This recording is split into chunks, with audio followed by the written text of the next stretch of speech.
1. The victim lay on the rocks, sprawled face down, his outstretched arms having failed to slow his deadly descent from the sixth-floor balcony of the Blue Surf Hotel.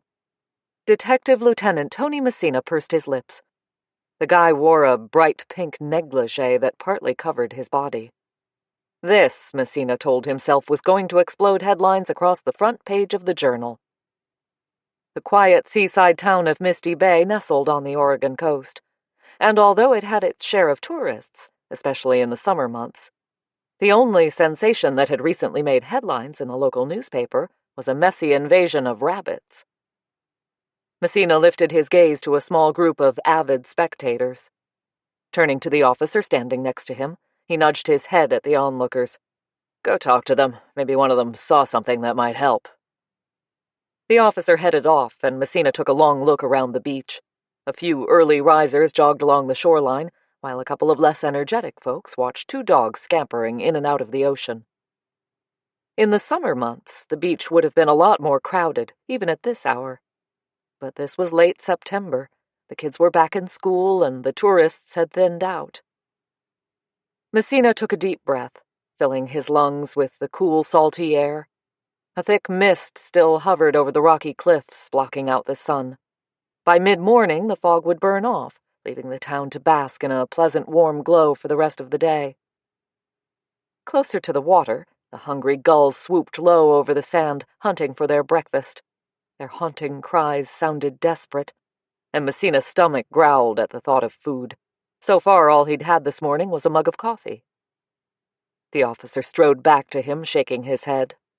"Nothing. No one saw anything except for the guy who saw him tumble over the balcony. He still says he didn't notice anyone else up there." He looked down at the corpse and grinned. That dude was either a cross-dresser or he was really living it up before he croaked. What a way to go. The detective scowled at him. Ken Brady was a good officer, but a bit of a moron when it came to sensibilities. "Watch your mouth, Brady. Let's have a little more respect." "Yes, sir. Sorry." Brady glanced up at the balcony. "You think he jumped?" "Guess that's something we'll have to look into." Messina gazed up at the balcony. The hotel was fairly new, having opened less than 2 years ago. Just 6 floors, but impressive, with its gleaming white walls and aqua-blue balconies enclosed by railings that, in his opinion, should have been built higher. There had been an uproar in town when the hotel was being constructed. The majority of residents had resented a large commercial building in what was basically a sleepy, peaceful community. They tolerated the visitors in the summer for the economy, and they treasured the off-season. They were afraid that the hotel would bring an influx of noisy intruders year-round, destroying their idyllic lifestyle. So far, their fears had not materialized. The hotel blended in rather well with the backdrop of rugged cliffs and forested hills, although there had been a somewhat larger crowd of tourists this summer, making parking in town a headache. The town had gradually emptied out through September, and things were relatively back to normal. Except for this. Messina was willing to bet that this man's death was no suicide or accident. He dug in his pocket for his phone and thumbed in the number for the county's major crime team. After getting an assurance that the medical examiner would be there ASAP, he ordered Brady to stand guard over the body and then headed for the hotel. He had work to do, and he had the feeling that things were going to get pretty complicated before this was over. Vivian Wainwright folded her arms and cast a critical eye over the 8 tables set out in the dining area of the willow-patterned tea room. Snow-white tablecloths, pale pink napkins, English-bone china teacups and saucers, and small vases of white daisies. Everything essential for a traditional British afternoon tea. Still missing were the teapots, milk jugs, and the tiered cake stands, bearing delicate crustless sandwiches and delectable pastries, and of course pots of strawberry jam and cream for the scones, all of which would be placed on the tables after the customers were seated. Although the tourist season had wound down, all the tables had been booked for this afternoon.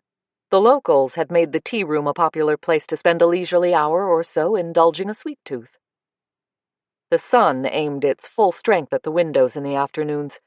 Vivian had recently found white curtains patterned with delicate pink and blue wildflowers, that shaded the glare without blocking the light. They reminded her of an English garden, like the childhood garden in London her mother had described to her. So much nicer than the pink-striped ones she'd bought when she'd opened the tea room 2 years ago. Everything was ready in the kitchen, so she had a few minutes to relax before her customers arrived. She was debating whether or not to open the carton of tea towels that had arrived from the UK this morning, when the doorbell tinkled. "Sorry I'm late." The vigorous woman striding across the room thrust a heavy strand of black hair away from her face. "I stopped by the wine shop on my way here, and you know how Natalie gabs. Took me 20 minutes to get out of the store with this." She waved a bottle of wine at Vivian. "That woman's flapping tongue will get her in trouble one day. She needs to button it once in a while." Vivian hid a smile. Natalie Chastain owned the sophisticated grape just down the street, and was notorious for knowing everything that was going on in town long before anyone else. If you wanted to know something about somebody, you asked Natalie. What she didn't know, she'd move heaven and earth to find out, just to be first to spread the news. "It's okay, no one's here yet." Vivian took a closer look at her friend. Jenna Ramsey had been her assistant and consultant since the day she'd opened the willow pattern. It was Jenna who'd suggested the name, pointing at the willow pattern plates Vivian had lovingly placed on the walls of the tea room. The plates had belonged to Vivian's late mother, Angela, who'd met her future husband when he was stationed at an American airbase near her home in the UK. Although she spent most of her life in America, Angela never lost her accent or her hometown traditions. Growing up with an English mother had instilled in Vivian the British customs and culture that fostered her lifelong dream of opening a tea room. It had taken more than 60 years, but now the dream was hers. Its success was largely due to the tall woman standing in front of her. She loved Jenna like a daughter, almost as much as she adored her own 2 daughters. "Are you okay?" Vivian frowned. "You look a bit flustered."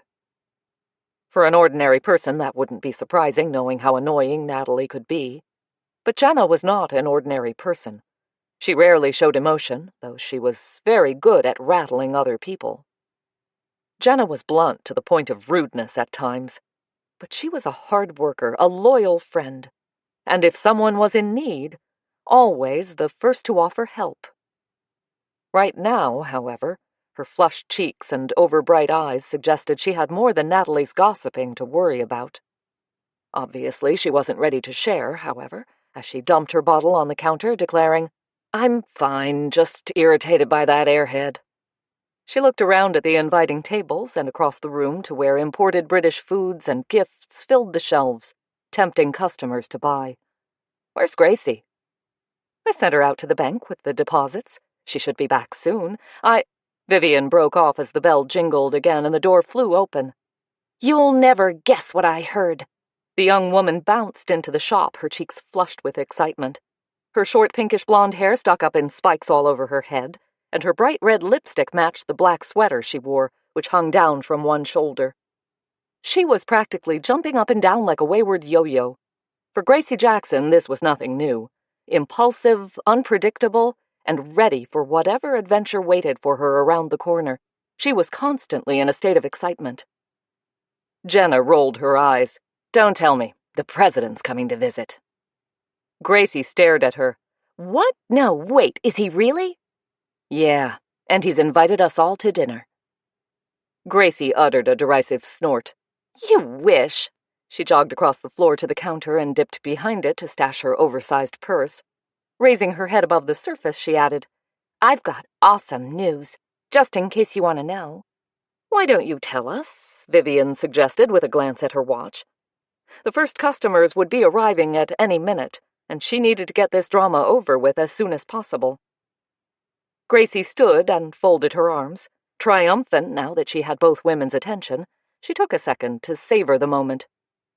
"They found a dead body on the beach this morning." A nasty spasm hit Vivian's stomach. "What? Who found it? Who was it? Where on the beach?" Aware she was jabbering, she shut her mouth and looked at Jenna. "Well," Jenna said after a breathless pause, "Natalie will be steamed she missed this one." "I don't know much about it." Gracie walked out from behind the counter. "They were talking about it in the candy store. They didn't know much either. Like, it was a man, and he'd fallen from the top balcony of the Blue Surf. Jenna made an odd little sound, then quickly coughed. The sound struck a chord in Vivian's memory. Isn't that where Dean's working now? Yes, he's doing maintenance work there. That won't last long. He lost 3 jobs in the 5 years I was married to him. Jenna's voice mirrored her disgust, making no secret of her aversion for her ex-husband. Vivian turned to Gracie. Did they say who the victim was? Gracie shook her head. I don't think anyone knows. Hearing the doorbell one more time, Vivian gave Jenna a nudge. Here come our customers. We'll talk about this later. She hurried forward to greet the newcomers, leaving her 2 assistants to head to the kitchen.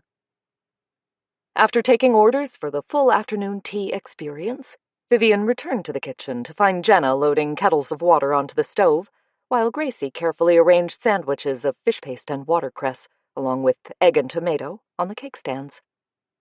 I wonder if he jumped, Gracie said, as she placed an Eccles cake onto each silver stand. The words slowly penetrated Vivian's mind, which was focused on the small pots of clotted cream she was taking from the oversized refrigerator. What? Who? The dead guy. Gracie picked up a loaded cake stand with each hand. I wonder if he'd had enough of life, decided to end it all, and threw himself off the balcony. Vivian raised her eyebrows. That's a bit melodramatic. Pouring boiling water into the teapots lined up in front of her, Jenna uttered a growl of disgust. Do we have to discuss this now? She sounded totally exasperated, and Vivian threw her a worried glance. Something was obviously upsetting her friend. She'd have to tackle her about it later. Right now, her customers were waiting, and that took precedence over everything else. Fortunately, Gracie seemed unfazed by Jenna's irritation. Pasting a smile on her face, she sailed from the kitchen to present her loaded cake stands to the eager customers. Vivian was kept too busy for the next 3 hours to speculate further on Jenna's sour mood. Between the sandwich making, refilling of teapots, clearing tables, and chatting briefly with the guests, she barely had time to even look at her assistants. Once the last table had been cleared, however, she followed Jenna into the kitchen, anxious to find out exactly what was going on with her. 2 of the tea party customers were now in the rear of the tea room, browsing the shelves, while Gracie waited behind the counter. Vivian headed for the sinks, seizing the moment alone with her friend. I can tell something's bothering you, Jenna. Want to talk about it? Not really. Jenna's voice was muffled as she bent over to retrieve a napkin she'd dropped on the floor. Okay. Vivian began cleaning one of the cake stands. But I'm always ready to listen, just in case you change your mind. Jenna didn't answer, and giving up, Vivian concentrated on her task, leaving her friend alone to stack the dishes in the dishwasher. The sound of the doorbell told her that the last customers were leaving. She would ask Gracie to finish cleaning the cake stands while she checked out the shelves to see what needed restocking. When Gracie appeared in the doorway, however, she looked as if she'd just bitten into a sour lemon. What is it? Vivian dropped the wet sponge onto the counter. Did you break something? Gracie shook her head. It's a cop. He wants to talk to Jenna. Jenna dropped a plate into the dishwasher with a loud clatter, making Vivian wince. I knew it, Jenna muttered as she strode to the door.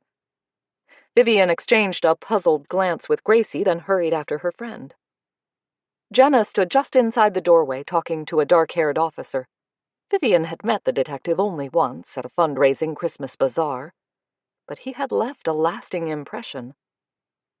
Lieutenant Tony Messina towered at least 4 inches above Jenna, who had once confessed to Vivian that she was just under 5'10". It wasn't the detective's height, however, that had intrigued Vivian. He had the most penetrating eyes, dark brown orbs that seemed to bore right through her mind and into her soul. His features were craggy, with a slightly hooked nose and a firm jaw, all very pleasing to the eye. She'd also noticed a shiny gold band on his left hand. That, and the fact that he was a good 25 years younger than her, prevented any romantic illusions she might have had. Nevertheless, she was stunned by her reaction to him. Her husband, Martin, had been dead less than 3 years. He had gone suddenly with a massive heart attack. The shock had immobilized her for months. Even now she had moments of disbelief. The idea that she could be attracted to another man, much less one young enough to be her son, had completely floored her. She'd felt guilty for days afterward, until her sense of humor had kicked in and she was able to joke about it with Jenna. Right now, however, it didn't seem as though the detective's visit was anything to joke about. Jenna's raised voice echoed across the room. "I don't know anything about it. We've been divorced for over a year." Messina murmured something Vivian couldn't hear. Jenna's voice rose another notch. "Yes, I was at the hotel this morning. He was supposed to meet me to pay me the alimony he owed me. He never showed, so I left. I never saw him. I don't know what happened to him." Thankful that the last customers had left the shop, Vivian hurried forward. "Jenna, is everything all right?" Messina's dark gaze sliced across her face. "Ma'am, this doesn't concern you." Ignoring him, Vivian turned to her friend. To her dismay, she saw an unfamiliar tear glistening in Jenna's eye. "Oh, Jenna, I'm so sorry. It's Dean, isn't it?" "Yes." Jenna raised her chin. "I always knew that jerk would come to a bad end one day." Vivian winced and shot a quick glance at the cop. His eyes had narrowed as he stared at her friend. "It was Dean they found on the rocks this morning," Jenna said. "He was probably drunk and fell over the balcony." "No, ma'am," Messina said softly. "There were signs of a struggle.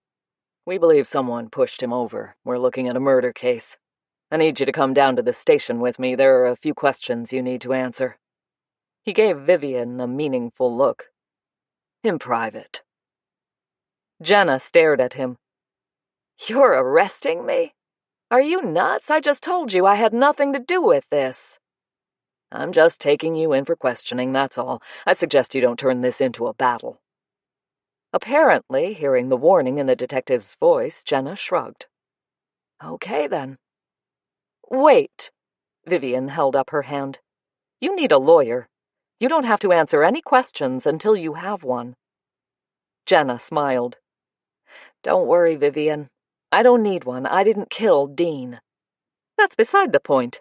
This is a murder investigation. Trust me, you need a lawyer." Messina cleared his throat. "Ma'am, this is police business. If you're smart, you'll butt out." "It's okay."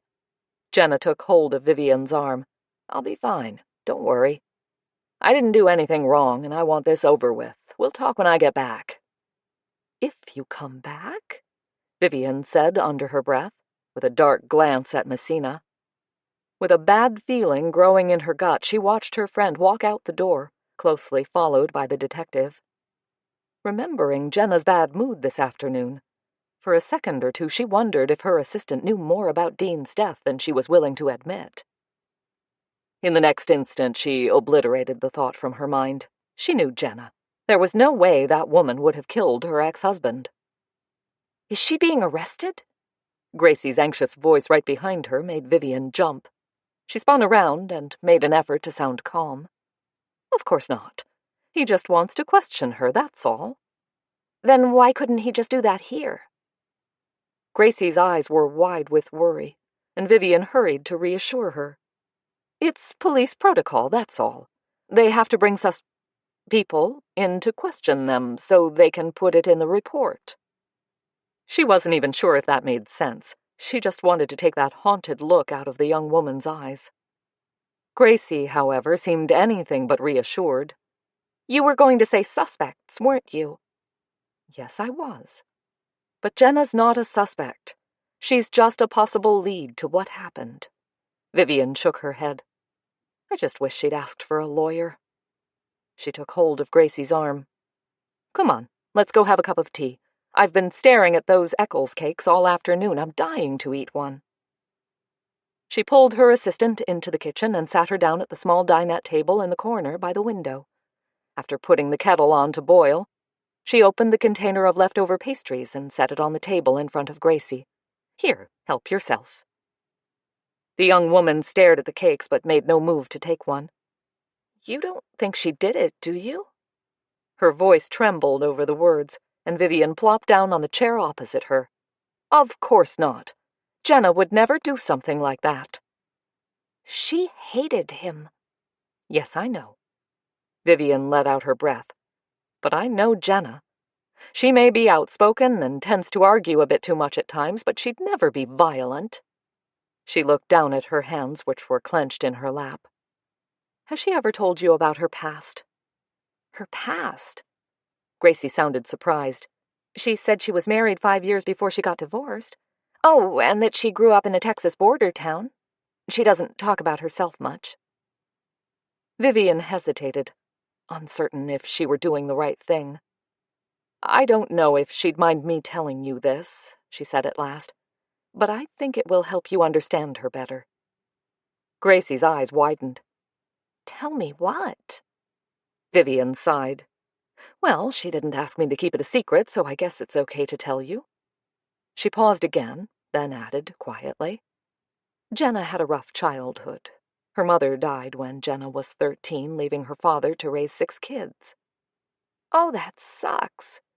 Gracie looked ready to cry. I know how she feels. I was 16 when my mom died. I thought the world had come to an end. I know. Vivian gave her a nod of sympathy. I'm sorry, Gracie, I didn't mean to upset you. It's okay. Gracie dashed a tear away with the back of her hand. At least there was just me and my brother, and we were practically grown up. It must have been a lot tougher on Jenna. It was. Her father went off the rails after his wife died and drowned his sorrows in whiskey. Unfortunately, he was violent when he was drunk. Jenna was the oldest kid and protected the rest of them, so she took the brunt of the punishment. Gracie's expression had slowly darkened as she listened. That's so sad. There's more. Vivian reached for an Eccles cake.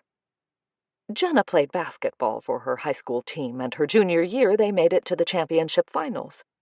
When Jenna got home that night, she found her youngest brother lying in the flower bed in front of the house. He'd been beaten by his father. Gracie's sharp gasp of horror seemed to echo around the room. Vivian swallowed. It was even more difficult to talk about it than it had been to hear it. Jenna went to a neighbor's house to call 911. Her brother died in the hospital the next day. No! A tear ran down Gracie's cheek, and she brushed it away with the back of her hand. What happened to her father? Did they arrest the toad? Vivian nodded. He ended up in jail, and the kids were split up to go to foster homes. That must have just about totaled her. I think it did. The problem is, she blames herself for not being there to protect her brother that night. That's crazy. I know. I tried to tell her that, but it's going to take more than my words to heal her. That tough guy attitude is an act to convince herself that nothing can hurt her again.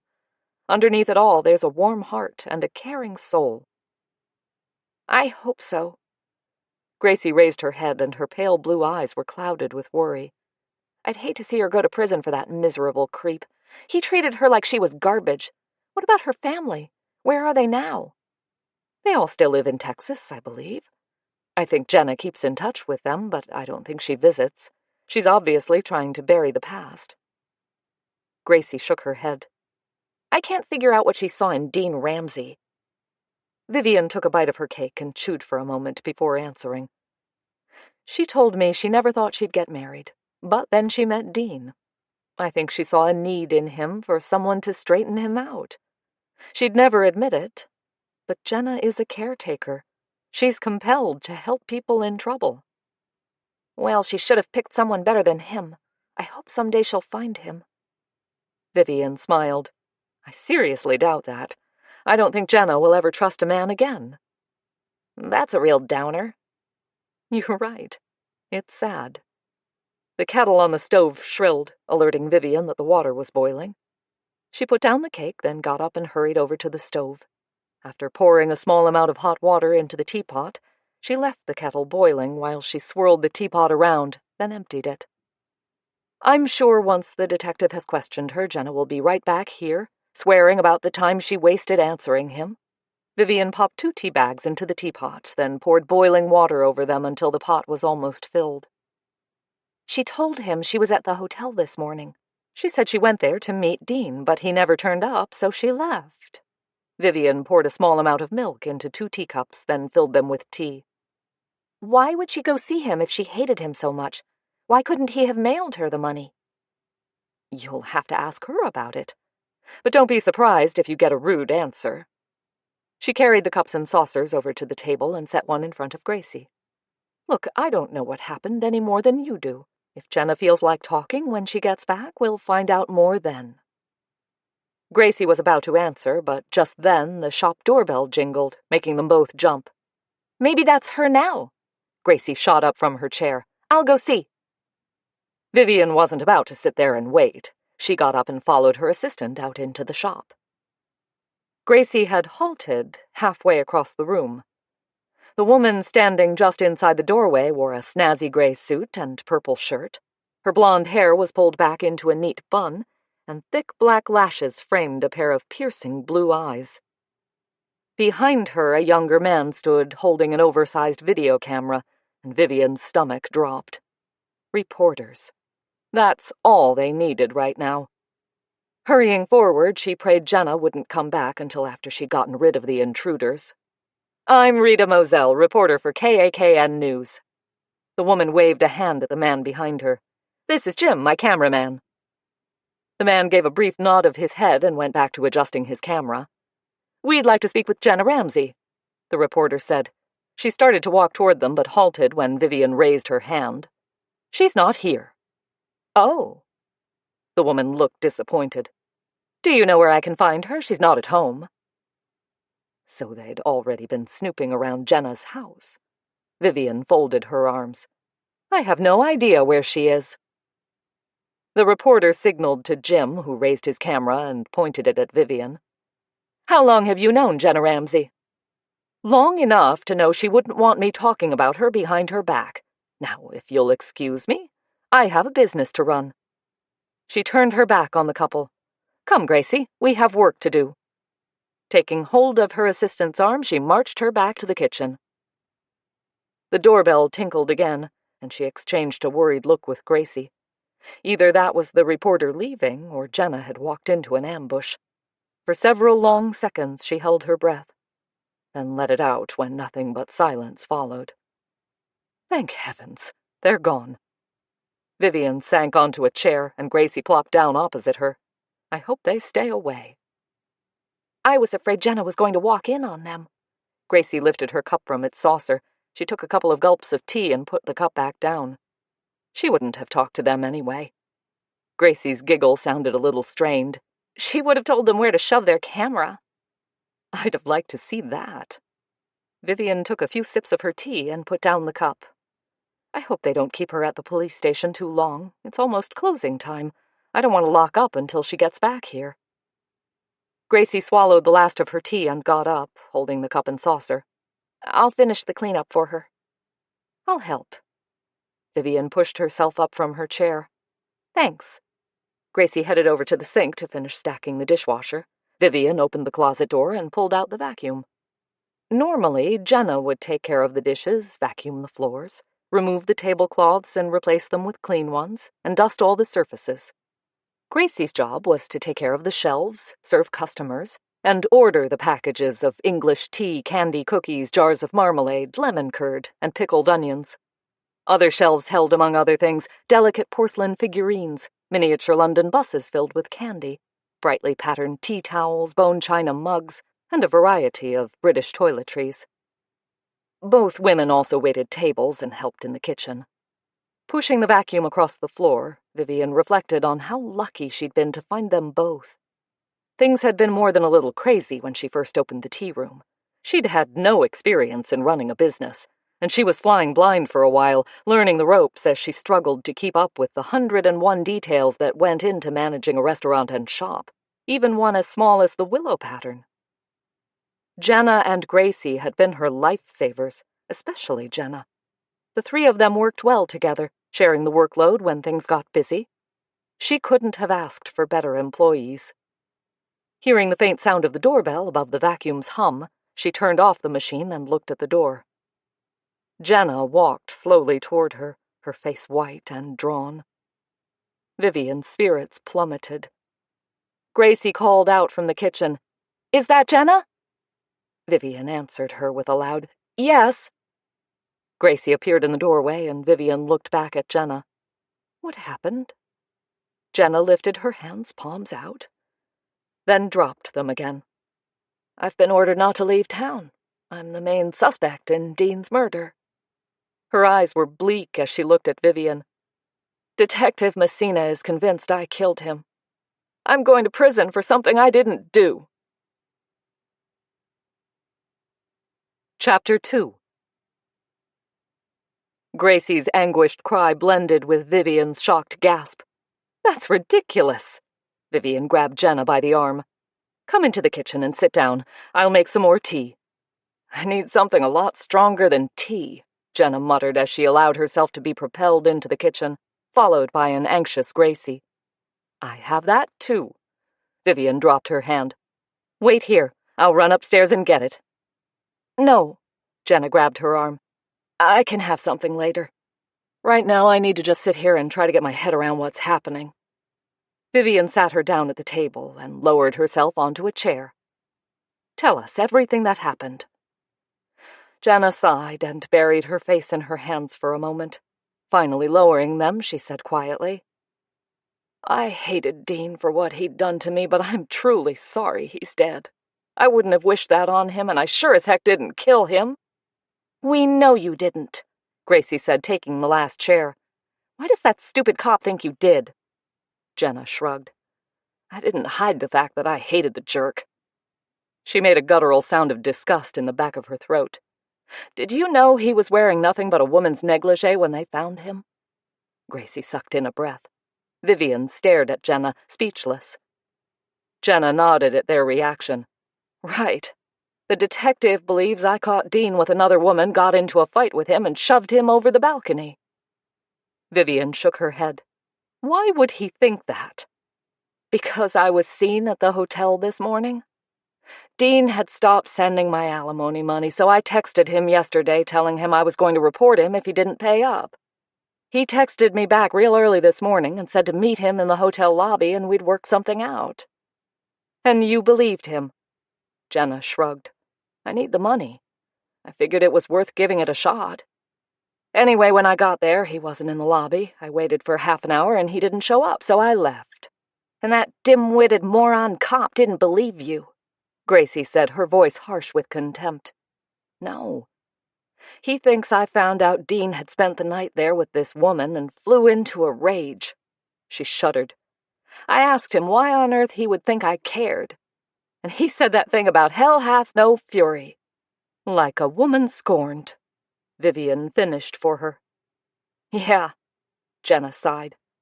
"He's convinced I went to the hotel this morning to break things up between him and this woman, whoever she is. He thinks Dean grabbed her nightgown to cover himself and backed out onto the balcony where I shoved him to his death."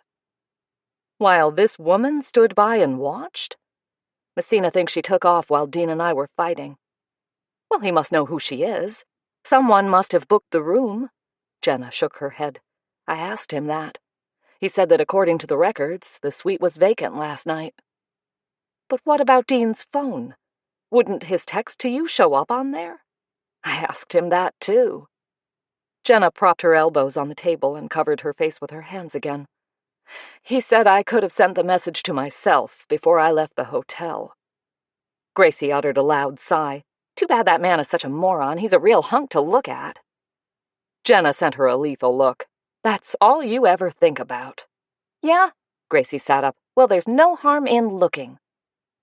"Okay, so, did you ask for a lawyer?" Vivian resisted the urge to remind her friend that she'd recommended that earlier. "I was going to, but then he said I was free to go, though if I tried to leave town, I'd be arrested."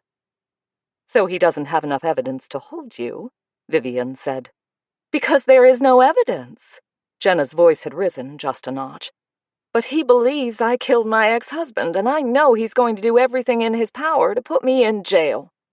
"Well, then you definitely need a lawyer." Jenna stared at her for a moment, then burst out. "I hate lawyers. My divorce lawyer made me feel like something that crawled out from a rock." I'm sorry you had such a bad experience with him, Vivian said gently. They're not all like that. Well, I don't trust them. Any of them. Besides, I can't afford that kind of money for a lawyer. Vivian sighed. The way I look at it is this. You can either hire a lawyer, or... She let her voice trail off, and the other two women stared at her. Or what? Gracie said. Or we do a little investigating ourselves and try to find out who really pushed Dean over that balcony. After all, you know Dean better than anyone on the police force. Gracie cheered and raised a fist. Yeah, I'm in. Jenna, however, had doubt written all over her face. I don't know. We don't know anything about police work, and it's probably dangerous to go poking around a murder case. We could all end up in even worse trouble.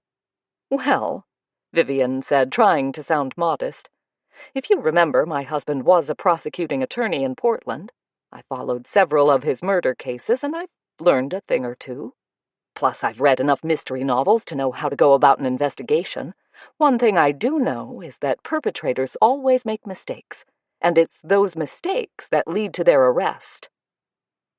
So you're saying we should hope for mistakes that will lead us to Dean's killer? Jenna still looked unconvinced. Something like that. Vivian sat back, feeling a thrill of excitement. With hard work and a little bit of luck, we might be able to track him down. Even if we do get that lucky, and it's a long shot at best, we still have to convince Detective Messina. Jenna shook her head. He seems determined to charge me with murder. You can get free legal aid, Gracie said. I know someone who did that. Jenna looked at her. And how did that go? Not good. He lost the case. Jenna rolled her eyes. See what I mean? Well, we have to do something, Vivian said, making her voice ring with conviction. We just can't sit here twiddling our thumbs while Detective Messina drums up a case against you. Gracie leaned forward, her earnest expression making her look vulnerable. Please, Jenna, you can't end up in jail for something you didn't do. She's right, you know. You could very well spend the next 20 years of your life in prison. Vivian sat back and watched her friend struggle with indecision. Finally, Jenna sighed. I guess we could look into it. As long as we back off at the first sign of trouble, the last thing I want is for anyone else to get hurt. Done. Vivian looked at Gracie. Are you sure you want to do this?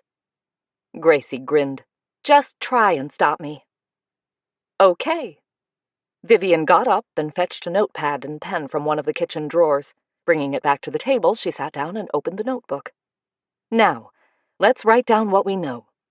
She scribbled Dean's name at the top of the page. All we know at this point is that Dean was wearing a women's nightgown when he was killed, which means he'd probably spent the night with her. I think that's pretty obvious, Jenna muttered. I just can't imagine Dean in a woman's nightgown. Gracie shook her head. He was so macho with all those big muscles and that scruffy beard. You'd think he would have grabbed something a little less goofy to wear. Vivian coughed. I hate to ask this, Jenna, but is it at all possible Dean had a liking for women's clothes? Jenna's eyebrows shot up. Absolutely not. Dean was no angel, but he had no hang-ups like that. I lived with the jerk for 5 years. I would have known. Besides, even if he did, why on earth would he spend the night all by himself in the fanciest suite in the hotel? You're right, but I had to ask. Vivian paused, then added, What I'd like to know is how that detective thinks you're capable of shoving a man that size to his death. I'm not that weak. Jenna hunched her shoulders, especially when I'm steamed. Dean sure gave me enough to be steamed about. He cheated on me at least twice that I know about. Heaven knows how many other times there were before I found out what he was and dumped him. Not to mention the gambling, Vivian reminded her. Yeah, that too. She leaned back in her chair. One way or another, Dean probably made a lot of enemies. Jealous husbands, betrayed girlfriends, maybe someone he cheated out of money. It won't be easy finding out who killed him. Well, there's one woman, presumably, who can help us. The one who most likely spent the night with him. But when she finds out Dean's dead, wouldn't she talk to the cops? Gracie asked. Vivian sighed. I think if she was going to get involved, she would have done so by now. In any case, we can't wait for her to make up her mind to come forward. We have to find her. And that means tracking down anyone who had connections with Dean. Jenna made a face. Not looking forward to that. She heaved a heavy sigh. Look, I know you guys want to help me, and I'm really grateful. But right now, I'm bushed. I really want to go home, take a shower, and crawl into bed with a book. Vivian's practical mind zeroed in on the essential. What about dinner? You have to eat. I'll find something to eat. What about the reporters? Gracie sat up on her chair. They're probably waiting for you at your home. Jenna's eyes widened in alarm. What reporters? Vivian told her about the TV reporters. They had already checked out your house, she said. Gracie's right. They could be camped out there now. You don't have to talk to them. She looked at Gracie. We'll go with you and see that you get past them. Yeah, Gracie jumped up. We'll show them who's in charge. Just let them try to stop us. Jenna rose from her chair like an avenging warrior. You don't need to come with me. I can handle this. If they want to fight, I'll give them one. Vivian sighed. And you'll convince them that you're a bad-tempered shrew capable of murder. Jenna's scowl faded. Yeah, maybe you're right. All right, then. Vivian stood up and picked up her cup and saucer. What we need is a show of support and calm authority. I'll ride with you and Gracie can follow behind. She looked at Gracie. You can drop me off here on your way home. I really don't need... Jenna began, but Vivian stopped her with a look. We're coming, so quit arguing. These reporters can be aggressive. Apparently realizing she was fighting a losing battle, Jenna relaxed her shoulders. Okay, but I'm not making any promises. Vivian sighed. The best she could hope for, she told herself, was for Jenna to keep her cool and not escalate an already hazardous situation. Detective Messina sat at his desk, tapping a finger on the keyboard in front of him. This case was the biggest to have come his way since he transferred from Portland to the quiet peace of Misty Bay. At first, after the chaos of crime in the city, the slow pace had unsettled him. It was almost like being on vacation, to the point of being boring. His purpose in making the drastic change, however, was to put the past behind him. Although the memories still haunted him and probably would always linger, the pain was slowly easing. He'd taken one day at a time and slowly learned to relax. His body no longer jolted at the sound of a slammed door or the screech of brakes. He could wake up in the morning now with an easy mind, instead of the feeling of dread that used to greet him. It was hard for him to comprehend that it had been more than 3 years since he'd turned his back on city life. He could count on one hand all the assaults, car thefts, and robberies he'd dealt with during that time, along with maybe a dozen or so burglaries. The dead body he'd seen this morning was the first one he'd laid eyes on since the day his life shattered into tiny pieces. He shook his head, mentally chasing away the ugly vision. This was now, and all he had. This murder with a suspect who fit the bill. Yet his reasoning was splintered with doubts. On the surface, it seemed cut and dried. Furious ex-wife, big fight, tragic outcome. Jenna Ramsey had shown him the message she'd sent her ex-husband yesterday, and the one she'd received back from him this morning. He wasn't convinced. He'd seen too many incidents where phone texts had been manipulated. The more likely story was that when Jenna Ramsey received no answer to her text yesterday demanding money, she'd gone to the hotel where he worked to have it out with her ex. Somehow she'd discovered he was planning on spending the night with a woman. He'd probably bragged about it, how he was going to use the bridal suite, which he could access easily enough since he worked maintenance in the hotel. Apparently the card-coding system didn't keep records. When Jenna Ramsey found out about the other woman, she worked herself up into a rage overnight and went back to the Blue Surf early this morning to wreak her revenge and break up his little romance. During the fight that followed, she killed her ex-husband, then sent the text to herself from his cell phone. The girlfriend, meanwhile, had bolted. It was a tidy little scenario, and normally he would have gone with it, setting out to prove his theory. Something about the woman, however, made him second-guess his conclusions. His 20 years of experience in the police force had taught him never to judge a book by its cover. He'd learned to look past an aura of innocence and vulnerability and find the devious malice hidden underneath. In the case of Jenna Ramsey, it wasn't that simple. She'd made it clear that she bitterly detested her ex-husband and that his death wasn't going to ruin her life. Although she hadn't enlarged on that, Messina had the impression that Ramsey was a scumbag and that this woman was well rid of him. He knew a strong woman when he met one, and he had no doubt that Jenna knew how to stand up for herself. At the same time, he was confused by her honesty about her feelings. If she were guilty, would she be so open about her hostility toward her ex? Unless it was all an act. When he'd talked to the hotel manager, the guy had seemed convinced that Ramsey still had feelings for his wife. There was always the possibility that she was the owner of the negligee and had slept with her ex-husband in an attempt at reconciliation, and something had gone terribly wrong. She could be pretending to hate him to throw suspicion off her. Somehow he didn't think that was the case. He'd questioned her for almost an hour, and her answers had been short and to the point. He'd had a strong inkling she was hiding something. Yet his doubts about her involvement in Dean Ramsey's death had deepened. He'd ended the session with a stern warning, making sure she understood she was his main suspect in the case, his only suspect until he investigated further. She'd had motive, means, and opportunity. Hopefully he'd uncover some evidence that would reveal more suspects and take the heat off Jenna Ramsey. First, if his original theory was right, he needed to find the other woman involved. From what he'd heard about the victim, he seriously doubted that Ramsey would spend the night by himself wearing a woman's nightgown in the most expensive suite in the hotel. So where was this woman? Why hadn't she come forward? Was it possible she was the killer? Or was there someone else in the picture, the woman's husband maybe, found out his wife was having an affair and killed his competition? Or was all this conjecture and he'd had the perpetrator right the first time?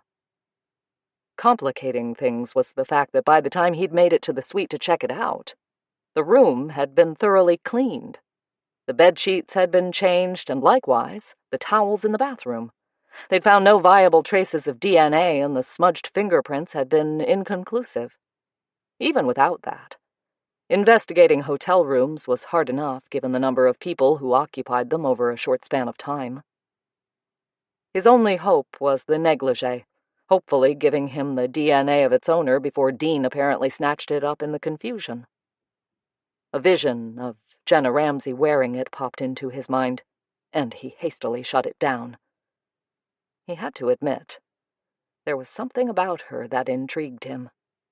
He was looking forward to digging further into her life, finding out more about her, and what it was that she didn't want him to know. "You're so lucky you live over the shop," Gracie said as they waited outside for Vivian to lock up. "No commute. Must be nice." Most of the time. Vivian turned the key in the lock and dropped the keys in her purse. "Though in nice weather, I envy you your drive along the coast road in the mornings." Rentals were hard to find in Misty Bay, and Gracie lived in Newport, a 15-minute drive.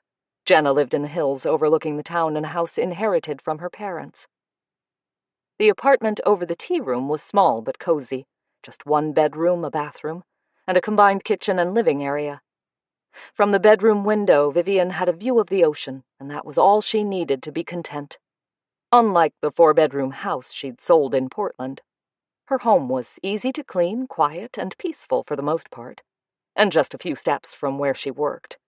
The fact that the rent was included in the lease for the tea room was icing on the cake. She turned to leave just as a shrill voice rang out from farther down the street. "Yoo-hoo!" "Oh, help," Jenna muttered. "Here comes Blabbermouth." Vivian watched Natalie totter toward them on her ridiculously high heels, her long bleached hair flowing in the breeze. She wore skin-tight black pants, a bright orange silk shirt, and a cream-cropped jacket. Passing by a group of visitors in casual beach clothes, she looked totally out of place.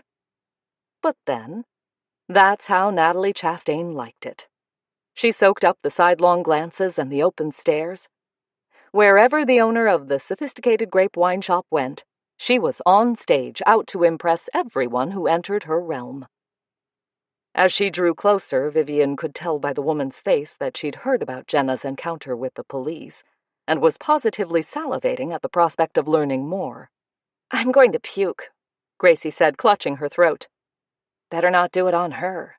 Jenna crossed her arms. "She'll sue you for everything you've got."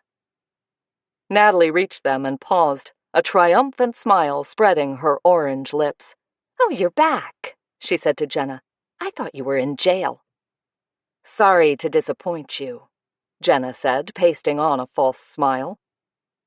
Hoping to avoid a confrontation, Vivian hurriedly intervened. "Natalie, I hear you're thinking of remodeling your store." "Yes, I am." Natalie focused her black-rimmed eyes on Vivian. "Who told you that?" "Hal Douglas mentioned it." Hal owned the Furry Fun pet supply store down the road and seemed to know almost as much as Natalie about the residents of Misty Bay. "Really? I can't imagine why." Natalie sniffed, then turned back to Jenna. "I'm sorry you're in this trouble. It must be terrifying being arrested for murder." Gracie stepped forward, eyes flashing fire. "She wasn't arrested. She didn't kill her ex, and nobody says she did, so you should just button up." Natalie raised her chin. "Well, excuse me. I'm just repeating what I heard." "As usual," Jenna said. Deciding it was time to smooth the waters, Vivian softened her voice. "You were misinformed, Natalie. I'm sure you're relieved that Jenna had nothing to do with this, right?" Natalie puffed out her breath. "Well, of course I am," she said, sounding deflated. "Not that I'd blame you," she added, flapping her thick eyelashes at Jenna. "If I had a husband who cheated on me like Dean cheated on you, I'd want to tear his heart out and feed it to the gulls." "Really?" Jenna's smile was pure evil. "Then it's probably a good thing you can't find a husband." Natalie stared at her for a moment. "Well, what I'd like to know is who owns the negligee your ex was wearing. It's strange that she simply disappeared." She paused, then added, "Unless it was your nightgown." Her face darkening, Jenna took a step toward her. "It was not my nightgown, and this is none of your damn business, so I'll thank you to keep your mouth shut if that's at all possible." "Jenna," Vivian laid a warning hand on her friend's arm. "It's all right. I'm going." Natalie tossed her head. "I understand why Jenna's upset. I just wanted to say that if there's anything I can do to help, you just have to ask." With that, she flounced off back down the street. Jenna threw her head back and growled in frustration. "How does she always make me look like the bad guy?" Vivian smiled. "She's a lot smarter than people think. I do believe her heart's in the right place. She just can't help being an annoying know-it-all. It's people like her who spread fake news around town," Jenna said as Gracie led the way to where the cars were parked on the side street. "Maybe." Vivian reached Jenna's ancient and battered Honda and waited for her to unlock it. "But it's precisely someone like her who can help us in our investigation. If she doesn't know the answers, she'll do her best to find them." "But can we trust her not to spread it all over town?" Jenna opened the door on the driver's side. "Apart from the wrong people finding out what we're doing, if Detective Messina learns we're nosing around his murder case, he'll go ballistic. Natalie doesn't have to know we're tracking down Dean's killer. She'll just think we're interested in the case, for obvious reasons." Vivian frowned. "She does have a point, you know. The woman who spent the night with Dean must have been there when Dean was killed. He wouldn't be wearing her nightgown if she'd left already. Unless she forgot it and left it behind." "That could be. Though there is another possibility." "What's that?" Vivian stared into Jenna's anxious eyes. "She could be the killer. You know Dean had a temper. Maybe they got into a fight and she sent him over the balcony. Which could be why she hasn't come forward." They stared at each other for another long moment, and then Vivian climbed into the car and waited for Jenna to settle herself behind the wheel. "I'd just like to know why Detective Messina is so sure I killed Dean," Jenna said as she turned the key in the ignition. "Why isn't he looking for Dean's girlfriend?" "He probably is looking for her if he's any kind of detective." Vivian made sure her seatbelt was securely fastened. Jenna's driving was erratic at the best of times. But the most important thing right now is for us to find that woman. We need to talk to the staff at the Blue Surf. We could go tomorrow, which would give us more time, but I think we're more likely to find the regular crew on a weekday. So, how about Monday morning? Okay, I'll meet you at the shop, okay? Sounds good. Try and make it by 8. Since they didn't open the Willow pattern until noon, that would give them plenty of time to talk to the hotel staff. Jenna pulled the car out into the street and cruised down to the curve that led out of town. After making a sharp right that swung Vivian against the door, she took off on the winding road leading into the hills. Vivian tried not to look at the steep drop on her side as they roared around the bends way too fast. The views from up here were spectacular. A long line of beaches stretched way into the distance. The sun glinted on the white sand and sparkled on the blue-green water. Jagged rocks soared out of the ocean, some of them over 100 feet, providing a home for puffins, cormorants, and the ever-present gulls. Towering cliffs bordered the beaches, thick with pine and cedar trees, with the occasional house peeking out from the lush green woods. Behind them, the majestic mountains of the coastal range kept watch over the coastline. It was a vision that Vivian knew she'd never get tired of, no matter how often she saw it. A quick glance in the side mirror told her that they'd left Gracie's red Mazda far behind. They were approaching Jenna's house now, where no doubt the hungry reporter with the yellow hair would be waiting. She spotted the black SUV as they rounded the last curve and entered the narrow tree-lined lane where Jenna's cottage sat at the end of a row of small houses. "That's probably Rita Moselle," she said, as Jenna slammed on the brakes. Her words ended in a grunt as she jerked forward. Jenna peered through the windshield. "Who?" "The reporter. She's on KAKN News." "You know her?"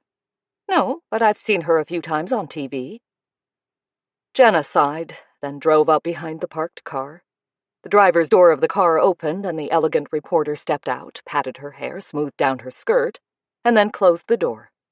On the other side of the car, the cameraman hauled his equipment out and slung the strap over his shoulder. "This doesn't look good," Jenna muttered. "Don't worry, I know your rights. You don't have to talk to them. In fact, the less you say, the better." Vivian opened her door just as Gracie's car zoomed around the bend and sped up to them. Gracie cut the engine and jumped out as Rita approached the cars. Ignoring Vivian, the reporter headed straight for Jenna. "Jenna Ramsey. I'm Rita Moselle, KAKN News. This is my photographer, Jim. We're sorry to hear of your ex-husband's death. Will you tell us your version of what happened?" She thrust her microphone in front of Jenna's face. Jim was already training his camera on Jenna, and she put a hand up in front of him. "No comment." "But wouldn't you like your side of the story to be heard?" Rita insisted. "After all, you're a suspect in your ex-husband's murder." Vivian stepped forward and mimicked her late husband's official tone. "Mrs. Ramsey has not been formally charged. She is innocent of the crime and will prove that in due course. Until then, she has nothing to say to anyone. Thank you." Taking hold of Jenna's arm, she pushed rather rudely past the cameraman, dragging her friend behind her. They had reached Jenna's front door, with Gracie right behind them, when Rita called out again. "Mrs. Ramsey, did you kill your husband?" Despite Vivian's warning shake of her head, Jenna turned to face the woman. "No, I did not," she said, her tone dripping ice. "If I was going to kill him, trust me, I would have done it a lot sooner than now." Vivian groaned while Gracie smothered a yelp of laughter. Jenna fished her key out of her purse and unlocked her door. Vivian practically shoved her inside, casting a glance over her shoulder. To her relief, the reporter was climbing back into her car. They'd earned some breathing space, but she had a nasty feeling that Rita Moselle was not about to give up on the hottest story to hit the sleepy town of Misty Bay in decades. Chapter 3. Jenna's home was like its owner, clean, uncluttered, no frills. A gray couch and armchair sat in front of the TV, and a small bookshelf displayed an assortment of books and videos. An imposing painting of a lighthouse hung between the two windows of the living room. Otherwise, the walls were bare. As Gracie closed the front door, A black cat strolled into the room, surveyed the visitors, twitched its tail, and then headed for the armchair. Vivian watched it jump up and settle itself on the sea-blue cushion. Jenna told her some time ago that she'd picked up a stray. Vivian was surprised her friend kept it. Jenna had met Dean and married him when she was past 30. Too old to have kids, she'd told Vivian, when they were sharing a late nightcap soon after the opening of the Willow pattern. Vivian got the impression that Jenna had never been interested in becoming a mother. Knowing her friend's history, Vivian suspected that Jenna didn't trust herself to protect and take care of her own children. The way things had turned out, it was a good thing she hadn't.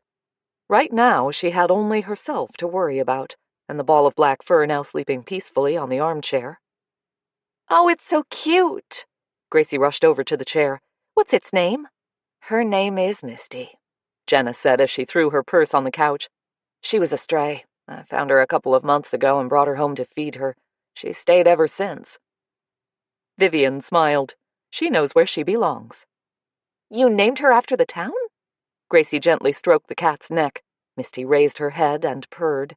"No, it was Misty the day I found her. I heard her mewing and discovered her crouching in the weeds at the side of the road." "Oh, poor little thing." Gracie scooped the cat up in her arms. "Not poor anymore," Jenna sighed. "She eats more than I do." Vivian laughed. "Speaking of eating, we'd better get going." She glanced at her watch. "I promised the printers I'd have the brochure ready for the anniversary of our opening. I still haven't finished designing it yet, and the celebration is only 2 weeks away." Jenna shook her head. "I can't believe we've been open for 2 years already. Where did that time go?" "I say that every year. The older I get, the faster time seems to fly by." "I'm so looking forward to the anniversary." Gracie lowered Misty to the chair and brushed a hand down her sweater. "That should be fun." "I hope so." Vivian leaned down to fondle the cat's ears. "Right now, I still have some planning to do, so I'd better get working on it." "And I have a date," Gracie announced as she danced over to the door. Jenna looked at her. "I hope it's not that punk with a ring through his nose that you brought into the shop last week." Gracie snorted. "No, it's not. He's my brother's friend. They were down from Portland on a visit. I don't even remember his name." "Well, good. I didn't like the look of him." "You don't like the look of any man. Besides, I don't have to get your okay for who I date. You're not my mother." Jenna rolled her eyes. "Thank heaven for that." "We're going," Vivian said firmly as she gently pushed Gracie out the door. She was used to her assistants sparring with each other. Fortunately, it was entirely without malice, and she suspected they both did it purely for the fun of it. She was actually relieved that her revelations to Gracie about Jenna's past hadn't changed that. Glancing back at Jenna, she added, "I'll see you at the shop on Monday at 8. Gracie halted, turning around to look at them both. "You're opening up early on Monday?" "No, we're going to the Blue Surf to ask some questions," Vivian said, stepping outside. "Why didn't you tell me?" Gracie sent Jenna an accusing glare. "You didn't want me to come with you?" "We didn't think you'd want to get up that early," Vivian said, feeling guilty that she hadn't included her. "Of course we want you to come." Jenna raised her hand and slapped at a bee that was trying to get into the house. "We need your flowing tongue to charm people into giving us the answers we want." "As long as it doesn't flow too freely," Vivian warned, remembering Gracie's habit of blurting out thoughts before she'd considered the impact. Gracie's face broke out in a smile. "Awesome! I can't wait. Why can't we go tomorrow? The tea room is closed and we'll have all day." "Because Sunday is most people's day off," Vivian said. "Oh, right." Gracie looked disappointed. "Monday at 8, then. I'll be there." "Good." Vivian nodded at Jenna. "See you then. Don't open your door to anyone." "Don't worry, I won't." Jenna closed the door, and Vivian hurried after Gracie, who was already in the car. Monday, she told herself, was going to be an interesting day. Hopefully, they would get a lead on the mysterious woman who owned the nightgown found on Dean's body. Who was she, and what did she know about Dean's death? That, to Vivian, was the burning question. "I think we should talk with the manager of the hotel first," Vivian said as Jenna pulled into the parking lot of the Blue Surf Hotel on Monday morning. "Have you met him?" "Yes, I have." Jenna switched off the engine and unfastened her seatbelt. "I was in the hotel quite a bit before the divorce.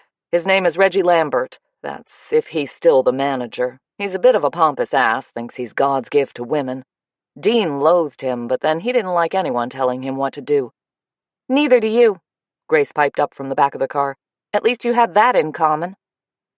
Vivian winced, knowing that Gracie had meant it as a joke, and just as certain that Jenna would take offense.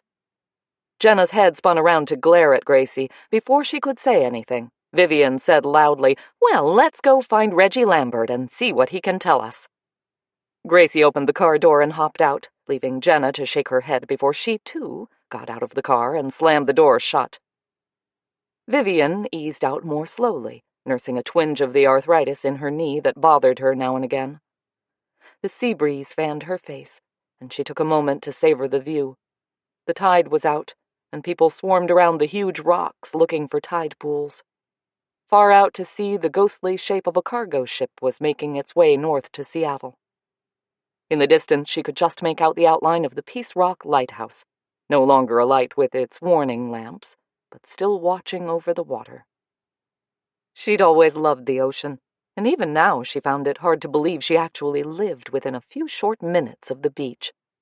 The fragrance of seaweed and sand and the cool, salty air never failed to lift her spirits. It had been the perfect solace she'd needed after losing Martin. She'd kept herself busy during those dark days with the opening of the willow pattern. But it was her strolls along the water's edge, watching the tide roll shells and sand crabs onto the sand, that had helped ease her aching heart. Giving herself a mental shake, she turned to follow her assistants. The women were already heading for the hotel's imposing entrance, and she hurried after them, anxious to get her first look inside the fancy new building. Jenna paused at the door, waiting for Vivian to catch up with them. "Do you know what we're going to ask him?" she asked as Vivian reached her. "Not a clue," Vivian said cheerfully, "but I'm sure we'll think of something." Jenna rolled her eyes and Gracie snickered. The young woman was wearing a loose-fitting black and yellow striped shirt over skinny jeans, reminding Vivian of a giant bee. She danced inside the door and into the lobby, then stared around with wide eyes. Following behind her, Vivian's first impression of the entrance was warmth, from the patterned gold carpeting to the cherrywood-paneled walls and the soft glow of lights embedded in the ceiling. The room welcomed guests with an aura of comfort and relaxation. Large pots of ferns hugged the windows, a wide vista of the ocean behind them. Comfortable wicker chairs invited visitors to sit and enjoy the view, and Gracie headed for one of them and plopped herself down. "Look at her," Jenna muttered. "She acts like she's on vacation instead of trying to rescue her friend from a fate worse than death." "You're not going to prison," Vivian said, with a lot more conviction than she felt. "Come on, let's go talk to this Reggie person." The young woman behind the counter greeted them with a smile as they approached. "Welcome to the Blue Surf," she sang out. "Are you checking in? I'm afraid your room won't be free until 3 p.m., but I can check you in now, and you're welcome to enjoy the facilities until then."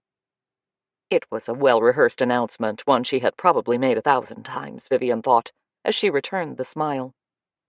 "Actually," she said, "we're here to see the manager. Is he available?" The desk clerk's smile vanished. "Is something wrong? Is there something I can help you with?" "Yes," Jenna said shortly. "You can summon Reggie Lambert. I want to talk to him about my dead husband." The clerk stared at her for a moment, then sent a shocked glance down the counter. Apparently reassured that no one else was within earshot, she looked back at Jenna. "Excuse me?" Vivian leaned forward and lowered her voice. "This is Jenna Ramsey. She's the ex-wife of the man found dead in front of your hotel Saturday. We need to speak with the manager immediately." The clerk paled. "Oh, of course." She reached under the counter, presumably for the call button. "He'll be here in a moment. Perhaps you'd like to wait for him over by the windows?" Vivian could tell the woman was anxious to get them away from the counter and any arriving visitors. "Thank you," she said, and motioned to Jenna with a jerk of her head. "Come on, let's go sit with Gracie." "I could sit here all day," Gracie announced as they walked up to her. She waved a magazine at them. "I could even order coffee and donuts." She nodded at a sign propped against a potted cactus on the table in front of her. Talk about service. She flung a hand out toward the window. Just look at that view. When you're finished raving about the place, Jenna said, sitting down next to her, you might want to remember why we're here. This isn't exactly playtime. Gracie sobered at once.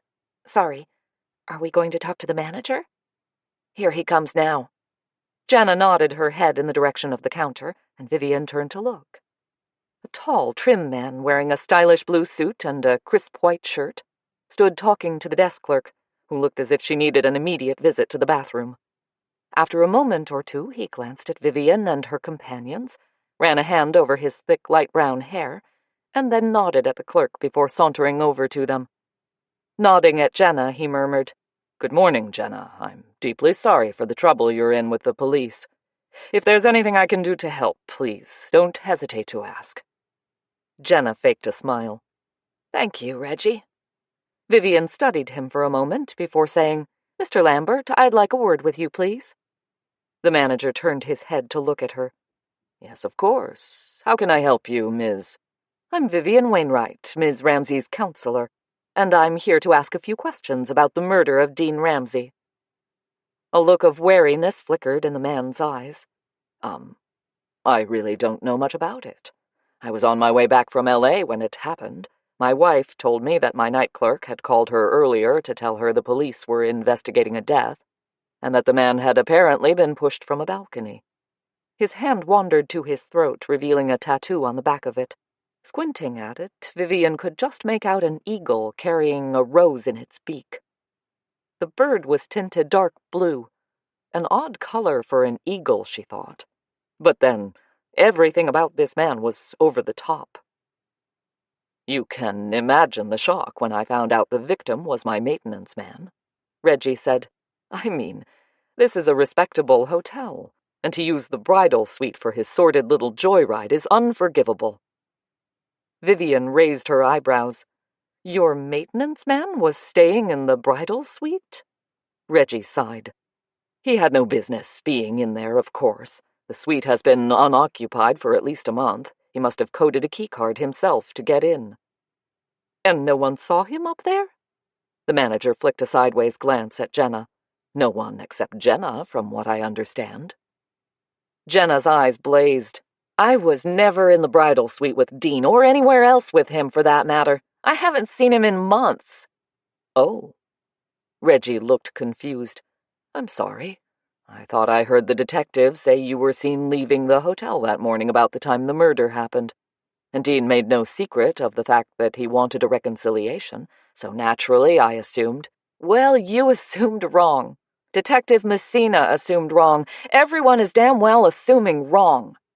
Jenna stepped closer to him, poked her nose close to his face, and snarled, "I did not kill my ex-husband." Reggie backed off a couple of steps, his cheeks warming. "Of course you didn't. I can't imagine where I got that idea." "Neither can I." Jenna still looked as if she wanted to throttle the poor man, and Vivian decided it was time to intervene. "Mr. Lambert, you have security cameras in the hotel, right?" The manager stretched his neck as if his shirt collar was too tight.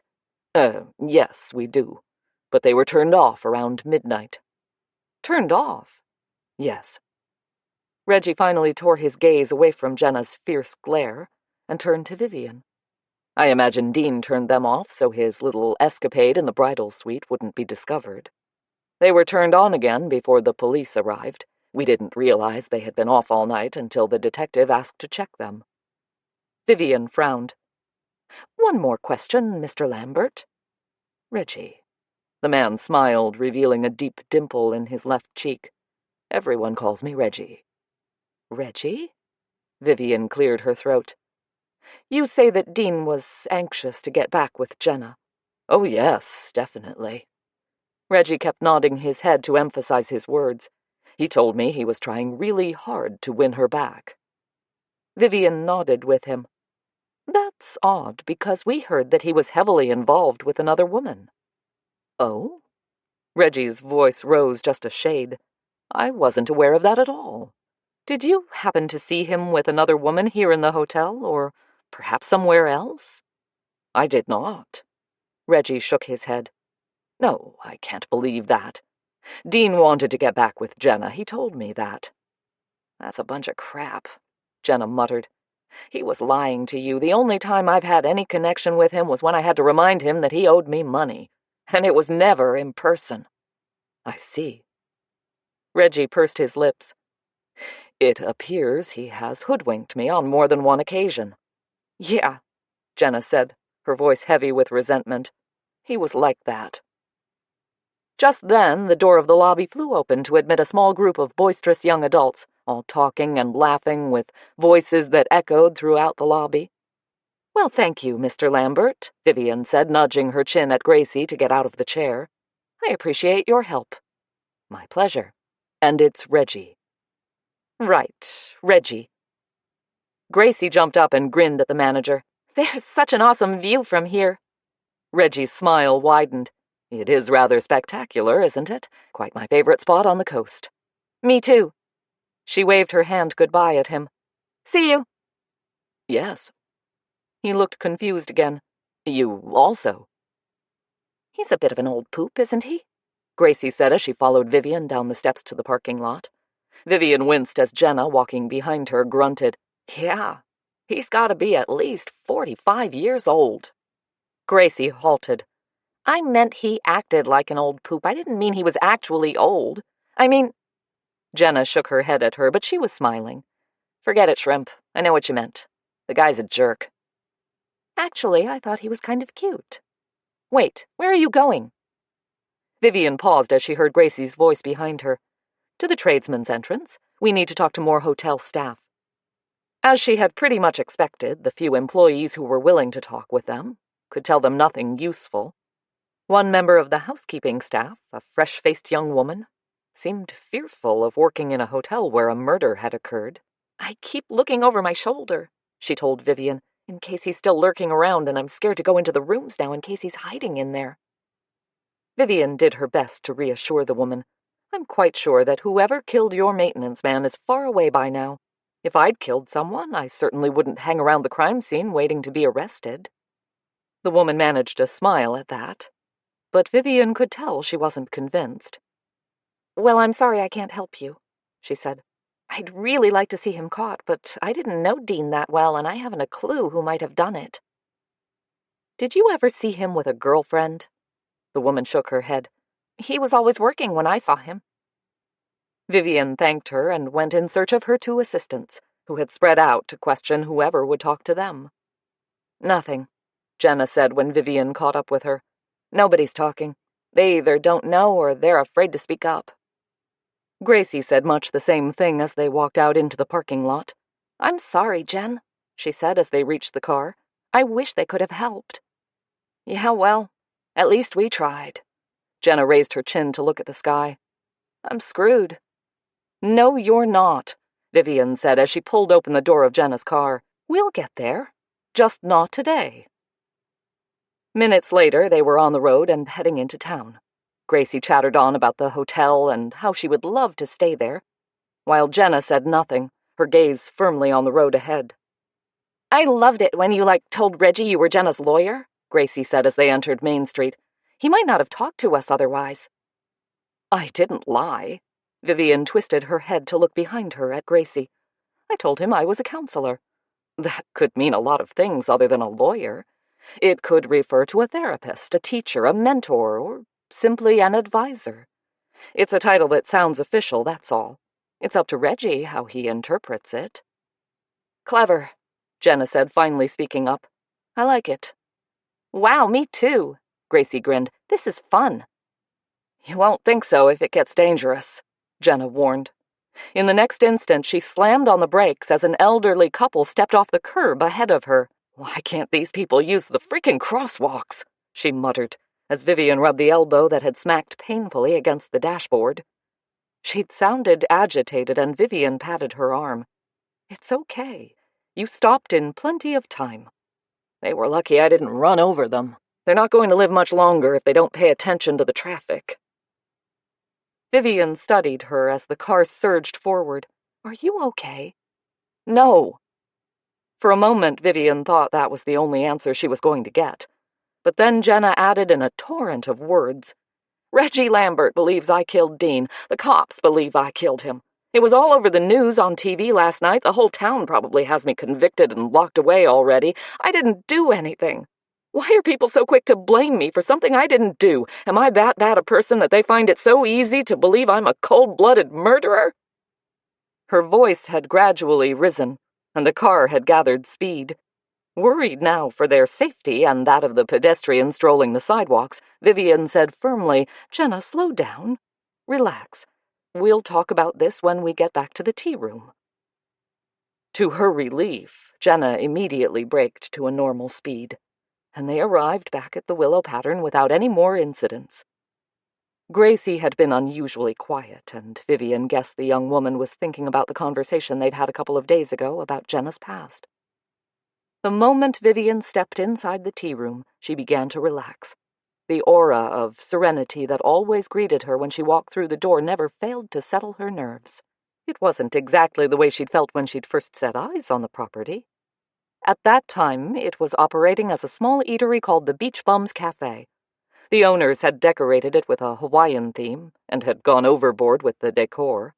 Gaudy posters of dancers in grass skirts and tiki bar huts covered the walls. Plastic palm trees crowded the corners, while nets slung from the ceiling held glass fishing floats, fake pineapples, and coconuts. All very Hollywood and not at all to Vivian's taste.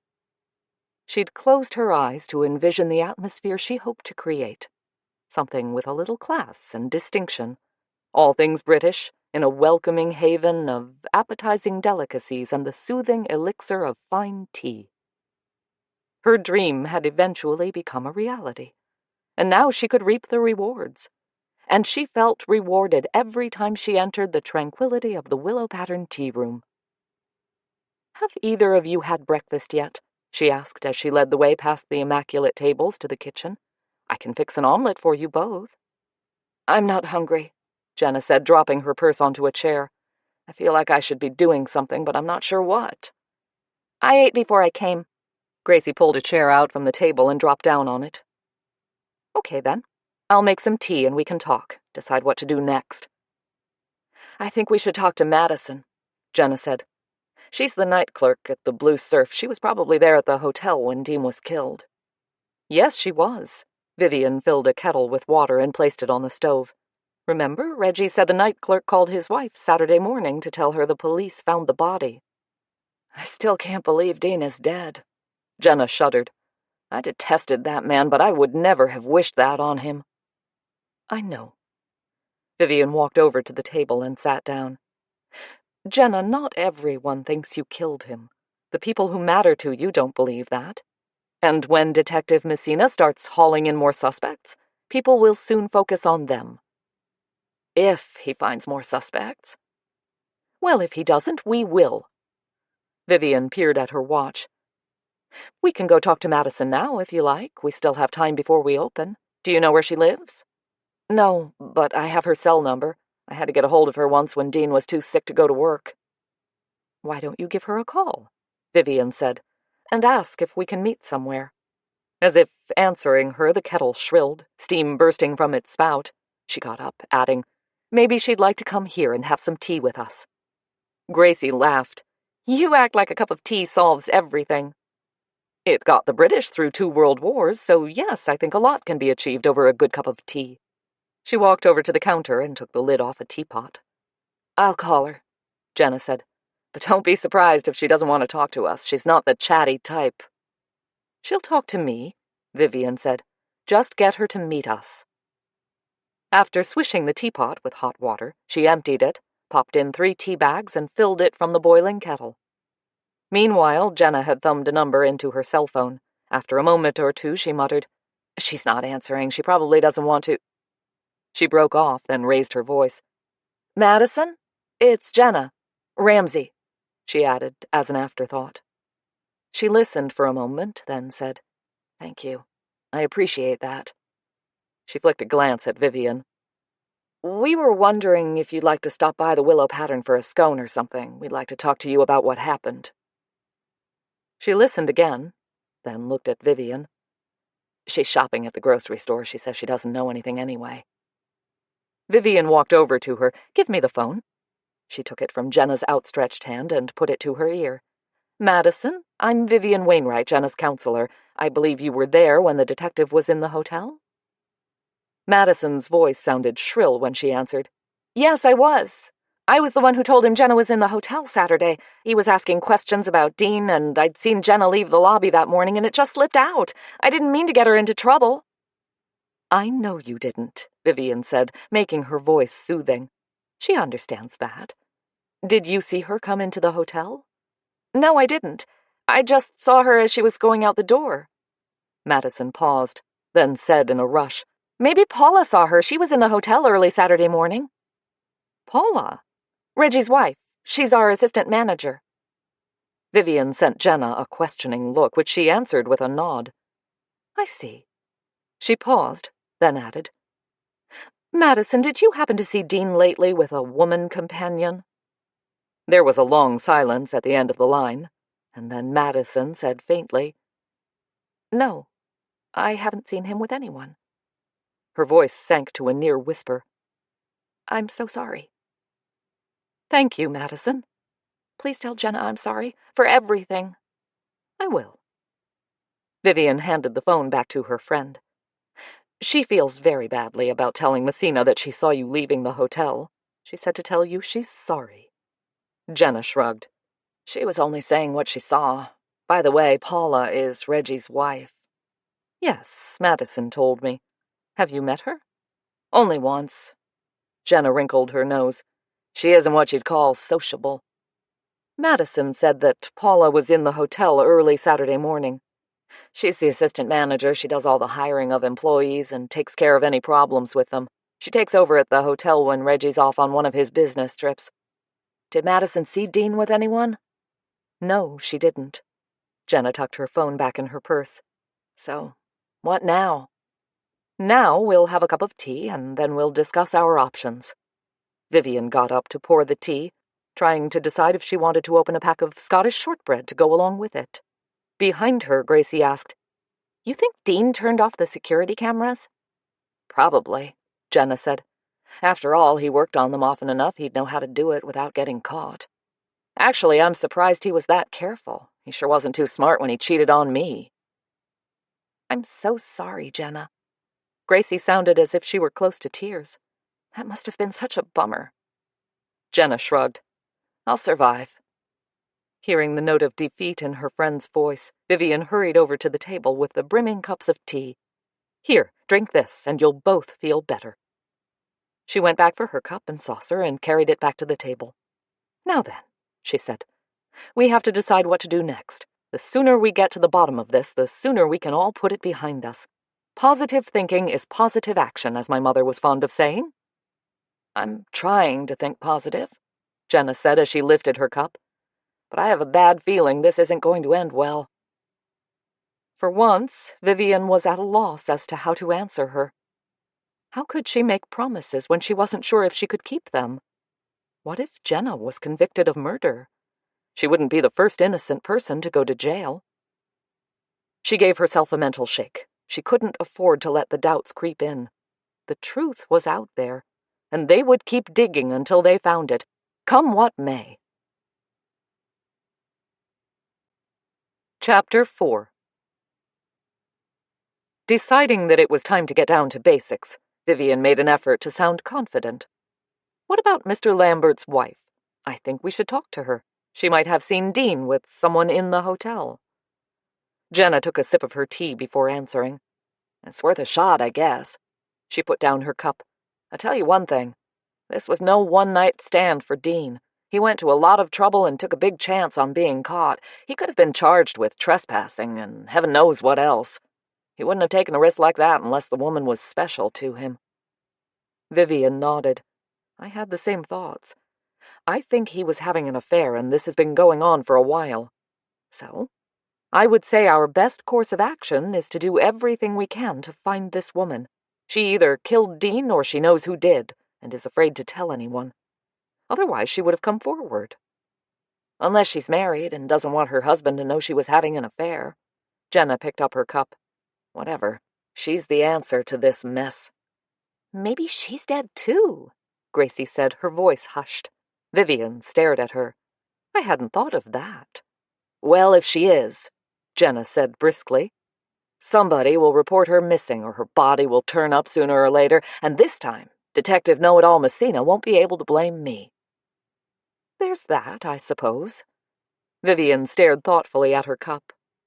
We need to keep a sharp eye on the news. Meanwhile, we'll talk to Paula Lambert. We can look up her address online. We could just call her, Jenna said. Do you have her number? I have the hotel number. Or maybe Madison will tell us what it is. If she knows. Vivian shook her head. It will be better if we talk to Paula face-to-face, anyway. It's too easy to just hang up a phone. Besides, people tend to give more away when you can see them. Okay. I do know where she lives. Dean showed me Reggie's house one time. Jenna wrinkled her brow. At least, I think I remember where it is. I'll check it out to be sure. Vivian looked at Gracie. It's too late to go now. How about this evening? Gracie shifted on her chair. Well, okay, what time? Vivian peered at her face. You already had plans for tonight? Don't tell me, Jenna said. You've got a date. Nope.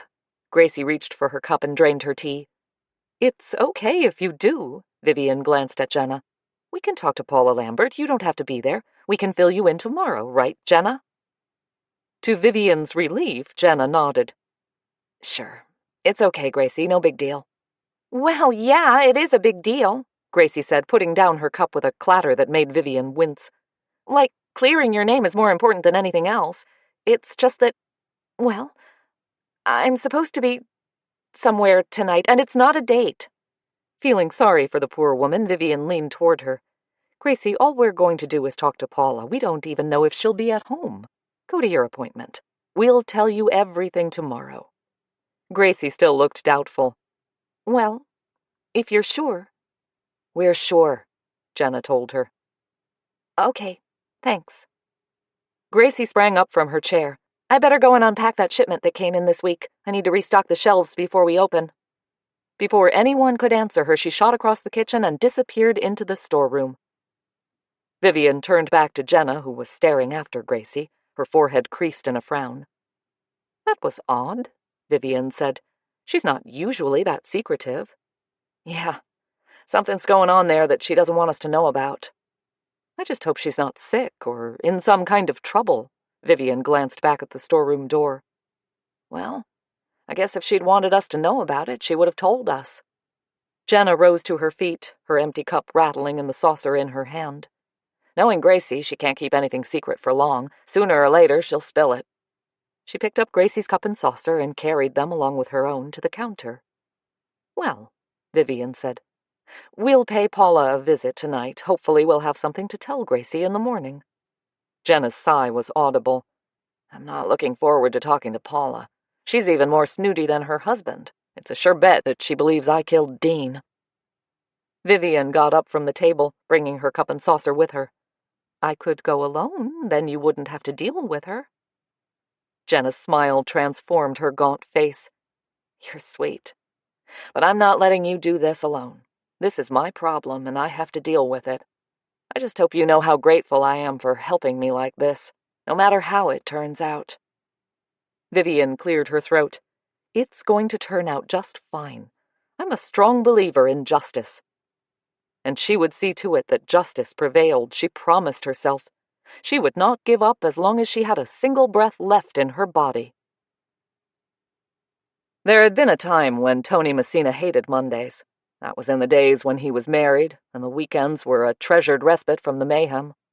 Now and then the peace would be interrupted with an emergency, but for the most part, he could enjoy some leisure time with his wife and daughter.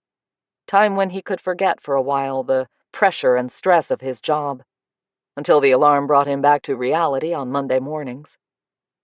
Now, however, the weekends were long, lonely, and full of memories he fought to block out. He actually looked forward to Mondays when he could focus on the job and leave the past where it belonged. Staring at the report in front of him, he studied the sparse details. There had to be a clue in there somewhere that would confirm that Jenna Ramsey had killed her ex-husband. Or preferably that she hadn't. So far, he was drawing a blank. Mornings were usually quiet in town, and the 3 police officers were at their desks. Papers rustled, and now and then someone would cough. But other than that, there was little noise to disturb the peace. Until his phone rang. He picked it up, surprised to hear the chief's voice on the line. "Messina, I need a word." "Yes, sir." Messina got up from his desk, frowning, as he walked over to the office. Visits to the chief were unusual.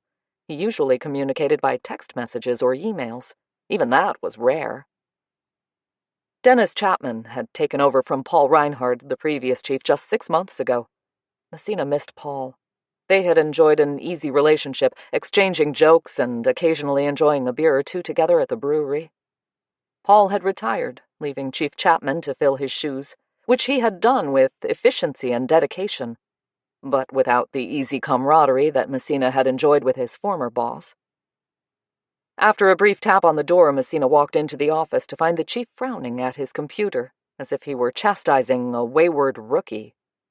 "How are you doing on this murder investigation?" he demanded as Messina paused in front of his desk. "We're digging. We don't have much to go on yet." The chief grunted. "According to this report, you don't have anything, a corpse, and that's about it. What about the hotel room? Nothing there?" "No, sir. By the time we got up there, the room had been wiped clean. Security cameras had been turned off." "What about the victim's wallet? Anything helpful?" "We checked out his bank account. He had a substantial balance in there. Maintenance jobs must pay well. Otherwise, nothing significant turned up. We'll be checking out a couple of his contacts today." The chief sat back in his chair. "Okay then, Messina. Carry on. Let me know if anything turns up." "Yes, sir."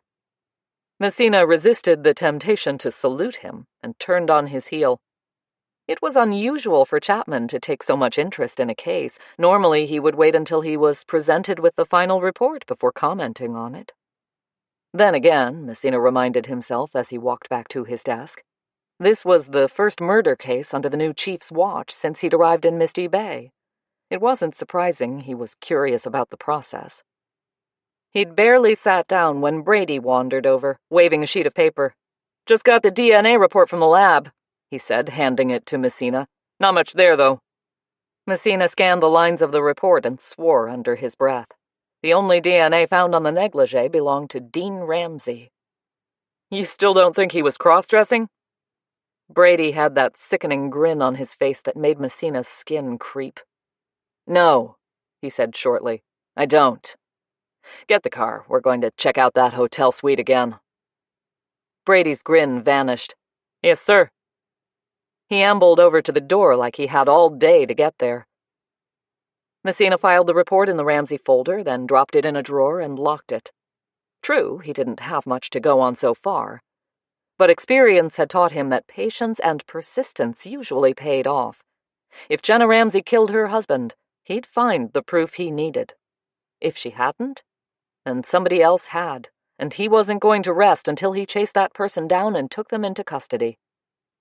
20 minutes later, he stood once more in the bridal suite of the Blue Surf Hotel. The room had been sealed off while the investigation was ongoing, and everything looked the same as it had 2 mornings ago. He and Brady had searched the entire suite from top to bottom, and, except for the wallet, watch, and cell phone, found nothing they could use. All surfaces had been thoroughly cleaned, the bedding had been changed, and not even a scrap of paper lay in the wastebasket. He could hear Brady in the bathroom, opening and closing the shower door, though what he expected to find in there was a mystery. Seconds later, Brady emerged from the bathroom, brandishing a gold tube in his gloved hand. "Guess what I found?" Messina looked closer. "A lipstick. How did we miss that?" "It was underneath the cabinets. It must have dropped to the floor and rolled underneath out of sight. I was bending down to look at a stain on the floor when I saw it." Messina grunted. He'd searched the bathroom himself on Saturday, never thought to look under the rims of the cabinets. He was slipping. It wasn't a comfortable thought. "Good work, Brady. Get it to the lab. That thing has to be loaded with DNA." "Yes, sir."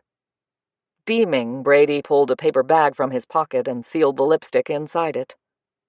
"It doesn't mean it will solve the case," Messina warned as Brady headed for the door. If the cleaners missed it on Saturday, it means they're not very thorough. That thing could have been lying there for months. Brady's smile faded. Yes, sir. On the other hand, Messina mused as he followed his officer out the door, it could also have been dropped by whoever had spent the night with Dean Ramsey. He sighed, envisioning the work that lay ahead of him, tracking down the DNA or fingerprints found on the lipstick. If he was lucky, it could lead him to the killer. If not, a hell of a lot of work would go wasted. Then again, that was the nature of the job.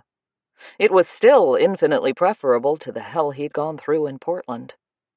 With that thought in mind, he lightened up as he stepped outside into the fresh sea air of Misty Bay. The rest of the morning passed swiftly for Vivian. She prepared the fixings for the sandwiches, while Jenna laid the tables, filled the small china pots with imported Devonshire cream and strawberry jam, and poured milk into the delicate porcelain jugs before stashing everything in the fridge. Soon after Vivian turned the open sign face out, the customers started trickling in. Some were there for an early afternoon tea, while a couple of regulars stopped by to pick up their favorite British biscuits, sweets, or pickles. Occasionally, someone wandered in to potter around the shelves, looking among the calendars, tea towels, and pottery for the latest imports from the UK. Vivian was in the kitchen, loading the cake stands, when Jenna hurried in carrying empty plates and a pink teapot.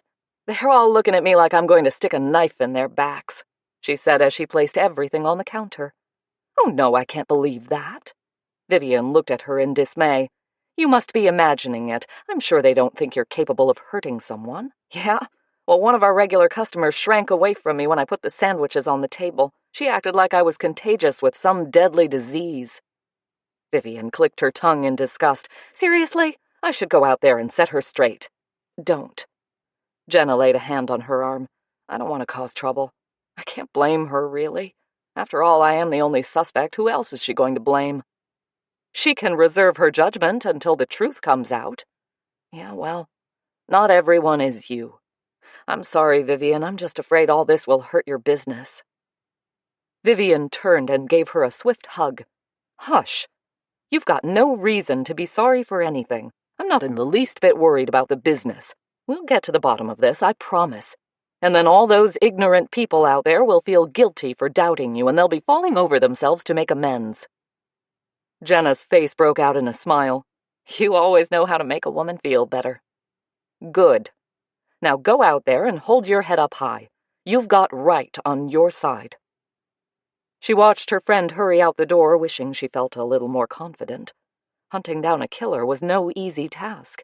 She had no illusions about that. If she were honest with herself, she was doing it more to give Jenna hope than because she had any real expectations of success. When facing a disaster, it helped to feel you were doing something to help yourself, rather than sitting and waiting for the axe to fall. She had to believe that Detective Messina was still investigating the case. Otherwise, he would have charged Jenna. She hoped he'd find evidence that would at least exonerate her friend, if not lead him to the real killer. Still, a part of her had to admit, she rather enjoyed the challenge. Although Martin hadn't been able to discuss his ongoing cases with her, he would go into great detail after they were concluded. She'd found it fascinating to learn how the puzzles had been unraveled. In another life, she rather fancied herself as a sleuth. It was this interest in murder cases that fed her appetite for mystery novels. Now she was slap bang in the middle of one herself. What could be more exciting than that? Your boyfriend just came in, Gracie announced from behind her, making her jump. Vivian twisted her head, her hands still full of pastries.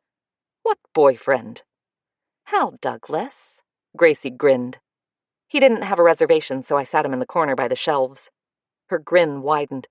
You can, have a private conversation there. Vivian sighed. Gracie seemed to find huge delight in teasing her about Hal.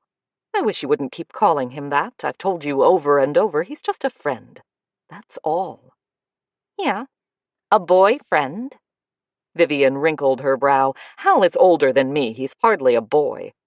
Okay. A man friend, then. That sounds even more improper. Gracie laughed. You need to get with it. Are you suggesting I'm old-fashioned? Tucking her arm into Vivian's elbow, Gracie pulled her toward the door. I'm just trying to help you enjoy life. You must get that Hal's interested. I don't know any such thing. Vivian could feel her cheeks beginning to burn. It was true that she and Hal enjoyed each other's company, but she'd never considered him anything more than a friend. She seriously hoped that Gracie was mistaken about his feelings. If he was looking for something more significant, that would just make things awkward between them. It could even mean the end of their friendship. She was rather surprised by how much she would hate that, and she was still dwelling on it when she made her way to his table. The moment Hal spotted her, his face lit up with a dazzling smile. "Hi there. I hope you don't mind me dropping in like this." Not at all. She looked around at the rest of the customers. A group of ladies took up 2 of the tables and were chatting back and forth among each other, spattering the conversation now and then with shrill laughter. At another table, an elderly couple sat quietly talking, apparently oblivious of their rowdy neighbors. She watched them for a moment as the woman reached for her companion's empty cup and filled it from her teapot. She used to do that so often for Martin. She waited for the shaft of pain that usually accompanied such a memory, and was somewhat confused when it didn't materialize. Switching her gaze back to Hal, she summoned a smile. With his shaggy gray hair and soft brown eyes gazing at her through the lenses of his tortoiseshell glasses, he often reminded her of a huge teddy bear, dependable, cuddly, and infinitely comforting. In the early days of opening the Willow pattern, it was Hal who eased the agony of life without Martin. He'd been the first to make her laugh again, the first to convince her that she was doing the right thing by realizing her dream. He was a rock in the middle of her raging torrent of stress, and she'd leaned on him maybe more than she should have, which just might have given him the wrong idea. He smiled back at her. "Do you have time to talk?" Feeling guilty now, she gave him a reluctant shake of her head. "I'm sorry, Hal. Maybe later." "Sure. I just stopped by to see how you were all doing." "You saw the news about Dean?" "I did." He glanced over to where Jenna was hovering around the chattering women. "Is Jenna okay?" "She will be." Vivian leaned closer, lowering her voice. "She didn't do it, you know." Hal nodded. "I didn't think so." "There was someone else with him that night. The 3 of us are looking for her. We have to find her." Hal's expression changed. He looked over at the crowded tables, then back at Vivian. "Come by the shop when you have time. We need to talk." Vivian's pulse quickened. "You know something that could help?" "Maybe. We can't talk here." "Okay. I'll stop by later." "Good." "You want some tea?" "No, thanks. I have to get back to the shop." He climbed to his feet. "I left Wilson in charge, and that's never a good idea." Vivian smiled. Wilson was young, enthusiastic, and somewhat clueless. His skills in technology were nothing short of brilliant. He could manipulate a computer or his smartphone in ways that made Vivian's head spin. Yet he couldn't tell the difference between a dog's harness and a leash. Vivian remembered the time Hal asked him to fetch a case of dental chews to restock the shelf. Wilson came back with toothpaste, wondering how a dog was going to chew it. The fact that Hal overlooked Wilson's shortcomings in hopes that the kid would eventually get the hang of it was a testament to the older man's patience and consideration.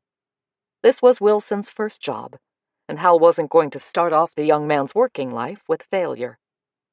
Spotting Jenna heading for the kitchen, Vivian nodded at Hal. "I'll see you later, then," she said, then turned and hurried after her friend. It was on the tip of her tongue to tell Jenna that Hal could have some information that might help their search for Dean's mysterious lover. She decided against it. Better not to get the woman's hopes up if it turned out to be a dead end. She waited until the tea room had emptied of customers and it was time to close up shop, before announcing that she had an errand to run. "I'll grab something to eat after that," she told Jenna, "and I'll meet you out front at 8. Does that sound okay to you?" "Sounds fine." Jenna picked up her purse. "I have to go home and feed Misty anyway. I'll find something to eat there and be back at 8. "Are you sure you don't want me to come with you?" Gracie asked as she hunted for her own purse. "I could cancel my meeting." Noticing Jenna's eyebrows rising, Vivian said hurriedly, "No, Gracie, you don't have to cancel anything. We'll talk in the morning." "Okay." Gracie recovered her purse from behind the counter, then dashed over to the door. "I hope you get the lowdown on Dean's lover," she called out before she disappeared outside. Jenna wrinkled her nose. "Lowdown? She's been watching too many B-movies." Vivian laughed. "I don't think she sits still long enough to watch a movie." She sobered as she added, "She said she was going to a meeting. I just hope she's okay and there's nothing bad going on with her." "If you're that worried about her, ask her," Jenna said. "She trusts you, she'll probably tell you." "No." Vivian walked with her to the door. "I'll wait until she feels like confiding in us." "And until then, you'll worry yourself sick." Vivian smiled. "I'll see you at 8. Jenna gave her a brief nod, then stepped outside. Looking up at the clouding sky, she murmured, "There's a storm coming. I can feel it." "Well, I hope it waits until we're done visiting." Vivian watched Jenna head for her car, then closed the door. Peering at her watch, she figured she had just enough time to have a quick chat with Hal before heating up something in the microwave. Like her, he lived upstairs from his shop. He closed an hour later than she did, however, so he should still be behind the counter. After combing through her hair, she peered closer at the mirror. It had been at least a month or two since she'd had a hairdo, and it was getting a little long behind her ears. She wore it in a bob cut, and so far had resisted the urge to have it dyed, despite the sprinkling of silver in the light brown mop. After reassuring herself that she couldn't see an increase in the gray hairs, she dabbed lipstick on her lips, adjusted the neckline of her flowered cotton blouse, and headed out the door. The Furry Fun Pet Supplies shop was just down the street, and it took Vivian less than a minute to reach the door. Stepping inside, she was relieved to see the store empty of customers. She didn't have time to wait for people to be served. Hal greeted her as she walked over to the counter. "How did your day go?" "Great. We had a mostly full house this afternoon." She looked around at the shelves of pet food, toys, and treats. Hanging from hooks at the end of one aisle were dog sweaters in all the colors of the rainbow, with tartan and checkered ones in between. The next aisle sported an assortment of dog boots in neon shades that made Vivian blink, and even patterned ball caps for dogs. Vivian tried to picture a dog wearing a cap and failed. She looked back at Hal, who was studying her through his glasses with a quizzical expression. "How about you?" "Just enough to keep me afloat." He came out from where he'd been sitting behind the counter. "Which is the way I like it." Vivian nodded. "Not too much stress, then?" "Not a lot, no. I've had enough stress in my life. It's time to take it easy." Remembering some of the conversations she'd had with him, she knew what he meant. "Do you ever think of retiring?" "I retired once," he reminded her. "It didn't take." "You were only in your 50s then, right?" 57, and feeling every second of it." "I'm not surprised." Vivian shuddered. Hal had told her about his days as a firefighter in Portland. Some of his stories had given her nightmares, especially when he'd told her how he'd been hit by a burning tree while fighting a wildfire. She remembered the fire. It happened about 8 years ago. They called it the Cache Creek Fire. It destroyed around 75,000 acres in Hell's Canyon near the Snake River on Oregon's border with Washington. She remembered Martin showing her photos of the burn, little dreaming that she would one day meet one of the brave men who had finally tamed it. Hal had been clearing some brush when the fire suddenly flared up behind him and his fellow firefighters. Before they could escape, a tree, flaming up to its highest branches, came down on them. Hal escaped with a broken arm and severe burns on his back. 2 of his companions weren't so lucky. Hal had become emotional while telling her the story, and she knew that the death of those 2 friends haunted him to this day. He'd been forced to retire from the Portland Fire Bureau and had bought the shop in Misty Bay a year later. 18 months after that, he lost his wife, Terry, to cancer. Yet another emotional story from him. After learning about Hal's past, Vivian had realized why he'd been so instrumental in helping her heal from Martin's death. He had been through the same thing himself, and could understand the anguish engulfing her. They'd shared a shattering experience and had formed a bond. And that was all it was, she constantly reminded herself. Just a friendship. Close, maybe. But they were simply friends, all the same. She had no real desire to become romantically involved with a man again. The fear and pain of losing again was too agonizing to bear. "Come upstairs," Hal said as he walked over to the door.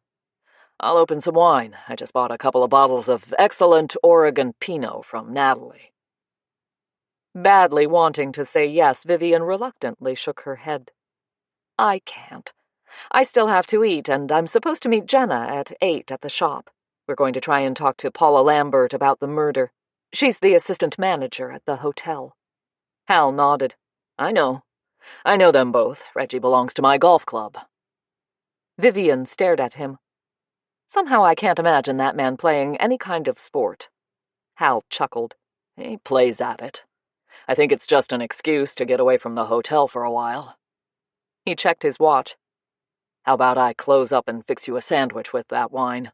You still have time for that, and we need to talk anyway." Vivian looked around.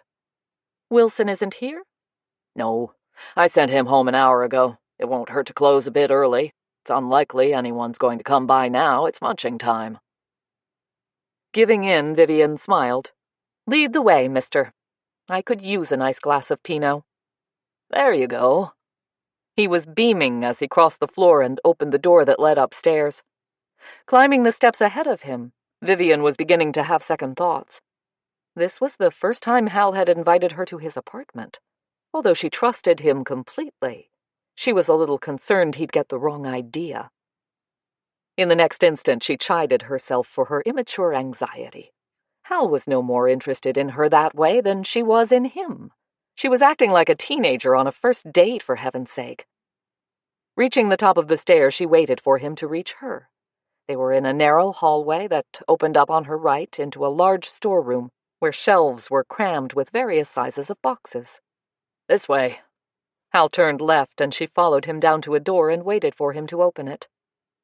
Throwing the door open, Hal announced, "Welcome to my humble abode." It was too late to have second thoughts now. Hoping she wasn't doing something she'd regret, she walked slowly into his living room. Chapter 5. Once inside the room, Vivian's attention was immediately drawn to the huge TV hanging from a wall. It dominated the room and made her feel as if she'd walked into a movie theater. A comfortable dark brown couch sat in front of the TV, with a beige armchair to keep it company. 2 bookcases against another wall held stacks of books and videos. Vivian headed over there and studied the titles, pleased to see a couple of her favorite authors. "I see you like mysteries, too," she said, as she squinted at the small print. She'd left her reading glasses at home and could barely make out the names. "I've read some of these." She pulled out a book with a gaudy cover showing a silhouette of a man against a nighttime city skyline with a dagger dripping blood over his head. "Not this one, though." She held it up for him to see. "This one looks kind of gory. I prefer the cozies."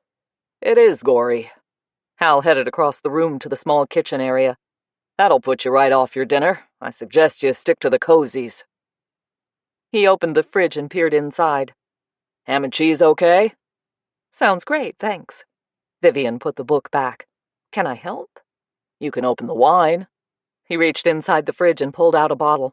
After standing it on the counter, he rummaged in the drawer below and pulled out a foil cutter. "Here you go." She walked over to him and took the cutter, then looked at the bottle. "Oh, nice wine. Did Natalie recommend that?" Hal pretended to look offended. "I may not be a connoisseur, but I know what I like." Vivian picked up the bottle. "I always did like a man with good taste." "Yeah, well, I'm glad I passed the test." He sounded a little gruff, and she gave him a quick glance. His expression told her nothing, however, and she quickly looked away. "The opener is over there." Hal gestured at the end of the counter.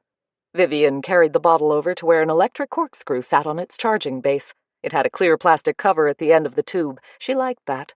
She could see exactly where to place the point of the corkscrew. The cork popped out of the bottle with ease, and then at the push of a button dropped into her waiting hand. "This is cool. I've seen pictures of these, but never thought to buy one. I still open my wine the old-fashioned way." "There's nothing wrong with being old-fashioned." Hal had taken ham and cheese slices out of the fridge and laid them on the counter. As she watched, he pulled a head of lettuce wrapped in plastic out of the fridge, and then reached in again for a couple of ripe tomatoes. "The wine glasses are up there." He nodded at a cabinet on his right, and Vivian opened the door. 6 wine glasses sat on the shelf, and she took 2 of them down. It suddenly occurred to her that she hadn't asked him what it was he wanted to tell her. Something significant, obviously, since he was wary about being overheard. Feeling guilty now for allowing herself to be distracted from what was important, she carefully poured the wine. "So, what was it you wanted to tell me?" she asked, as she handed him a glass. Ignoring her question, Hal raised the yellow wine. "To a beautiful friendship." She avoided his gaze as she answered, "I'll drink to that." She took a sip, savoring the crisp, clean apple and pear flavors. "This is scrumptious." "Scrumptious?" He sounded amused, and she looked up to see his eyes twinkling at her. "It was one of my mother's favorite words." He nodded. "Good one." He turned back to the counter, put down his glass, and finished laying ham and cheese on the thick bread slices. There was an awkward silence for a moment or two while Vivian wondered what he was thinking. And then he asked abruptly, "How well did you know Dean Ramsay?" "Not all that well. I'd known Jenna less than a year when she divorced him. He came into the tea room once in a while, but he didn't have much to say for himself. I got the feeling he was a bit unsociable." Hal grunted. "Never liked the guy myself. I figure he was running with some bad company. I do know one thing. Whatever he was mixed up in got him killed."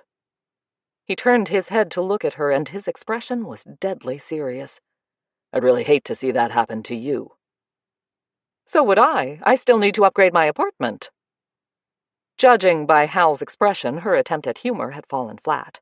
She added quickly, "It wasn't Jenna with Dean that night, so whoever it was probably knows what happened. We have to find that person. Jenna thinks that Detective Messina believes she killed Dean and that she'll end up in prison. We can't let that happen." "I agree. But I have faith in the Misty Bay Police Department. It's early days. They'll get to the truth eventually." "Maybe. But meanwhile, Jenna is being condemned by some of the people in this town, and it's tearing her apart. By going around and asking questions, at least she feels that we're doing something to help." Hal straightened, holding a plate in each hand. "That's what worries me. Asking the wrong people questions can get you into trouble." "I promise you will be careful." "Well, I can't tell you what you can and can't do. Just promise me something else, okay?" "Like what?" "That you'll keep me posted on where you're going and what you're doing. It doesn't hurt to have someone at home base knowing what's going on." Warmed by his concern, she smiled. "Will do." He nodded at that and headed over to the couch. Still smiling, she picked up the 2 glasses of wine and walked over to where he was setting down the plates on a carved oak coffee table. "This is a beautiful table," she said, as she waited for him to place a coaster next to each plate. "Is it antique?" "Probably. It was in my wife's family for decades, I do know that." Vivian placed the wine on the coasters and gently stroked the edge of the table. "It's gorgeous. I saw one like this in Portland. It was selling for over $1,000. Hal's eyebrows shot up. "No kidding. I should put this up for auction." "That depends." Vivian sat down on the couch and reached for her wine. "Depends on what?" "On what the sentimental value is to you. Sometimes that's worth far more than dollar bills." "You're right." Hal sat down next to her. "But I can't see myself getting sentimental about a table." "But if it was in your wife's family—" His expression sobered. "Oh, I see." Leaning forward, he picked up his glass and took a sip of wine. "My wife," he said quietly, "died almost 5 years ago. I will always love her, of course, and I will never forget her. But that's my past. And Terry wouldn't want me to dwell in it. I still have some good years ahead of me, and I intend to make the most of them. So no, the table has no sentimental value to me." She couldn't help but feel a spark of delight at his words. She might not be there yet, but she was very happy that Hal had found that peace. Deciding that it was time to change the subject, she put down her wine and picked up her sandwich. You still haven't told me what you wanted to tell me. No, I've been weighing in my mind whether or not you need to know. Hearing the tension in his voice, her fingers tightened on her plate. That sounds ominous. Now you have to tell me. He sighed. Yeah, I guess I do. You might have a problem tracking down whoever it was who slept with Dean that night. Wondering what was coming, Vivian said warily, Well, we never expected it to be easy. Obviously, she doesn't want to be found. No, I mean, there's more than one. She stared at him. What? He kept his gaze steadily on the wine he was holding. I don't think the management is aware of it, but there's a secret escort service being run in the Blue Surf Hotel. Someone on the staff there is providing access to vacant rooms so that customers can enjoy the services without compromising their identity. I'm guessing that Dean was a customer, which means his partner that night could have been any one of a number of women. Good Lord! Vivian's sandwich almost left the plate as her hand jerked. Sorry, I didn't mean to shock you. Hal shifted his position and took a deep sip of his wine. I thought you should know. Vivian finally found her breath. Yes, well, I'm glad you told me. This does complicate things. I thought it might. She carefully put down her plate and picked up her wine. Well, we shall just have to try and get a description of the, woman with Dean. Does Detective Messina know about this? Hal shrugged. I don't think so, or I think we would have heard about it. Imagine this town if the news got out, it would shock the hell out of them. Have you met him? Messina? No. But I've heard a lot about him. His sidekick Ken is a friend of mine. He seems a bit formidable. Hal smiled. He's been through some rough times. Some criminal he arrested escaped from jail and set fire to Messina's home. He wasn't there at the time, but his wife and daughter died before the firemen could get them out. Ken told me the guy's still having a hard time getting over it. Oh, no. Vivian's heart ached for the poor man. That must have been so awful. I can't imagine how someone recovers after something like that. I guess that's why he moved down here to Misty Bay. Hal put down his glass. It's not common knowledge, so don't go spreading it around. Ken mentioned it to me when we were talking about firefighting one day. He asked me not to tell anyone. He looked at her over the top of his glasses. But I can trust you, right? Of course you can. She studied him for a moment. You seem to have a lot of secrets. How did you know about the escort service? His cheeks turned pink as he sent her a swift glance, then looked away. I haven't used their services, if that's what you're wondering. I might get lonely at times, but there are still some things I won't do. Vivian hurriedly cleared her throat. Of course not. I didn't think. I wouldn't dream of. Oh, pish. Now you sound like Mary Poppins. She stole a look at him and was relieved to see him smiling. I'm sorry, he said. I know this is embarrassing, which is one of the reasons I was reluctant to tell you. I'm not in the least embarrassed. Vivian took a hasty sip of her wine and put down the glass. Remember, Martin was a prosecuting attorney. Believe me, some of the stories I heard from him would make your toes curl. Then you should be well aware of the danger in trying to track down these people. I am. I also know how to avoid trouble. She smiled at him. Don't worry, Hal. We'll be careful. That's why the three of us are doing this. There's safety in numbers. I hope you're right. Her smile widened. Didn't you know? I'm always right. He raised his glass. I'll drink to that. After taking a sip, he put the glass down. By the way, I learned about the service from a friend. He thought I might want to participate. I soon set him straight. Oh. She thought about that. I don't suppose you'd care to give me his name.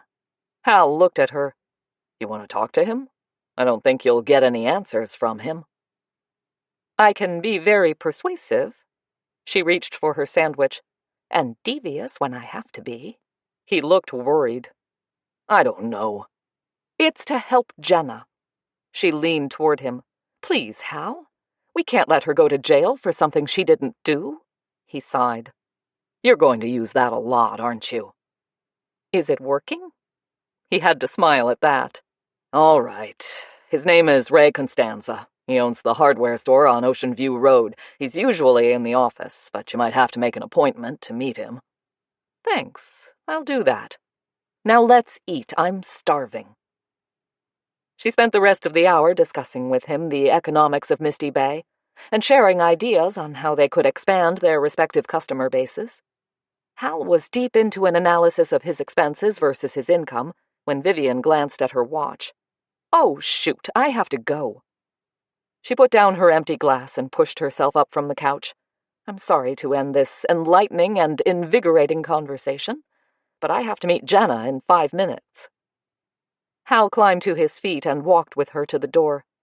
I enjoyed it very much. We'll have to do it again sometime. Absolutely. He opened the door and stood back to let her pass through. Go ahead. I'll show you out the back way so you don't have to go through the shop. I'm sure I can find the door. Vivian stepped out on the hallway. It's probably in the same place as mine. Probably, but I always personally escort a lady from the premises. After what they'd been discussing, that sounded a little risque. She quickly dismissed the thought and laughed. Now you sound like a Victorian novel. A little old-fashioned courtesy never hurt anyone, right? Right.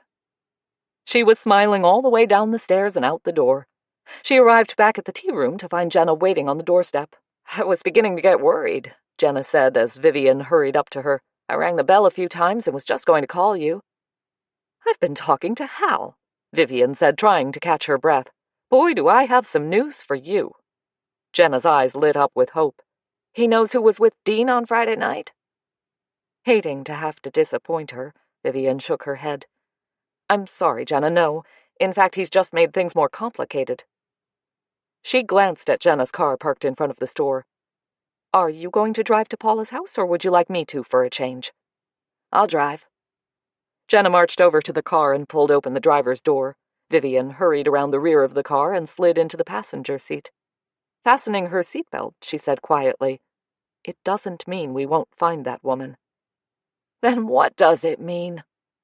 Jenna made no attempt to start the car but sat staring at the street ahead. Quickly, Vivian recounted what Hal had told her about the escort service. Jenna's expression grew more incredulous as she listened to the story.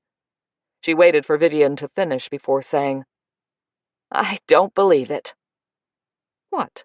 You don't believe there are call girls using the hotel? I don't believe Dean was sleeping with a prostitute. It just doesn't sound like him. I don't think he'd ever do that. Well, Hal did say it was a guess. Anyway, technically, an escort is not a prostitute. The service is not illegal.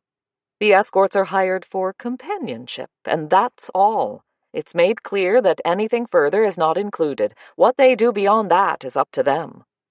Which usually means ending up in bed with the customer. Vivian smiled. You're probably right, but that's how these services get past the prostitution laws. Jenna shook her head. I just can't see Dean paying someone to go to bed with him. Vivian felt a pang of sympathy for her friend. You said yourself he cheated on you twice, and you don't know how many more times there were. I know. But I saw the 2 women he was involved with when we were married. They sure didn't look like hookers to me. They usually don't. They're glamorous and sophisticated. Still, that's just not Dean.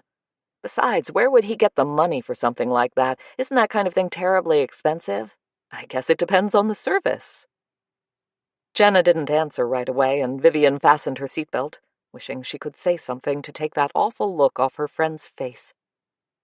All right, then, Jenna said at last. So if it's true, then how in heaven's name do we find out which one was with him? I don't know. I'm still finding my way with this. If we could get a description of her, we might be able to narrow it down. Maybe Paula Lambert can help us with that. And if she can't, then we'll have to find out more about the escort service. Jenna shook her head. They're not going to talk. Besides, how are we going to find these women? Hal gave me the name of the friend who told him about the service, so I think we should talk to him. Jenna raised her eyebrows. And this guy is going to admit to a perfect stranger that he hires escorts? Her expression changed. Wait a minute. If the service is using the hotel, wouldn't they book the rooms? Hal said someone on the staff was providing access to vacant rooms to protect the client's identity. And probably getting paid to do it. Vivian thought about it. That's a good point. We need to talk to Paula. She might have seen Dean with a woman. And I think we should talk to Ray Constanza. Ray who? Constanza. He's the owner of Ray's Hardware on Ocean View. He's the friend Hal told me about. If there are call girls frequenting the hotel, they probably knew Dean. They might even know the woman Dean was with that night. Maybe we can get Mr. Constanza to give us the name of one of them. Jenna reached for the ignition and switched it on. This is crazy. I can't believe we're doing this. You'd rather wait and see if Detective Messina finds the real killer? Jenna looked at her. Heck no. If there's a chance of proving to him in this town that I didn't kill my ex, then I'm all for it. Let's go. With that, she slipped the car into gear and took off down the street. About a mile down the coast road, she turned toward the hills and began the climb that eventually landed them in front of a large house overlooking the ocean. Stepping out of the car, Vivian had to pause for a moment to admire the Lamberts' home. The red cedar shingles covering the walls gave the whole building a warm glow, as if it were bathing in the rays of a setting sun. The entranceway was impressive, with a bright yellow door surrounded by glass windows, a massive clay pot of cactus plants in each corner of the porch, and a yellow Adirondack chair on either side to welcome guests. A balcony ran around the corner of the house, where more chairs sat waiting for appreciative visitors to enjoy the ocean view peeking through the pine trees. This was a house she could enjoy living in, Vivian told herself as she followed Jenna to the porch. Reaching the door, Jenna jabbed a thumb on the bell and was rewarded by the faint sound of a chime from inside the house. Seconds later, the door opened abruptly to reveal a slender woman with sleek auburn hair falling to her shoulders and gold medallions dangling from her ears. She wore a black and white shirt with skinny white pants that ended inches above her ankles and gold sandals that revealed pink-painted toenails. Remembering the suave hotel manager, this elegant, glamorous creature was exactly the wife Vivian had envisioned. She stepped forward and offered the woman a tentative smile. "Mrs. Lambert?" Paula's expression was less than welcoming. Her disdainful glance swept over Vivian like a nutritionist eyeing a plate of fries. Then she caught sight of Jenna, and her face darkened. "What do you want?" Before Jenna could answer, Vivian spoke up. "We're sorry to disturb you, Mrs. Lambert, but we were wondering if we might ask you a couple of questions regarding the unfortunate death of Mrs. Ramsey's late ex-husband." The hostile green eyes focused on Vivian again. "Who are you?" "I'm Mrs. Ramsey's counselor. I promise we won't hold you up too long." "You won't be holding me up at all. I know nothing whatsoever about that man's death, and I can't help you." She began to close the door, and Vivian tried again. "Can you just tell us if you saw Dean with another woman in the hotel? It would help." She broke off as the door slammed in her face. "Well." She turned to Jenna, who had an I-told-you-so look on her face. What a rude woman. Jenna shrugged. "She's an unhappy woman. Look who she married." Vivian gestured at the house. "Well, she does have some compensations. This is gorgeous." "I guess so." Jenna turned to walk back to the car. "Personally, I'd rather have my house. It's cozy and doesn't take a lot of work to keep up." "That's exactly why I like my apartment. And I have a better view than she does." Vivian jerked her thumb at the coastline.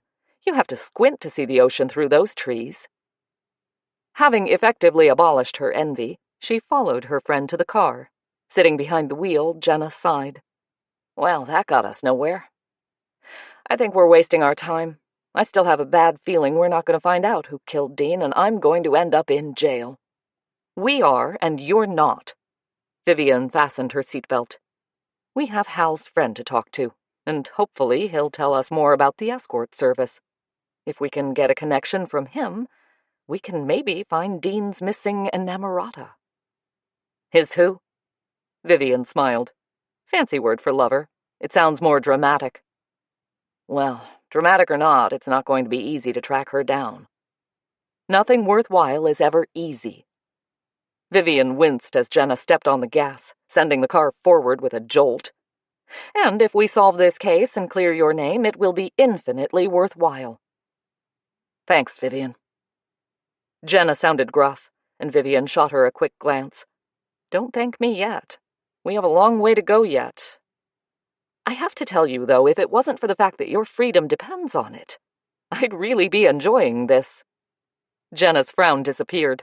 Spoken like a true amateur sleuth. Vivian let out a sigh. I just hope I can live up to that. Just the fact that you're trying is enough for me. Jenna looked at the dashboard. It's still early. Want to stop by the brewery for a drink? That sounds great, but I'd better not. I have accounts to catch up on before I go to bed, and I need a clear head. Okay, we'll do it another time. Jenna took the sharp curve at a speed that stopped Vivian's breath. So, when do we talk to this hardware guy? Tomorrow. How about in the morning, around 8? Okay. What about Gracie? She'll want to come too. Right. I'll give her a call tonight. I hope we get better luck with this guy than we did with Pompous Paula. Vivian uttered a shout of laughter. Good name for her. Did you see the way she looked at me? She looks at everyone that way, like they're dirt beneath her feet. I don't know what gives her the idea she's better than anyone else. Does she spend much time in the hotel? I only saw her there a couple of times. Like I said, she goes in sometimes to check on things when Reggie's away. I think she likes bossing people around. Yes, she'd be good at that. Vivian clutched the armrest as Jenna bounced the car onto the coast road. Next time, she promised herself, she'd do the driving. So far, the most dangerous part of this investigation was riding in Jenna's car. She could only hope it stayed that way. Jenna arrived at precisely 8 the next morning, making Vivian wonder if her friend had sat in her car, waiting to time it perfectly. She was about to tease her about it when Gracie appeared around the corner, wearing skinny jeans and a rose-patterned, oversized shirt. "This is so awesome," she said, after greeting them both. "We're going on a murder hunt. Can I drive?" Vivian glanced at Jenna, who shrugged.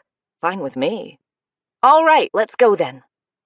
Gracie led them around the corner to where she'd parked her car. "I just filled up with gas, so we're okay. You said the hardware store is on Ocean View?" "Yes, on the corner. You can't miss it." Vivian waited for Jenna to crawl into the back seat before joining Gracie in the front. "I just hope Mr. Constanza is in the office when we get there."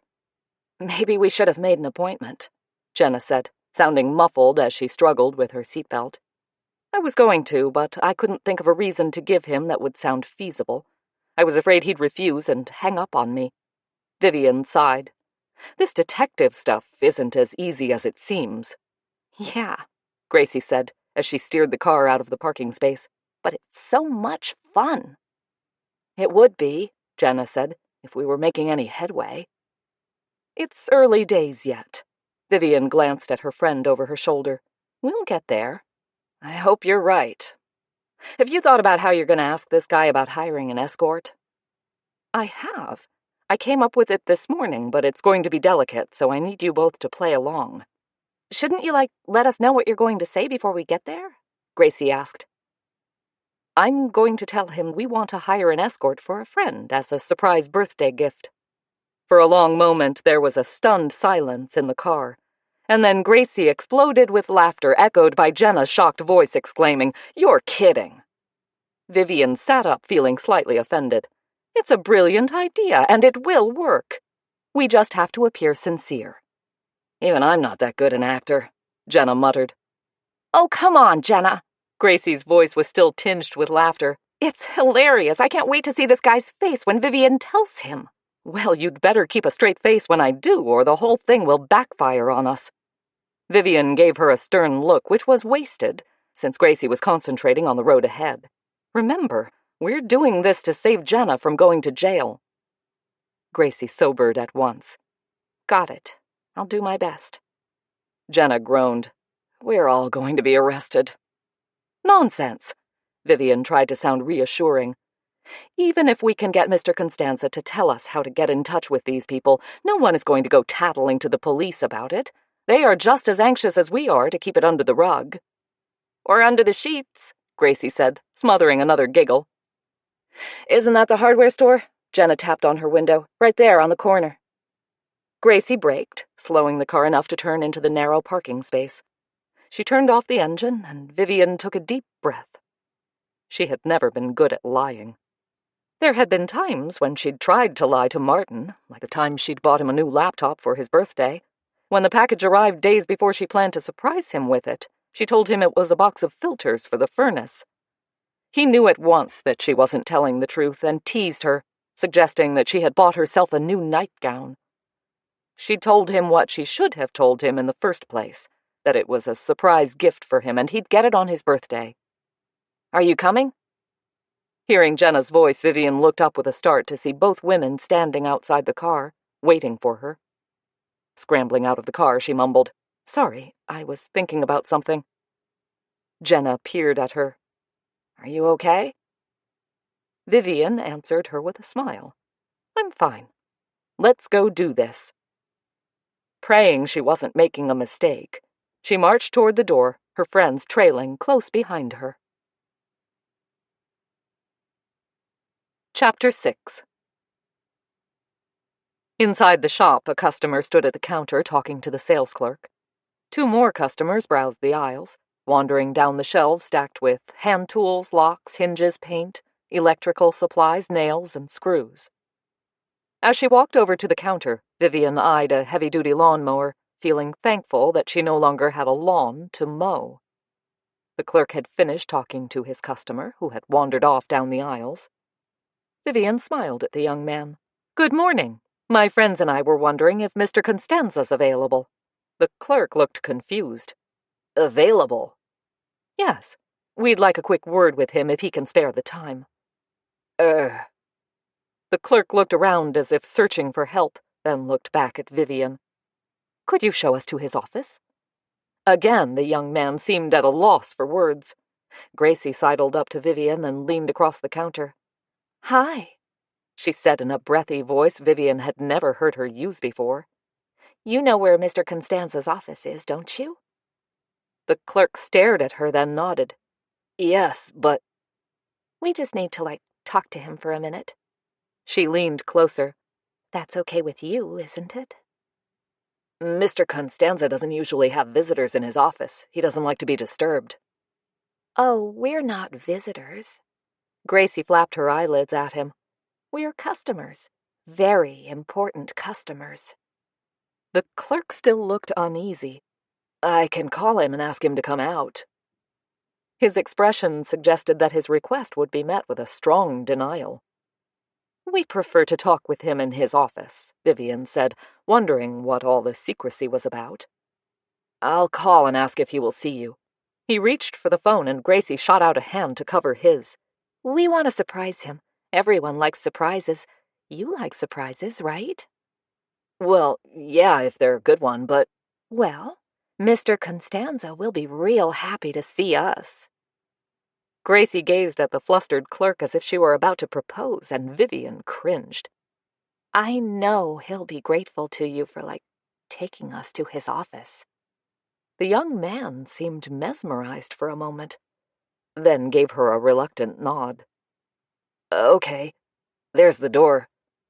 He jerked a thumb behind him. Thank you. Gracie sent him a dazzling smile and pushed herself away from the counter. Okay, let's go. She bounced around the counter and opened the door. Vivian caught a glimpse of a bearded man seated behind a desk and hurried around the counter to join her. Jenna followed close behind, and the 3 of them crowded into the office. The man at the desk stared at each of them. Who the hell are you and what do you want? Jenna quickly closed the door and Vivian approached the desk. We apologize for disturbing you, Mr. Constanza, but we have an urgent request and we were hoping you could help us. That's what my sales staff are for, Constanza said, obviously annoyed. I don't appreciate being accosted in my office. I have strict rules not to be disturbed. Now please leave, before I call my security and have you forcibly removed. It's about the escort service, Vivian said. I believe you are a customer. The tough attitude vanished in an instant. Constanza sent a hunted look at the door as if he expected armed officers to burst through any minute. Are you cops? Vivian smiled. No, just potential customers. Now the man looked bewildered. You do know they're all women, right? Vivian shifted her weight. This was even more awkward than she'd anticipated. Yes, of course. Actually, we want to hire an escort for a friend. Gracie stepped forward, using her breathy voice again. It's a surprise. Jenna must have decided she needed to contribute, as she added rather hoarsely, for his birthday. Constanza leaned back on his chair and studied all three of them again. I see. He tapped his fingers on his desk for a moment, then asked, How did you learn about the service? Vivian smiled. From a friend of yours, Hal Douglas. Constanza's expression relaxed. You know Hal? He's a very good friend. He told me to ask you about it. Is this a surprise for Hal? Oh, good Lord, no. Aware she'd sounded a little too appalled at the suggestion, she cleared her throat. No, it's not for Hal. It's for another good friend. She tried another smile. We just need a number we can call, that's all. After studying her a little too closely for comfort, Constanza finally sighed. I can't give you the number. I do have a contact who might help you. Oh, that would be... He raised his hand, cutting off her words. On one condition. What's that? That you don't tell her I gave you her name. Vivian patted her chest. You have my word. He glanced at her friends, and she added quickly, all our words. He seemed satisfied with that as he reached for a notepad and pen. After scribbling down something, he tore off the page, folded it a couple of times, and handed it to Vivian. This visit never happened. Vivian met his gaze. What visit? With a nod of approval, he waved a hand at the door. Thank you. Vivian turned to go, beckoning to her friends to follow her. She was almost at the door when Constanza spoke again. Give my best to Hal. I will. She walked out into the store area, feeling uncomfortably certain that he was convinced Hal was to be the lucky recipient of the surprise birthday gift. As she rounded the counter, she received an anxious glance from the young man at the register. Mr. Constanza enjoyed our visit, she told him. Thank you. He beamed in relief. You're welcome. Have a good day. Outside the store, Gracie burst out laughing. Jenna shook her head. That was awkward. It was. Vivian opened the passenger door of the car. He thinks we're hiring an escort for Hal. I hope he doesn't give him a hard time about it. He's a customer himself, Jenna said, opening the rear door. I don't see how he can mess with Hal about it. Maybe I shouldn't have told him Hal gave me his name. Vivian slid into the car, wishing she'd kept that to herself. Jenna crawled into the back seat. I doubt if you'd have learned anything from him if you hadn't told him that. I guess so. He's very protective of himself. He probably has a wife and is afraid she'll find out about the service. He obviously didn't know who I am and that I'm a suspect in Dean's murder. No, I'm sure he didn't. I'm glad those reporters didn't get to interview you. I'm kind of surprised they haven't been trailing around after you. There's still time, Jenna said. I'm expecting them to pop up behind me any minute. I think this whole thing is a trip, Gracie said as she wriggled into the driver's seat. I had a tough time keeping from laughing in there. You would, Jenna muttered. Gracie glanced at Vivian before switching on the ignition. So what name did he give us? Vivian unfolded the paper she still had clutched in her hand. It just says Florrie Hayes and her phone number. Are you going to call her? I am, but not now. I need to think about what I'm going to say to her. I guess the simple thing would be to just ask her if she knew Dean. You're going to ask her on the phone? Jenna sounded surprised. I thought you said you learn more by meeting face to face. I do. But I was talking about suspects. Vivian twisted her head to look at her. This woman isn't a suspect. She's just someone who might or might not be able to help us. Do you think she's one of the escorts? Gracie backed the car out of the parking space and pulled out onto the road. Probably. Vivian glanced at the scribbled note again. Or maybe she's an organizer. Either way, you'd rather not visit her, Jenna said. Vivian sighed. Does that make me sound like a fuddy-duddy? No, Jenna said. You're out of your comfort zone with this and feeling insecure. Vivian looked at her in surprise.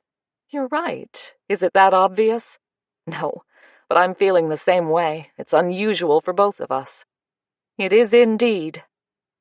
Vivian sat back on her seat and gazed at the glimpses of sparkling ocean between the pine trees. Vivian, Jenna said, her voice heavy with concern. I'll understand if you'd rather not pursue this. I really don't want to get either of you involved in this mess. It's my problem. I'll get through it. Vivian twisted around again to look at her friend. Nonsense. There isn't anything I wouldn't do if it means clearing your name. Me too, totally, Gracie declared. We're in this together, all for one and one for all. I feel like I should be brandishing a sword or something. Jenna's words sounded cheerful, but Vivian could tell her friend was moved by the show of support. Let's go have a cup of tea, she said, tucking the note in her purse. We'll talk about this and decide how we're going to proceed. Oh, cool, Gracie said, turning the wheel to drive onto Main Street. I can't wait to find out what happens next. In spite of her reservations, Vivian couldn't help but agree with her. When she'd started this, she hadn't expected anything like the revelations they had uncovered. She wondered what Reggie Lambert and his snooty wife would say if they knew that an escort service was conducting business right under their noses. She wished she could be there when they found out. That wasn't likely to happen, but it was sure to be on the news eventually. If her investigation had led her there, it was a sure bet that Detective Messina would get there too. That would put a spark in Misty Bay. The town would be gossiping about it for months. Even Natalie would be shocked by this one. Vivian smiled as she envisioned Natalie rushing down to the tea room to deliver the startling news. Her smile faded again when she remembered why they were doing this in the first place. The most important part of this whole adventure was to prove Jenna's innocence. That's all that mattered. Come what may, whatever it took. That's what they were going to do. With that, she sat back, prepared to take the next step, wherever that would lead them. Minutes later, Gracie parked the car in front of the tea room. When Vivian climbed out, she was surprised to see Natalie pacing back and forth at the door. Where have you been? Natalie demanded as soon as she set eyes on Vivian. I've been waiting and ringing the bell for ages. We had to take care of some business. Vivian took out her keys from her purse and unlocked the door. You know we don't open until noon. I know, but you're usually home and I've got something really important I need to tell you. You could have called me. I did. I got your voicemail. I didn't want to leave a message, so I came down to talk to you. Vivian pulled her phone from her purse and looked at it. I forgot to turn it on this morning. Natalie gave her an accusing look. Must have been important business. She glanced at the other two women. For all of you. Did it have something to do with the murder? Vivian sent a worried look down the street, afraid that reporters might be lurking nearby. No, it didn't. What do you want, Natalie? I heard something I think Jenna should know. Natalie looked around and lowered her voice. Peering up at Jenna, she announced, I found out your ex had a girlfriend. Jenna's eyebrows twitched, but her expression remained calm as she looked at Natalie. That's none of my business.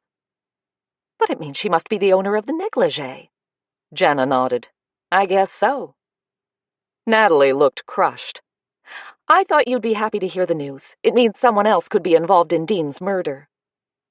Well, thanks, Natalie, but we'd already figured that out.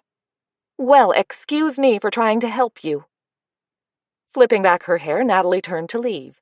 Vivian shot out a hand to lay on the woman's arm. Why don't we step inside for a minute and talk about this? For a moment, it seemed that Natalie would refuse, but then she shrugged and stepped inside the tea room. Vivian waited until everyone was inside and closed the door. Natalie looked around with the air of someone inspecting the premises for mice. You've got new curtains, she announced. They're pretty. Thank you, Vivian smiled at her. So, tell us, where did you hear about this girlfriend? The center of attention once more, Natalie appeared to relax.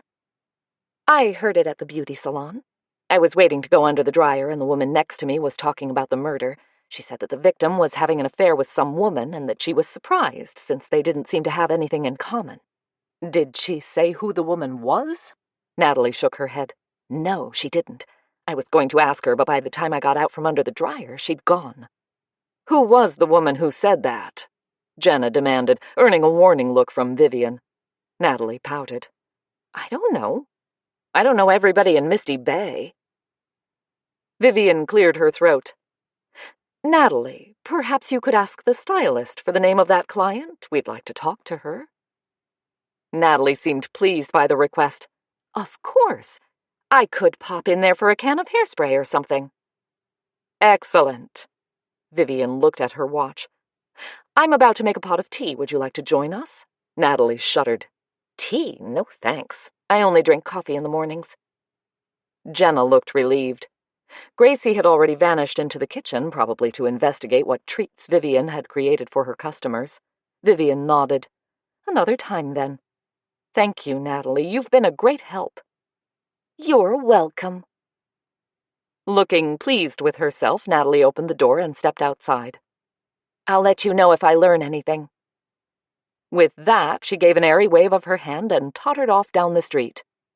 Jenna shook her head as Vivian closed the door. She didn't tell us anything we didn't already know. I don't know about that. Vivian led the way to the kitchen, talking over her shoulder. We did find out that Dean had a girlfriend who didn't appear to be compatible with him. So that rules out the escort thing. I told you he wouldn't go for a hooker. Jenna slumped down on a chair at the table. Gracie had already put a kettle of water on to boil and was examining the shelves of pastries for something good to eat. Unless he was personally involved with one of the escorts. Jenna sighed. That's possible, I guess. We have to find this woman. Vivian walked over to Gracie and paused at the shelves, then pulled out a tray. Is this what you're looking for? Gracie stared at the pastries as if she'd just discovered gold. Cherry scones, my favorite. Take one. Vivian offered her the tray.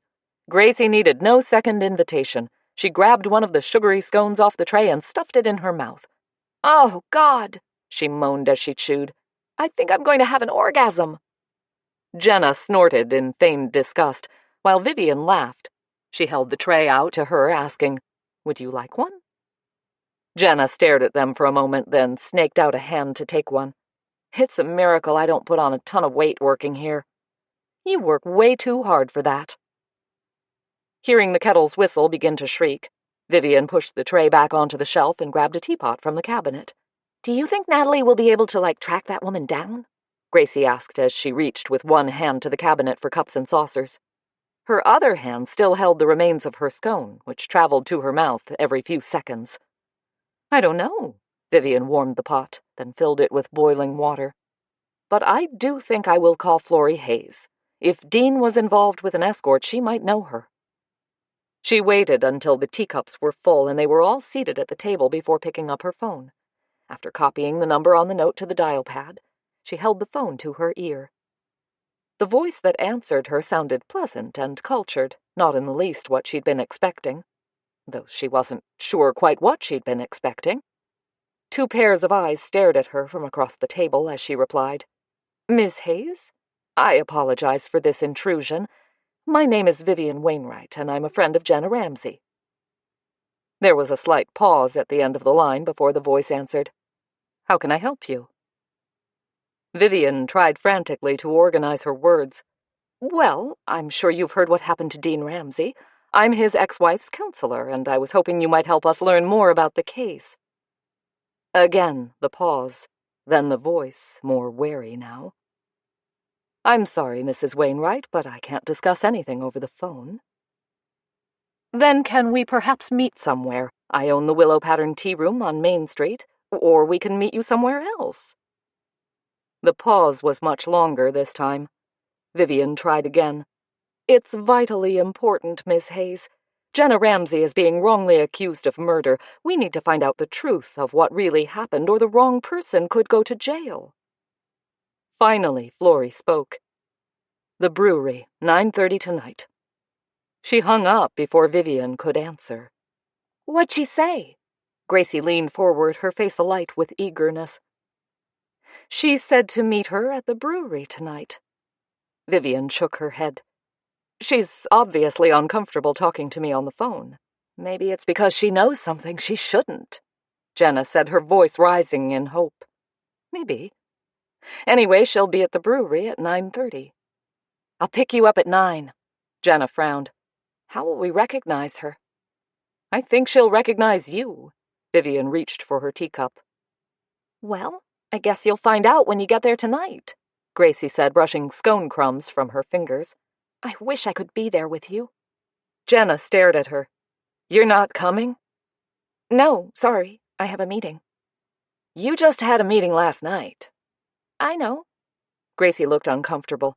Sorry, but this is, important.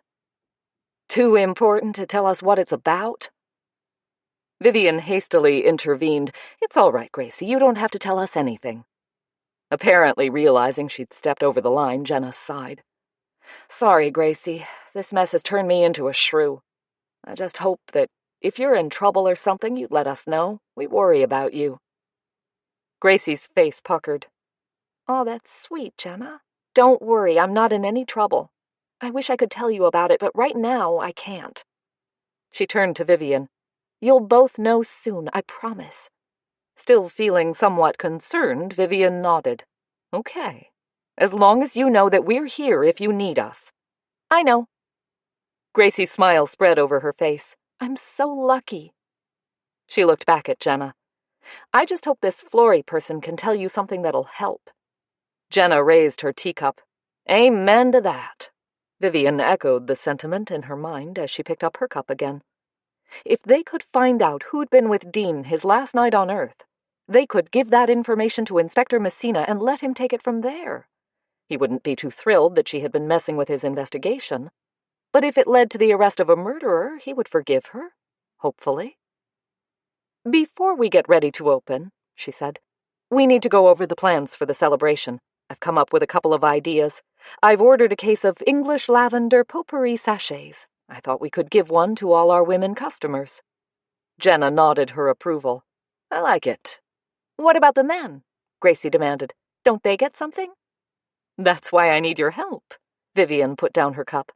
I need some suggestions for what to give the men. Nothing too expensive, just a token of thanks for being a customer. Give them something they can eat, Jenna said. Most men love snacks. I'd like to give them something a bit more permanent. Vivian wrinkled her brow. I just can't think of anything. What about those refrigerator magnets with the English images on them? Gracie waved a hand in the direction of the storeroom.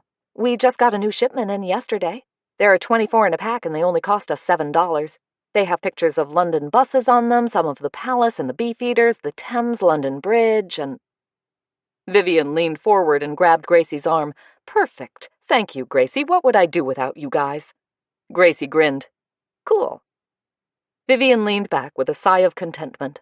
This is going to be even better than last year's anniversary. And we'll make it even better each year. Jenna stood up. That's if I'm still around. You'll be around, Vivian promised her. I'll make sure of that. So will I, Gracie said, nodding her head. They were both rewarded with a warm smile from Jenna. Now I'd better get going, she said as she got up from her chair. Some of us have to make a living here. The rest of the day passed swiftly. The usual rush of people eager to enjoy afternoon tea kept all three women busy making sandwiches, filling teapots, loading cake stands, and clearing tables. By 6 p.m., the last satisfied customer had left, and Vivian was able to turn the open sign and close the door. I'm going home to feed Misty, Jenna said as she retrieved her purse from the kitchen. I'll be back here at 9. And I'm off to my meeting. Gracie danced out the door, waving a hand while slinging her king-size purse over her shoulder. Following behind her, Jenna gazed after her with a thoughtful expression, but said nothing before she sped off to her car. Closing the door, Vivian leaned against it for a moment. Jenna had cleaned up the tea room as usual, and it looked so peaceful with its vacant chairs and tables, bare except for the pots of daisies smiling at her. This was a moment she savored at the end of every day, the sense of accomplishment, and the reminder that she was living a dream. A light tap on the glass panel of the door turned her head. To her surprise, Hal stood outside, staring down the street with an odd expression on his face. Guilt pricked her as she remembered her conversation with Ray Constanza this morning. Quickly, she unlocked the door and opened it. "Is something wrong?" He raised his eyebrows at her as he stepped inside. "Why would you rush to the conclusion that something is wrong the second you lay eyes on me?" "Well, you were looking a bit peevish. I just thought you might not be feeling well." "Or maybe it's because you told Ray Constanza you were hooking me up with a lady of the night." Vivian swallowed. This was what she'd been afraid would happen. Now she had some explaining to do, and all she could hope was that she hadn't just wrecked a beautiful friendship. Chapter 7. Avoiding Hal's gaze, Vivian murmured, "Come into the kitchen. I'll make you some tea." To her relief, he sounded amicable when he answered, "No tea. How about a glass of wine? You owe me." She sighed. So far she'd resisted inviting him upstairs, but there was a first time for everything. "It's in my apartment if you'd like to come up there." "Sounds like a winner." She led him up the stairs, conscious of him behind her every step of the way. Standing in her living room seconds later, Hal looked around with a nod of appreciation. "Very nice. I like that chair. It looks comfortable." "It is." She glanced at the roomy club chair sitting in front of her TV. She'd bought it when she first moved into the apartment, because its wavy aqua lines on the cream background reminded her of the ocean. "Take a seat in it. I'll bring you your wine." "You're going to join me, I hope." She hesitated. "I shouldn't. I'm going to the brewery tonight." She couldn't quite interpret the look he gave her. "Hot date, huh?" She had to smile at that. "I'm going with Jenna. We're meeting someone there who might be able to help us with the murder case." His expression changed. "I guess you haven't found your mystery woman yet." "No, but we're hoping to remedy that tonight." "You sure you know what you're doing?" She laughed. "Of course not. That's the fun of it." Seeing his frown, she added, "I hope you're not about to give me another lecture." "Would it do any good?" "Probably not." "Then bring on the wine. And one for yourself. I hate drinking alone." "Okay." Smiling, she walked over to the kitchen and opened the fridge. "Chardonnay okay?" "Perfect. I've never yet met a Chardonnay I didn't like." "Me either." She poured 2 glasses and carried them over to the coffee table. Hal stood across the room studying her bookshelves. "You have an impressive collection of mystery novels," he said, as he walked toward her. "You're obviously an addict. No wonder you're so eager to be hot on the trail of a killer." "That's part of it," Vivian admitted as she set the glasses down on the table. "But it's mostly to help Jenna." "I know." He picked up a glass of wine and handed it to her, then picked up the other one. "To a prompt and safe solution to the mystery." Amen. She took a sip of her wine, then sat down on the coffee-colored love seat. Hal lowered himself to the club chair and leaned back. "I could go to sleep in this thing." "I often have." She took another sip of wine. "Hal, I'm sorry about the misunderstanding with Ray Constanza.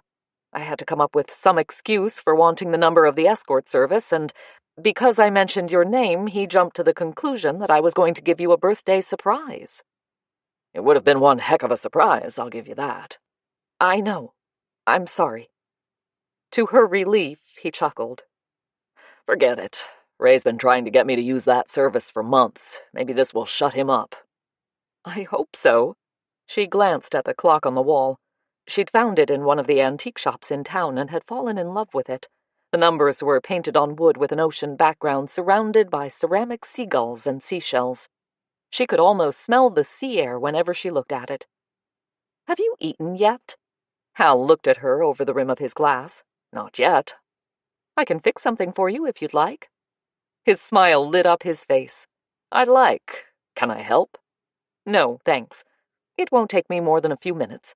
Turn on the TV and relax." She found the remote and handed it to him. "This is what I call service."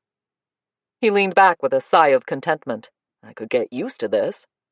"Well, don't get too comfortable. Remember, I have to be out of here by 9. "I won't forget." He didn't sound too happy about that, reminding her of his concern about her meeting with Florrie Hayes. It actually gave her a spurt of pleasure to know he cared enough to worry about her. She hadn't felt so protected since Martin died. She could hear a news anchor's voice, but wasn't really listening to it as she whipped up eggs for an omelet and rummaged in the fridge for ham, cheese, green onions, and a tomato.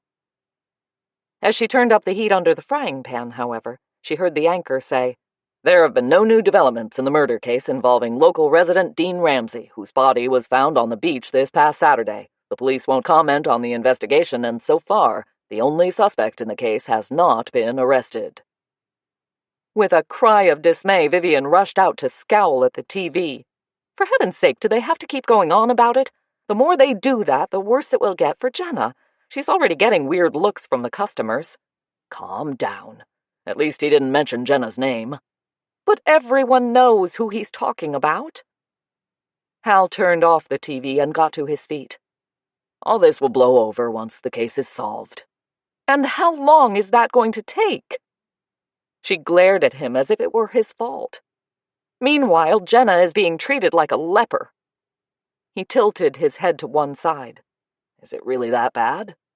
She let out her breath in an explosion of frustration. No, probably not. I'm just anxious, I guess. I want to help, and I'm not sure I can. You're doing your best to find out more about the case, and taking considerable risk in doing it. I'm sure Jenna appreciates that. Vivian felt her tension begin to melt away. You're right.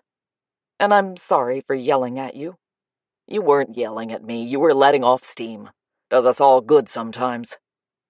He nodded at the kitchen. Why don't you let me help you with that? Smiling, she relented. Okay. You can slice the onions and tomato. Sounds good, I'm an excellent slicer. That made her laugh, and she managed to forget her worries for the next hour or so as she and Hal reminisced about their former lives. All too soon, her watch warned her of the time. Hal helped her with the dishes, then left, with another warning to be careful. Soon after that, the bell in her apartment rang, signaling Jenna's arrival at the shop door. To Vivian's dismay, she opened the door to see rain pouring down, sending a rivulet of water down the street. Jenna stood under the eaves, which didn't really help, since the wind was blowing the rain at her like a shower head. Oh, come in a minute. Vivian opened the door wider, letting a blast of damp, cold air into the tea room. I'll go get an umbrella. Jenna pulled the collar of her jacket closer to her neck. This is Oregon. No one uses an umbrella. Besides, my car is right outside. Deciding that getting a little damp was better than making the effort to climb up and down the stairs, Vivian darted out into the storm. Minutes later, they walked into the warm and welcoming atmosphere of the brewery. Vivian was surprised to see so many customers at the bar on a Tuesday night. Pausing inside the door, she scanned the room. Although there were plenty of women, none of them seemed to fit the image Vivian had formed in her mind. After buying 2 glasses of wine, she took another look around. There's an empty table over there. She nodded to a far corner of the room. Do you see anyone who might be Florrie? Jenna asked as they made their way to the table. No. Vivian sat down and hung her purse on the back of her chair. Then again, I really don't have any idea what she looks like. I looked up her name on my laptop, Jenna said, taking the other seat. There are a few pics of different women with that name, but I couldn't find anyone who lives in Oregon. Just then, Vivian noticed a slim woman with flaming red hair detach herself from a group at a table across the room and stroll toward them. I think she's found us. Jenna turned her head as the woman reached them. Ms. Ramsey? Jenna nodded up at her. That's me. I'm Florrie Hayes. She looked at Vivian. You must be the woman who called me today. Vivian Wainwright. She nodded at the empty chair. Please sit down. Can we buy you a drink? Thank you, but I have one at my table. Florrie sat down and flipped back her hair from her face. This won't take long. Vivian leaned forward, her pulse beginning to race. You knew Dean? I did. We all did. Jenna frowned. We? The girls. A look of caution crept over Florrie's face. You do know about the service, right? Vivian shifted on her chair. Yes, we do. She sent a quick glance at Jenna, whose face was set in stone. Was Dean a customer? Florrie shook her head. She looked around to make sure no one was eavesdropping before adding quietly, Dean set up the calls. Jenna made a sound like her bare foot had stepped on a thumbtack. Aware that her mouth was hanging open, Vivian hastily closed it. Her mind grappled for words while Jenna just sat staring at the call girl with a stunned look on her face. Finally, Vivian found her voice. "Are you saying that Dean worked for the escort service?" "I'm saying he owned it. Him and a partner." Still struggling to make sense of the news, Vivian exchanged a look with a dazed Jenna before asking, "Can you give me the partner's name?" Florrie cast an impatient look over at her table. "I don't know who his partner was. Dean never mentioned a name." "Does the management know about all this?" Vivian tried to imagine Reggie Lambert being okay with prostitutes doing business right under his nose. "I don't think so." Florrie looked worried now. "I hope they never find out. That could land most of us in jail." "I don't believe it," Jenna muttered, apparently coming back to life. "Why would Dean be working in maintenance at the hotel if he was running his own business and making all this money?" Florrie shrugged. "I don't know. Maybe he kept the job as a cover. All I know is that he set things up for us in the hotel." Jenna grabbed her wine and took a gulp. "I can't imagine Dean doing something like this. He wasn't a businessman. He hated office work." Florrie smiled. "I guess he liked money. The service charges are high, and he took a hefty cut. Plus, I heard some customers paid him extra to keep their names under wraps. Some of his customers are well known in town." Jenna's eyes widened. "Like who?" Florrie shrugged. "Like our chief of police, for one. At least 2 of our county commissioners, Adam Weinberg and Philip Stedman. Oh, and Warren Lester." It was Vivian's turn to utter a muffled squeak of shock. "The bank manager?" Florrie nodded. "Also Mark Stanbury, the owner of Stanbury's paper mill. Maybe one of them can help you find out who killed Dean." "Oh, my God," Jenna muttered. Vivian cleared her throat. "I understand Dean was romantically involved with a woman." She paused, aware how ridiculous that sounded under the circumstances. "Do you happen to know her name?" Florrie shook her head. "I heard he was hooking up with someone, but never saw him with anyone." She looked at Jenna. "I don't know how much any of this helps, but I was once accused of doing something I didn't do. I know how it feels. Someone helped me out of it, and now I'm paying it forward. So, I hope you find out who killed Dean." For a moment, Vivian thought Jenna might hug the woman, but then her friend drew back. "Thanks, Florrie," Jenna said, sounding a little choked. "You've been a big help." "You certainly have," Vivian said, adding her thanks. "Dean was a good guy, and someone needs to pay for what happened to him." Florrie stood up. "You have to keep my name out of this. If it gets out that I was the one giving you all this information, things could go very badly for me." "I promise you," Vivian said. "No one will ever know." "Thank you." She looked back at Jenna. "Good luck." She strode off before Jenna could answer her. "She's taking a huge risk telling us all that," Jenna said, watching the woman as she returned to her table. "She dished the dirt on some powerful people." "She did." Vivian frowned. "My guess is that she's been hurt by some of these people, and she's getting her revenge by exposing them." Jenna's eyebrows shot up. "You don't believe that bit about paying it forward?" "Not for a minute. But then, I'm naturally suspicious of everyone's motives. Comes from being married to a prosecutor." "The police chief," Jenna said, shaking her head. "Can you believe it?" "And our bank manager." Vivian envisioned the scrawny, nervous young man in charge of the bank. "I wouldn't have thought he had the guts." "What I can't believe is that Dean was actually running a business." Jenna took another gulp of her wine. "I imagine his partner probably did most of the managing. From what Florrie said, it sounds as if Dean was in charge of setting up the appointments." "Yeah," Jenna said dryly. "He'd be good at that." "Well, I'm going to write these names down before we forget them." Vivian rummaged in her purse for pen and paper. "I don't think we're going to forget them. 2 councilmen, a bank manager, a business owner, and a police chief." Jenna raised her glass again and drained it. "I'm going to get a beer. Want one?" "No, thanks. You go ahead." Vivian found the pen and pulled out an envelope that contained a survey she had long forgotten to mail. Scribbling down the names Florrie had given them, she tried to picture them. The only one she would recognize on the street was Warren Lester, the bank manager. As for the rest of them, the names were familiar, but the faces were a blur. She didn't remember ever seeing a photo of Mark Stanbury, though she'd certainly heard of him. The paper mill hired a good percentage of Misty Bay's population, as well as employees from a couple of the nearby towns. Any of these men would be highly embarrassed and possibly hurt by the exposure of their connection to an escort service. It sure wouldn't look good for the police chief or the councilmen. She watched Jenna carry her beer over and waited for her to sit down before saying, "I wonder if Dean was blackmailing one of these men." Jenna's eyes widened. That could be a motive for murder. Exactly. Vivian slipped the pen and envelope back into her purse.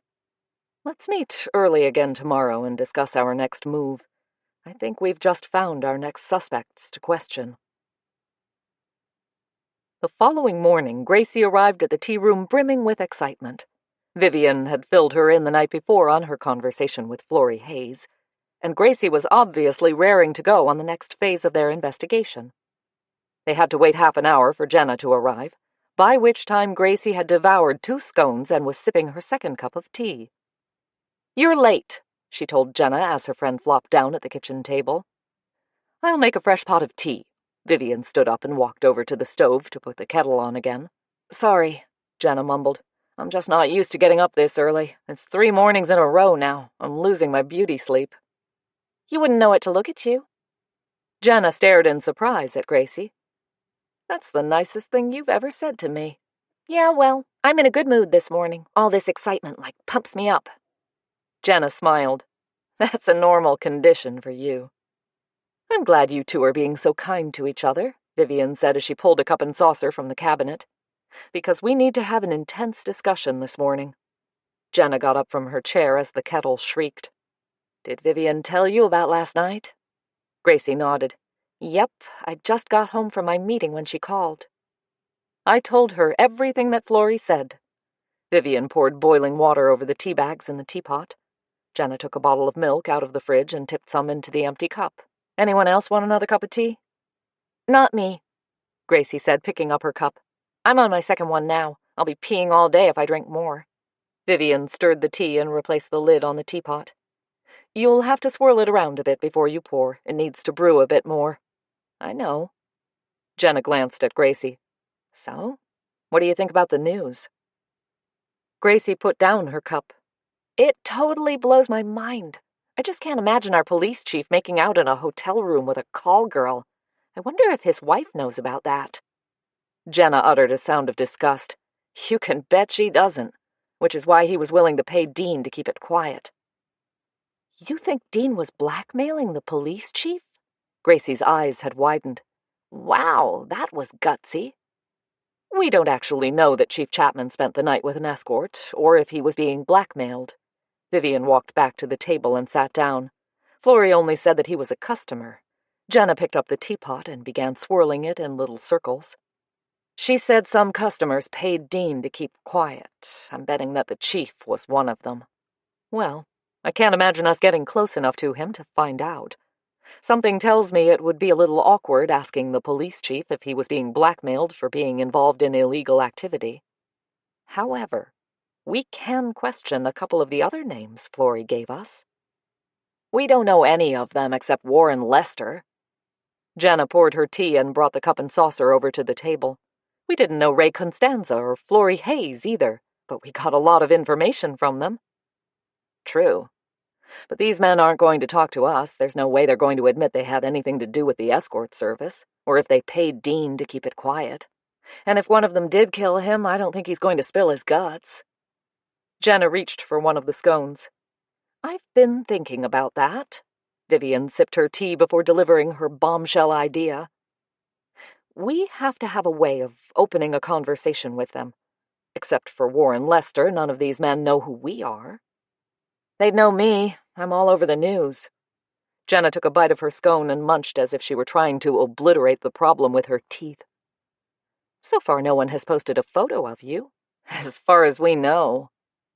"Well, anyway, What I'm thinking is that we check out what we can about the councilmen on the internet, try to find out where they go or places they're likely to be.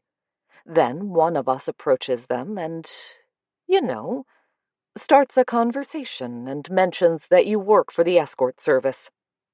Both women at the table stared at Vivian as if she'd gone completely out of her mind. Jenna was the first to find her voice. You mean act like a hooker? I mean act like an escort. Like I said, they're hired to be companions, nothing more. Maybe one of the men will say something to incriminate himself or someone else, and we can take it to Detective Messina. Are you nuts? Vivian bristled. Do you have a better idea? Any idea is better than that one. Jenna shook her head as if trying to rid herself of the vision. What makes you think any of them would talk to an escort in public? You just said they wouldn't talk to us if we just walked up to them. They're much more likely to speak freely if they think we work for the escort service. Jenna uttered a word that mercifully Vivian couldn't hear. This is crazy. I think it could work, Gracie said. After all, we know it's the kind of women they like. You know, confident and aggressive. Exactly. Vivian was rapidly warming up to the idea.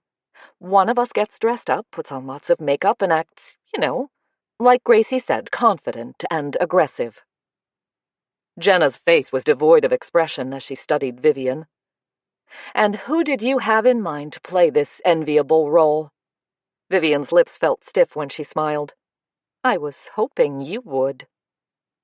Jenna's expression would have been comical if the stakes hadn't been so high. Me! An explosive sound of disbelief erupted from her mouth. Now I know you're crazy. Well, it can't be me, Vivian said, trying to sound calm. I'm too old. I'll do it. Gracie shot up her hand. It'll be a hoot. That's exactly why you can't do it. Vivian smiled to take the sting out of her words. We need someone mature, with, experience. Oh. Gracie looked crestfallen. Yeah, you're right. They'd never believe I was an escort. But they would me? Jenna sounded offended, and Vivian rushed to placate her. It would all be an act, Jenna. We just think you could do a better job of acting than either of us. Jenna put the last piece of her scone into her mouth, chewed, swallowed, and then said quietly, I'm not going to act like a call girl. Not even to clear your name and stay out of prison? Please, Jenna, Gracie added.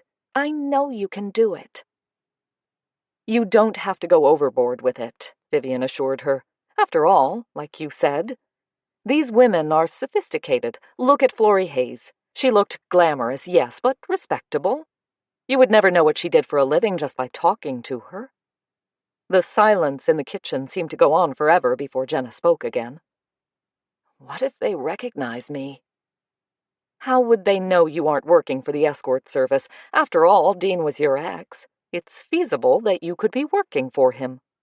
Again, Jenna uttered a curse under her breath. This will never work. This isn't a mystery novel. This is real life. It's worth a try. Gracie added her 2 cents. Come on, Jenna, what have you got to lose? My reputation, for one. These men aren't going to spread it around town. Seeing the doubt still heavy on Jenna's face, Vivian added, all you have to do is mention the service. Say something like how terrible it is what happened to Dean. They might give something away or mention who Dean's partner was, or the name of the woman who slept with him that night, or something helpful at least. Jenna stared down at her hands for several seconds, then shook her head. I'm sorry. I know you mean well, but I can't. Vivian wasn't sure if she was disappointed or relieved. It's okay. It's probably just as well, considering the risks involved. You're right, it was a dumb idea. The sudden dinging of the doorbell raised her head, and she glanced at her watch. Who can that be? We don't open for another 2 hours. Jenna rose to her feet. I'll go. I need to do something constructive right now. She disappeared through the doorway, leaving Gracie to watch her go. She's really bummed, she said, looking upset herself. She's got a lot to worry about, Vivian sighed. And right now, I'm not sure how we're going to help her." The sound of Jenna's raised voice out in the shop startled her. She exchanged a worried look with Gracie. "I hope it's not that nosy reporter. I better go see what's going on out there." Gracie followed her as she hurried out into the tea room. She came to an abrupt halt when she saw who was on the receiving end of Jenna's sharp voice. Detective Messina looked calm and controlled, though the officer behind him fidgeted with obvious discomfort under the torrent of Jenna's outburst. "I don't know how many times I've told you I did not kill my ex-husband. Do you have any proof? If you do, show it to me. If not, leave me the hell alone." Vivian rushed forward and laid a hand on Jenna's quivering arm. "What is the problem here, officer?" "It's detective, ma'am," Messina corrected her. He handed a sheet of paper to her. "I have a warrant to collect a sample of Ms. Ramsey's DNA." He looked back at Jenna. "Give me that, and I'll leave you the hell alone." Out of the corner of her eye, Vivian saw Gracie's hand shoot up to her mouth. Ignoring her, she asked Messina, "Do you have new evidence in the case?" "We have uncovered some DNA that could be connected to the case. We need a sample from Ms. Ramsey so that we can possibly exonerate her." All the time he was speaking, his gaze remained steadily on Jenna's face. Whether it was the tone of his voice or the look in his eyes as he waited for her response, it had the effect of calming Jenna down. She stared back at him as if she were seeing him for the first time. "Fine," she said, her voice so quiet Vivian barely caught the words. The officer behind Messina stepped forward, a small plastic bag in his hand. Opening it, he produced a swab and waved it at Jenna. "I'll take that," Messina said, and took the swab from the surprised officer's fingers. Jenna looked apprehensive as the detective moved toward her. "Open wide," he murmured, pointing the end of the swab at her mouth.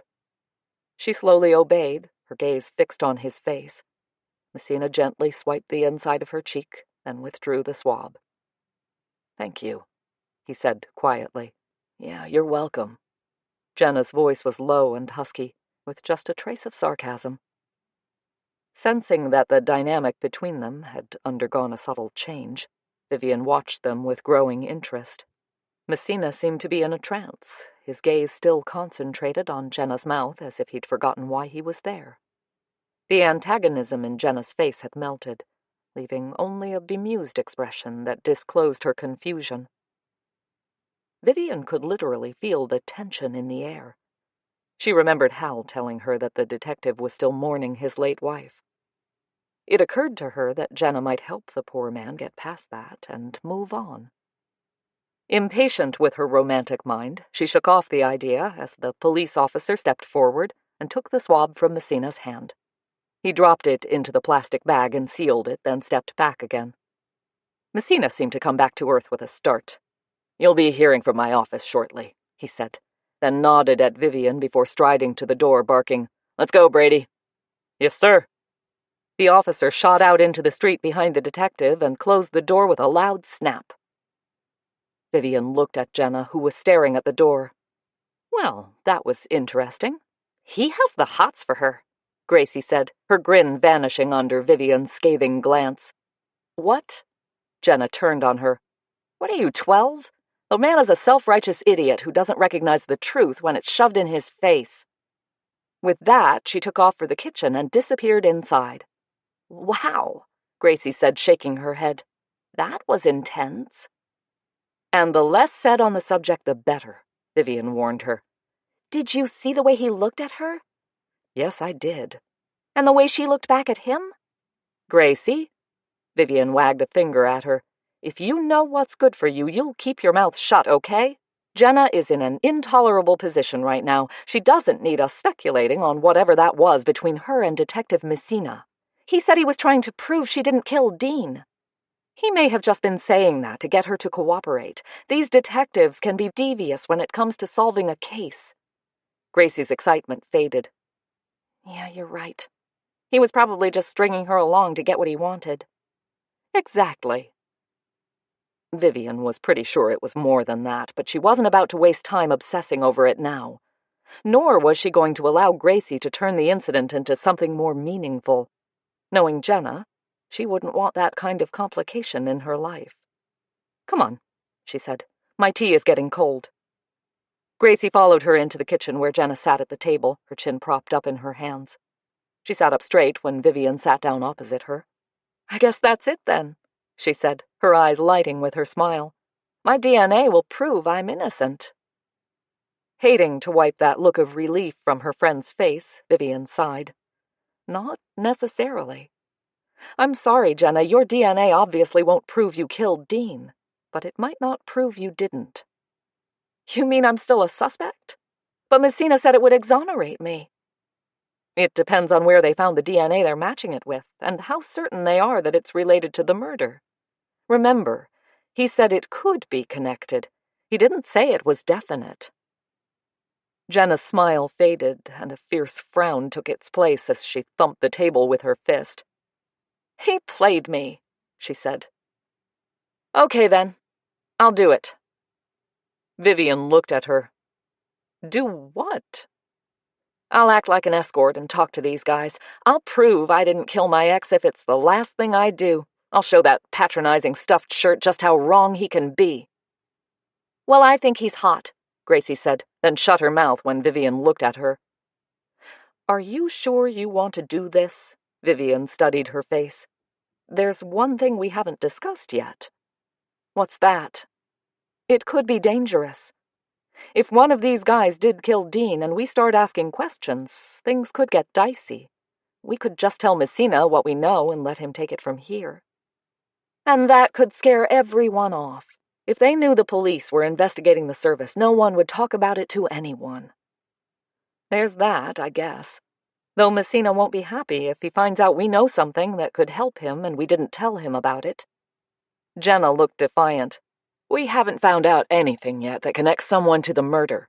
Besides, we're trying to help solve the case, not hinder it. If we can hand him the killer, he'll be so grateful he'll go down on his knees and thank us." "That's something I'd like to see." Vivian tried to picture Messina on his knees and failed miserably. "I want to do this," Jenna said quietly. "I want to get this mess over with and get back to a normal life again. I'm tired of having people look at me like I'm a criminal, and I'm tired of dodging reporters. I can't answer my phone anymore because of them calling me. Let's do this. Now." Chapter 8. Vivian could understand the desperation that drove Jenna to her decision, and had to resist the urge to give her a hug. "I'm sorry," she said, wishing she could take away her friend's distress. "This is so hard for you." Gracie pulled her phone from her pocket. "What are the guys' names?" Vivian picked up her purse, but before she could look for the envelope with the scribbled names of Florrie's customers, Jenna announced them to Gracie. "Adam Weinberg, Philip Stedman, and Mark Stanbury. Warren Lester knows us, and Vivian's right, the police chief is totally off the list." "Wow," Vivian said. "I'm impressed. The only one I remembered was the guy who owns the paper mill." "Trust me, the names are imprinted indelibly on my mind." Jenna looked at Gracie. "Go ahead, look them up." Gracie was already thumbing on her phone. Vivian sipped her tea and pulled a face. "It's cold, but I don't want to make another pot of tea." She turned to Jenna. "You want another one?" Jenna shook her head. "I usually drink coffee this early in the mornings." "Oh, well, I have coffee." "Not now, thanks." Jenna's gaze was on Gracie, who was swiping her phone with 2 fingers. Finally, Gracie lifted her head. "I found the 2 commissioners. They look like dorks." She showed her phone to Vivian, who stared at the pics. One of the men was gray-haired and overweight, and the other was younger, thinner, and wore glasses. "They look like perfectly respectable businessmen to me." "Let me look." Gracie handed Jenna the phone, and she studied it with a frown. "They both look kind of familiar." "You've probably seen them on TV or on the internet," Vivian said. "They look familiar to me, too, but I know I've never met them." Jenna shuddered. "They don't look the type to use an escort service. Are they married?" Gracie took the phone back and started swiping it again. "Here's a pic of them together," she said moments later. "It was taken in the bar of the Blue Surf Hotel." Vivian took the phone from her and stared at it. "Somehow we have to meet up with one of them." "Well, we could send them an invite to the tea room," Gracie suggested. "Like, offer them 50% off the bill. And what if they turn up with their wives? Jenna sounded exasperated. I don't think we could have a constructive conversation here, Vivian said. We need to corner them in a bar or somewhere like that. Like the Blue Surf Hotel? Gracie had taken back her phone and was waving it at Vivian. It says here that they are frequent visitors in the bar. Then we could go down there tonight in the hopes that at least one of them is there. Vivian didn't really expect an enthusiastic response to her impulsive suggestion. Jenna, however, sat up on her chair. Let's do it. It could be a total waste of time, Vivian warned her. It's worth a chance. We might even be able to leave a message for the guys if they're not there so we can meet them later. That's possible, Vivian murmured after giving it some thought. Jenna turned to Gracie. I guess you've got a meeting. Actually, I don't tonight, Gracie grinned. Besides, I wouldn't miss this for anything. I'll be there. Good. Vivian peered at her watch. Do you want to meet down there, or shall we go together? Jenna and Gracie spoke in unison. Together. That's settled, then. Let's meet here at 7. If those guys stop by the bar for a drink after work, they probably won't stay too long. Let's go right after we close, Gracie said. I'll drive. No. Vivian looked at Jenna. You will have to go home first and change into something flashy. I don't own anything flashy, Jenna frowned. What does flashy mean, anyway? You know, glitzy. I know what the word means. I meant, what do you consider flashy? Gracie jumped in. Something bright and eye-catching. I have a silk shirt you can borrow. I'll go home and get it after we close. Wear it with some tight pants and unbutton it low. Vivian nodded. That'll work. And go heavy on the makeup. Bright red lipstick, Gracie suggested, and lots of mascara. Pin your hair up, Vivian added. It looks more sophisticated. Jenna groaned. I can't believe I'm doing this. Vivian felt a pang of guilt for putting her friend through such turmoil. You can still change your mind. We can think of something else. No, I think you're right. This is the best chance we've got right now of solving this thing, or at least learning more about it. Even if we do learn more, Vivian said, there's no guarantee it will help us find out who killed Dean. Maybe. But right now, the list of suspects is pretty long. If we talk to these guys, we might be able to rule out some people and narrow the list. Or add some to it. We don't know how many people were paying Dean to keep his mouth shut. True. But either way, we could learn more about the escort service, and like you said, we might even find out the name of Dean's partner or his girlfriend. Okay, then. As long as you're sure you want to do this, we're on for tonight. We can get something to eat in the bar. Vivian got up from her chair. Now, I have things to do. We open in less than 2 hours. I might as well stay and help, Jenna said, pushing herself away from the table. Me too, Gracie jumped up. What can I do? Grateful for the offer, Vivian smiled at her. You can help me make the Bakewell tarts. She turned to Jenna. There are some boxes in the storeroom to unpack if you could help with those. Sure, it'll take my mind off tonight. Still feeling guilty, Vivian watched her leave. It had seemed such a good idea when she'd first come up with it, but now that they were actually going to put it into action, she could see all the pitfalls. She could only hope that things didn't go terribly wrong and put her friend in danger. Maybe she'd read too many mystery novels. Things didn't always work out the way they did in fiction. Maybe she should have just told Messina about the escort service and let him handle it. There was always the chance that Jenna's DNA would prove her innocence, though even if that was so, Vivian was convinced that neither she nor Jenna or Gracie would be satisfied until they had discovered who had killed Dean. They were in it to the end now, come what may. In spite of the crowded tables and hungry customers, the day seemed longer than usual to Vivian.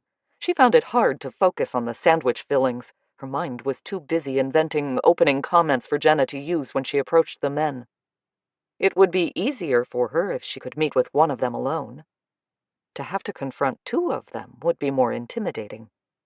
Not that she'd ever seen Jenna intimidated. Unless it was in front of Detective Messina.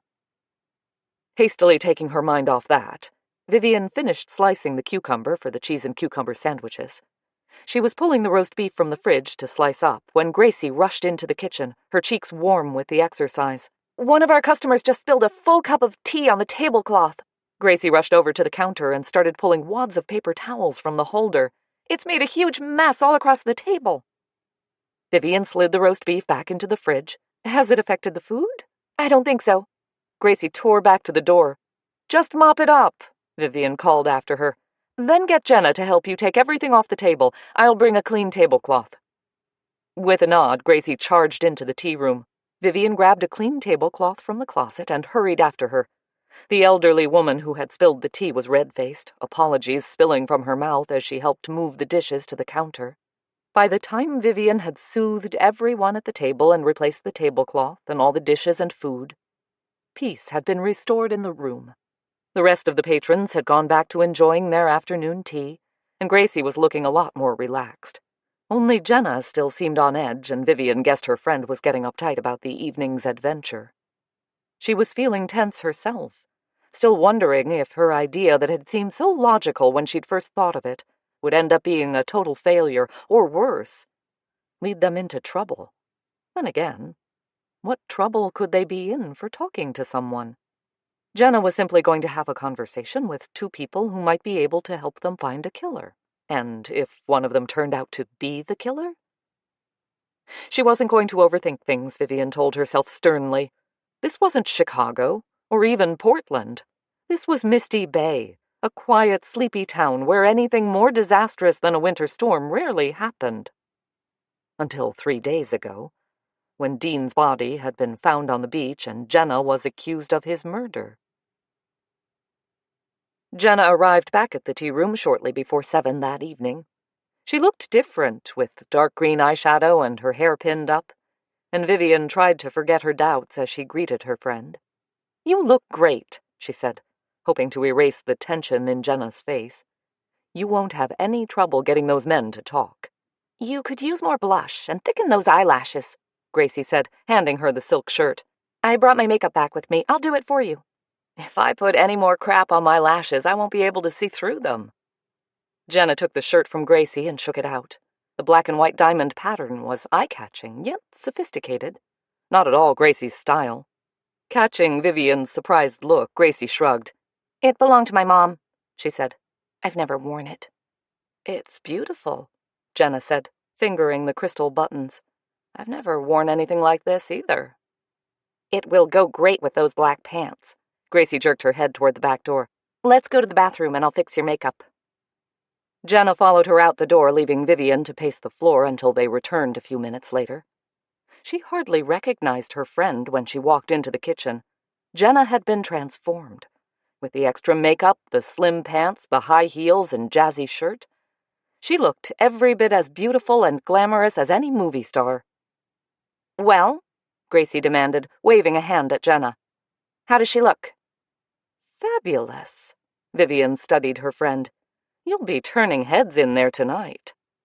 "This isn't me." Jenna looked down at the shirt. "I'm a jeans and sweater girl."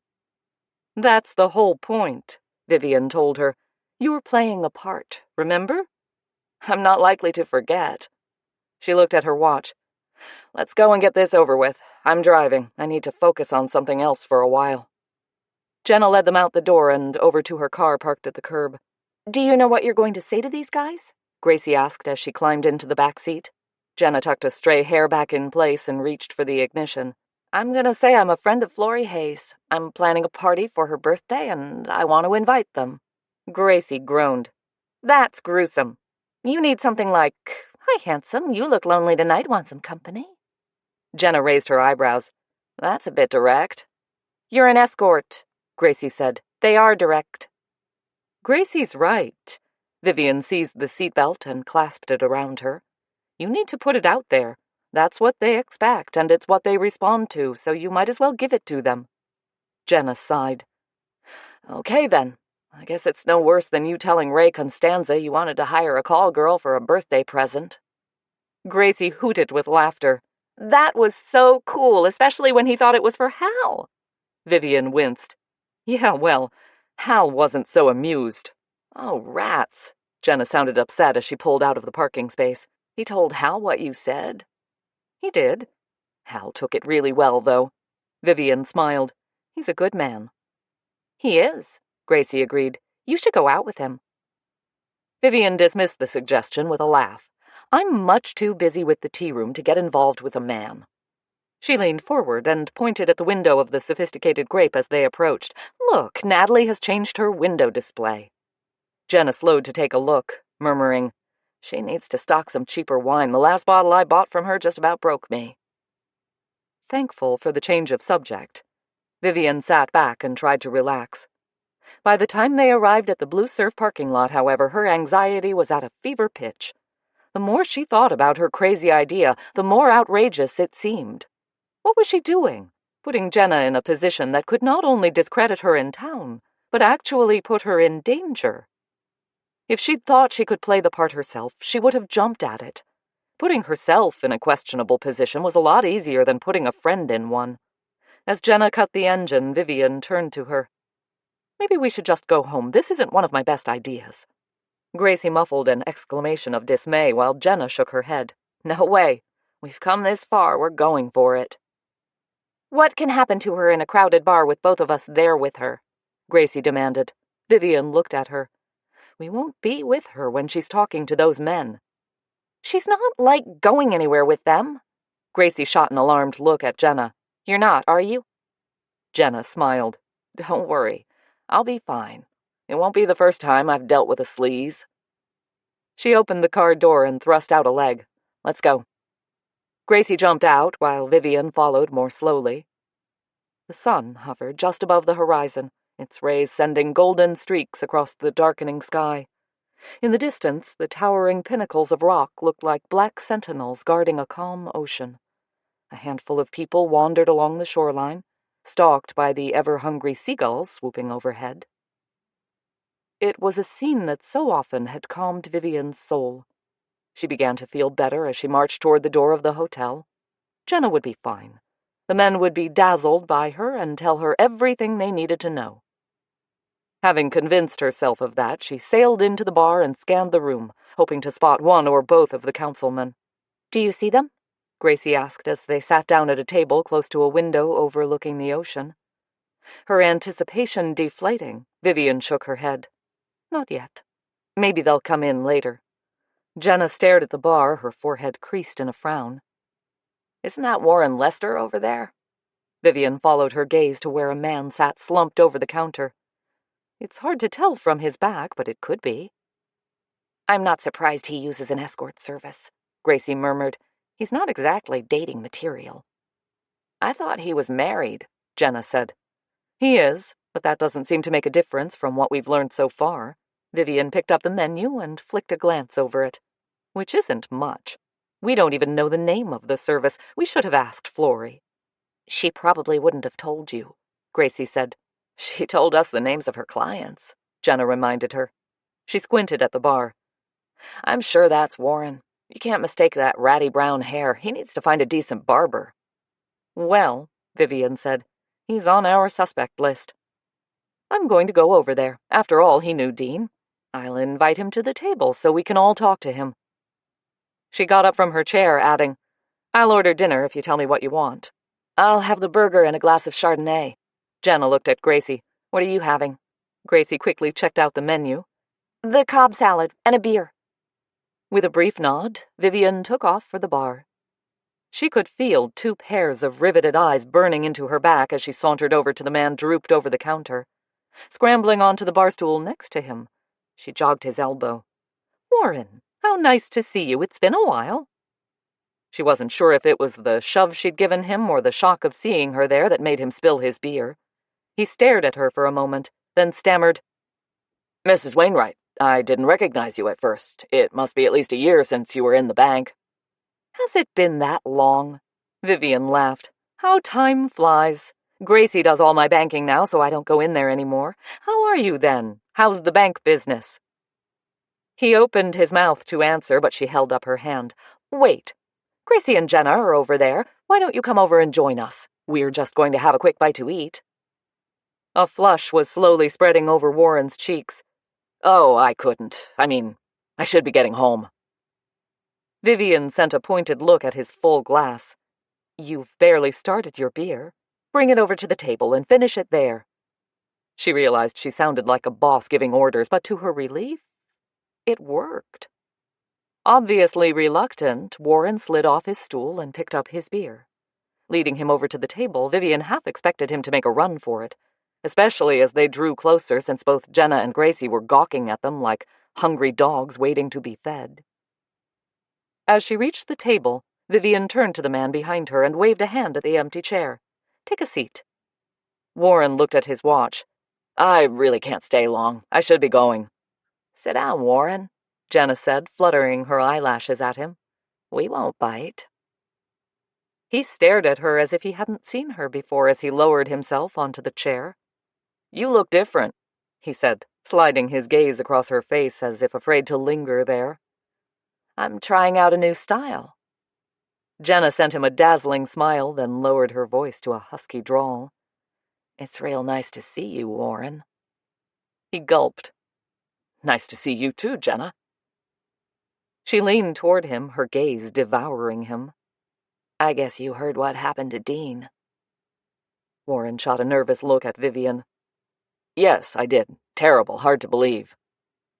"It is indeed," Vivian sighed. "He will be missed." "Not by me," Jenna muttered, drawing back. Vivian loudly cleared her throat. "You knew him, didn't you, Warren? It must have been a shock to you." Warren flicked another glance at her. "Yes, it was." "How well did you know him?" Warren stared across the room as if judging his chance to escape. "Not all that well. He wasn't exactly pleasant company."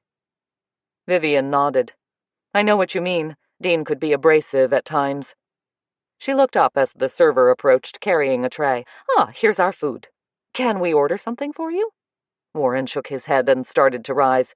"Thanks, but I have to leave." "Oh, but you haven't finished your beer yet." Jenna gave him another smoldering look. "Besides, we're enjoying your company, aren't we, ladies?" Vivian answered with a hearty, "Yes, we are," while Gracie managed a stiff nod. Warren gaped at Jenna for a moment, then slowly sat down again and grabbed his glass. The server reached the table and set down the plates and drinks. Vivian had ordered the club salad with her Chardonnay. She was pleased to see that it looked as appetizing as the picture on the menu. Gracie rolled her eyes at the size of Jenna's burger before picking up her fork to dig into her salad. The server, a pretty young woman with curly red hair, smiled at Warren. "Hi. Your friend came in looking for you on Friday. I told him you'd just left. Did he catch up with you?" Warren coughed, almost spilling his mouth full of beer. He put the glass down and dabbed at his mouth with the back of his hand. "Yes, he did. Thanks." "That's great." The server looked at Vivian. "Is there anything else I can get for you?" "I think we're good," Vivian told her. The server nodded, then sped away, leaving an uncomfortable silence at the table before Vivian finally broke it. "So, you were here on Friday?" Warren gulped down the last of his beer. The glass thudded on the table when he set it down. "Yes, I was."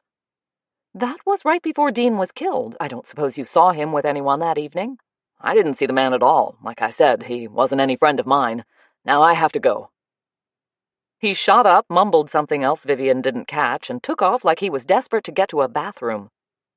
"Well," Vivian murmured, "that was interesting." "It was," Gracie said, her voice bordering on a giggle. "Especially when Jenna came on to him. I just about burst, trying not to laugh." "Was I that bad?" Jenna sighed. "I thought I'd try the escort act on him, but let's face it, it's just not me and never will be." "You did great," Vivian assured her. "You got his attention, that's for sure. He was mesmerized, until we started asking questions." Jenna took a hefty bite out of her burger, chewed and swallowed. "You're not suggesting that dweeb killed Dean, I hope. Dean would have flattened him with one swipe of his hand." Vivian picked up half of her sandwich. "One thing I learned from following Martin's cases, you can never judge a book by its cover. If someone wants to kill a person badly enough, he'll find a way." "I think Warren Lester is creepy enough to find a way," Gracie said, balancing a wad of lettuce on her fork. "You should hear him tell people why he can't give them a loan. It's like he's expecting them to rob him." Jenna gave her a questioning look. "You asked him for a loan?" "What? Me? No," Gracie laughed. "I hear him sometimes when I'm at the counter.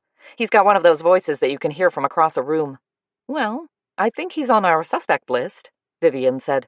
"He's a client of the escort service, and he could be one of the men who were paying Dean to keep his mouth shut. Plus, he was here on Friday night. But he left, Jenna reminded her. Remember the friend who was looking for him?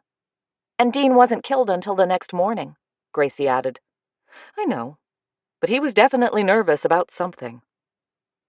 Vivian glanced out the window at the ocean, which had almost disappeared in the darkness.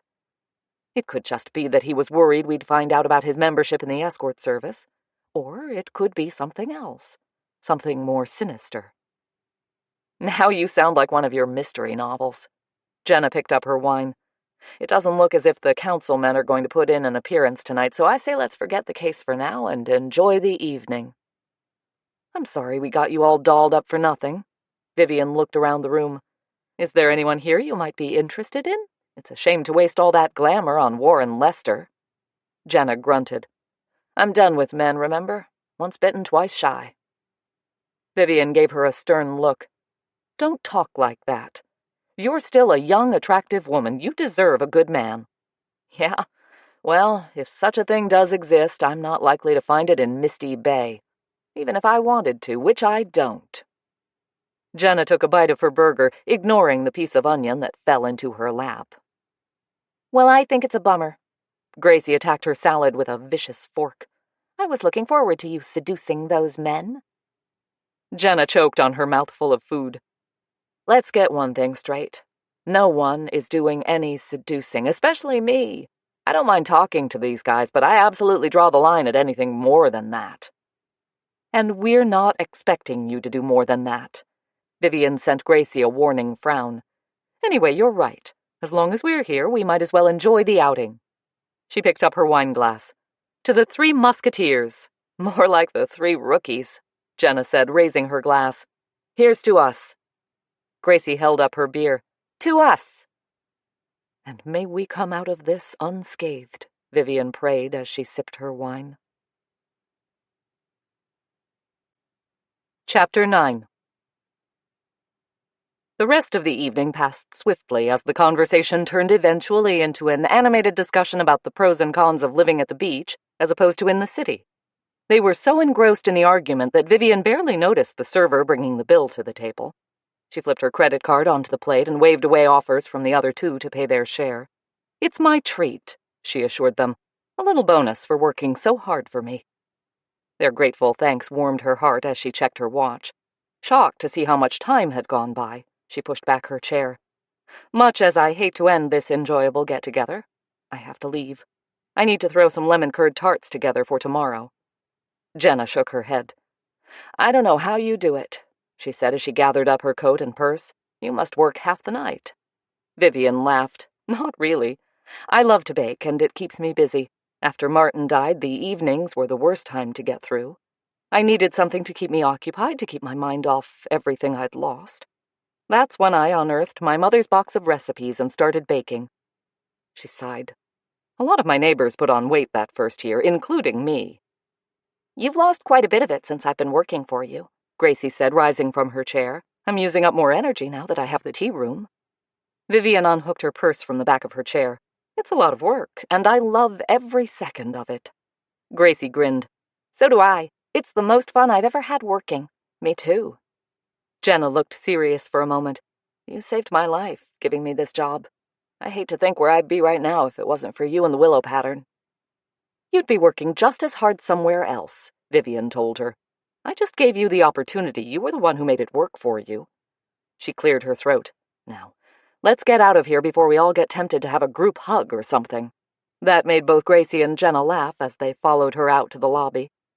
As they crossed the carpeted floor, the front door swung open and an elegant man in a gray suit strolled toward them. Reggie Lambert raised his eyebrows as he drew closer. Good evening, ladies, he murmured, his gaze skimming over Jenna and then resting on Vivian's face. I hope we don't have another problem. Vivian smiled at him. Not at all. We were just enjoying a drink in your excellent lounge. Ah. His features relaxed. We are rather proud of the lounge. It was designed by a prominent local artist. Desmond Pinto, Jenna said. Yes, that's right. Again, Reggie's gaze swept across Jenna's face. Well, please excuse me. I have a rather urgent appointment. Have a good evening. He nodded at Vivian. smiled at Gracie, and then hurried off in the direction of the bar. Probably needed the bathroom, Jenna muttered as they stepped out into the night. Once outside in the brisk air, Vivian closed up her coat with one hand as they crossed the parking lot to the car. She couldn't see a single star in the darkened sky. The clouds must have rolled in while they were eating. The faint orange glow from the street lamp, however, helped light the way between the parked cars. They had almost reached Jenna's car when Vivian halted with a sharp exclamation of dismay. "Oh, no. I left my credit card sitting on the table with the bill. I have to go back and get it." "We'll come back with you," Jenna said, turning around. "No, you two go on. I'll be faster on my own. It won't take me a minute. I'll meet you at the car." Before they could argue, she sped off toward the hotel door as fast as her aching knee would allow. To her relief, the table was still vacant when she rushed into the bar. Her spirits plummeted again when she saw that the plate holding the bill and her credit card had disappeared. Hurrying over to the counter, she prayed that someone hadn't stolen it. Visions of her frantically calling the bank the next morning raced through her mind as she signaled to the young woman who had served them.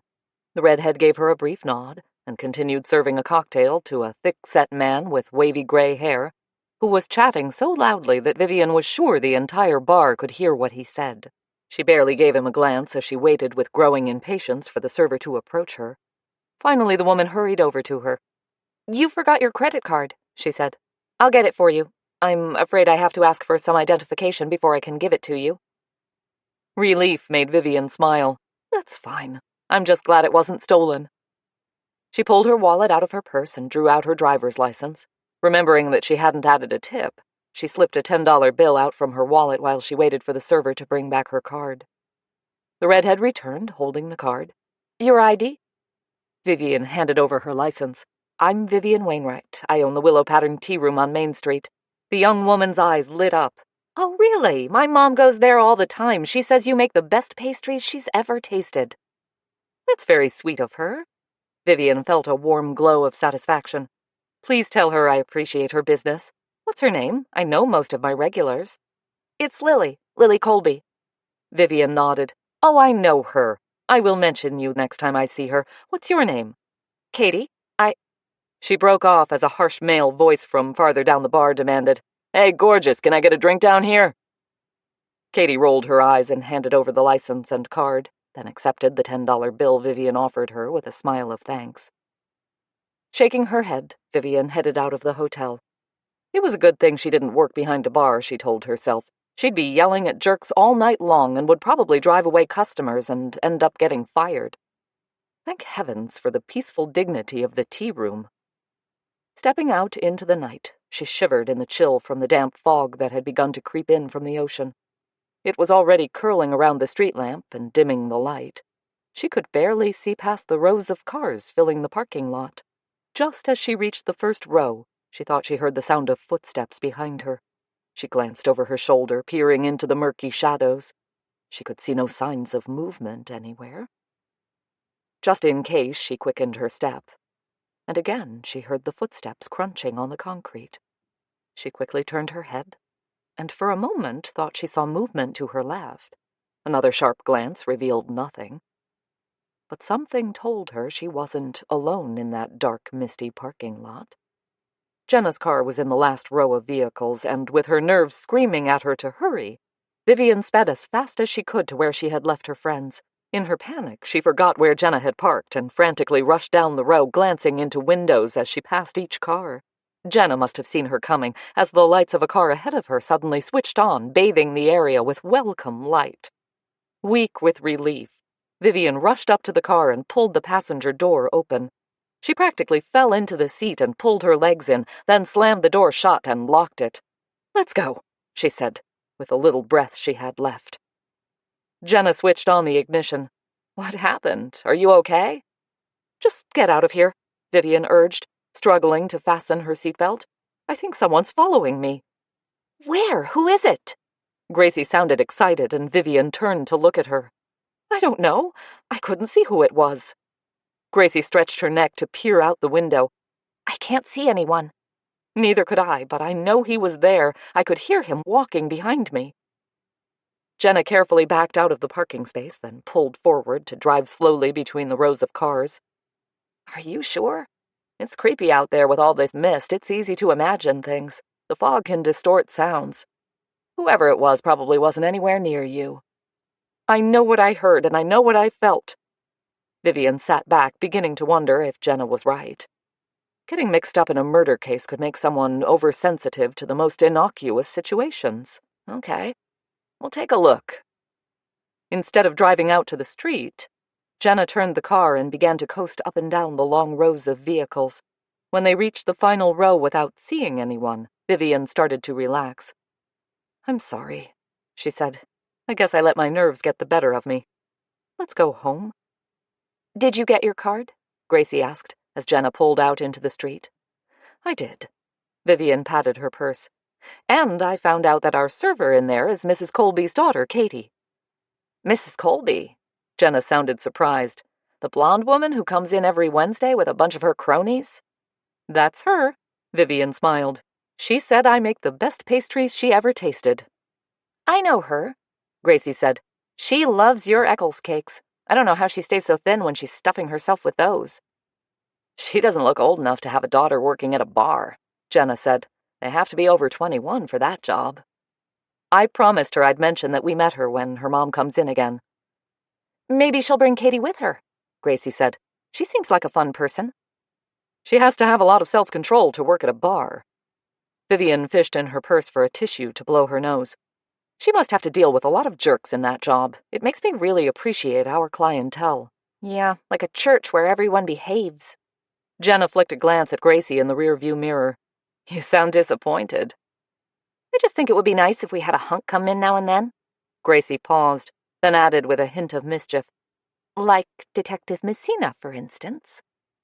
"If you're so hung up on him," Jenna said, "why don't you make a play for him?" Gracie snorted.